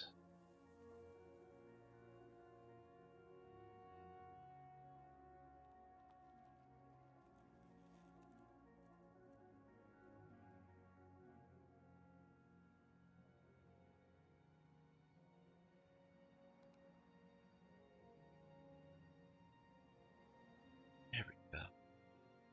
Alright. Go ahead and... It's still at 99% of 5 hours. Damn it.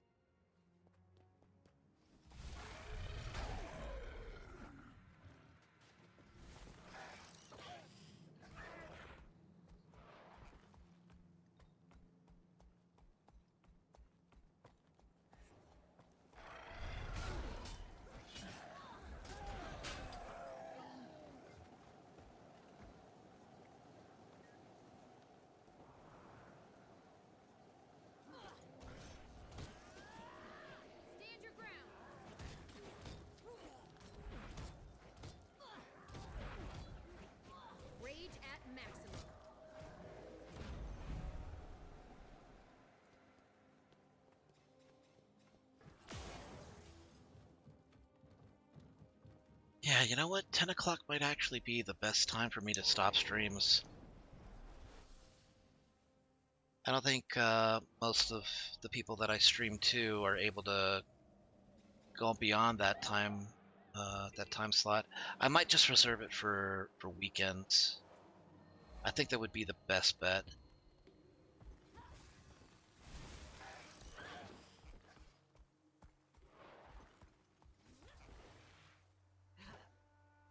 Alright, looks like I finally managed to get the last drop. Yep, there it goes. Should be getting it in the mail right about now. It's account bound on a choir, though, so I can't give it away. Statistically speaking, this is rather rare. Ah, that's fine, though. I can go ahead and show it off anyways. Okay, outfits.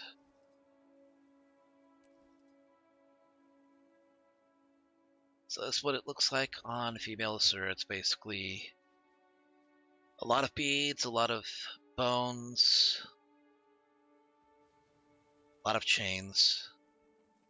That's what the ritualist basically looks like in Guild Wars. Alright, so with that, we have reached the end of tonight's stream. Let me see who I can raid out to. Probably somebody else playing Guild Wars 2 as well. Let me see. Who is up at this hour?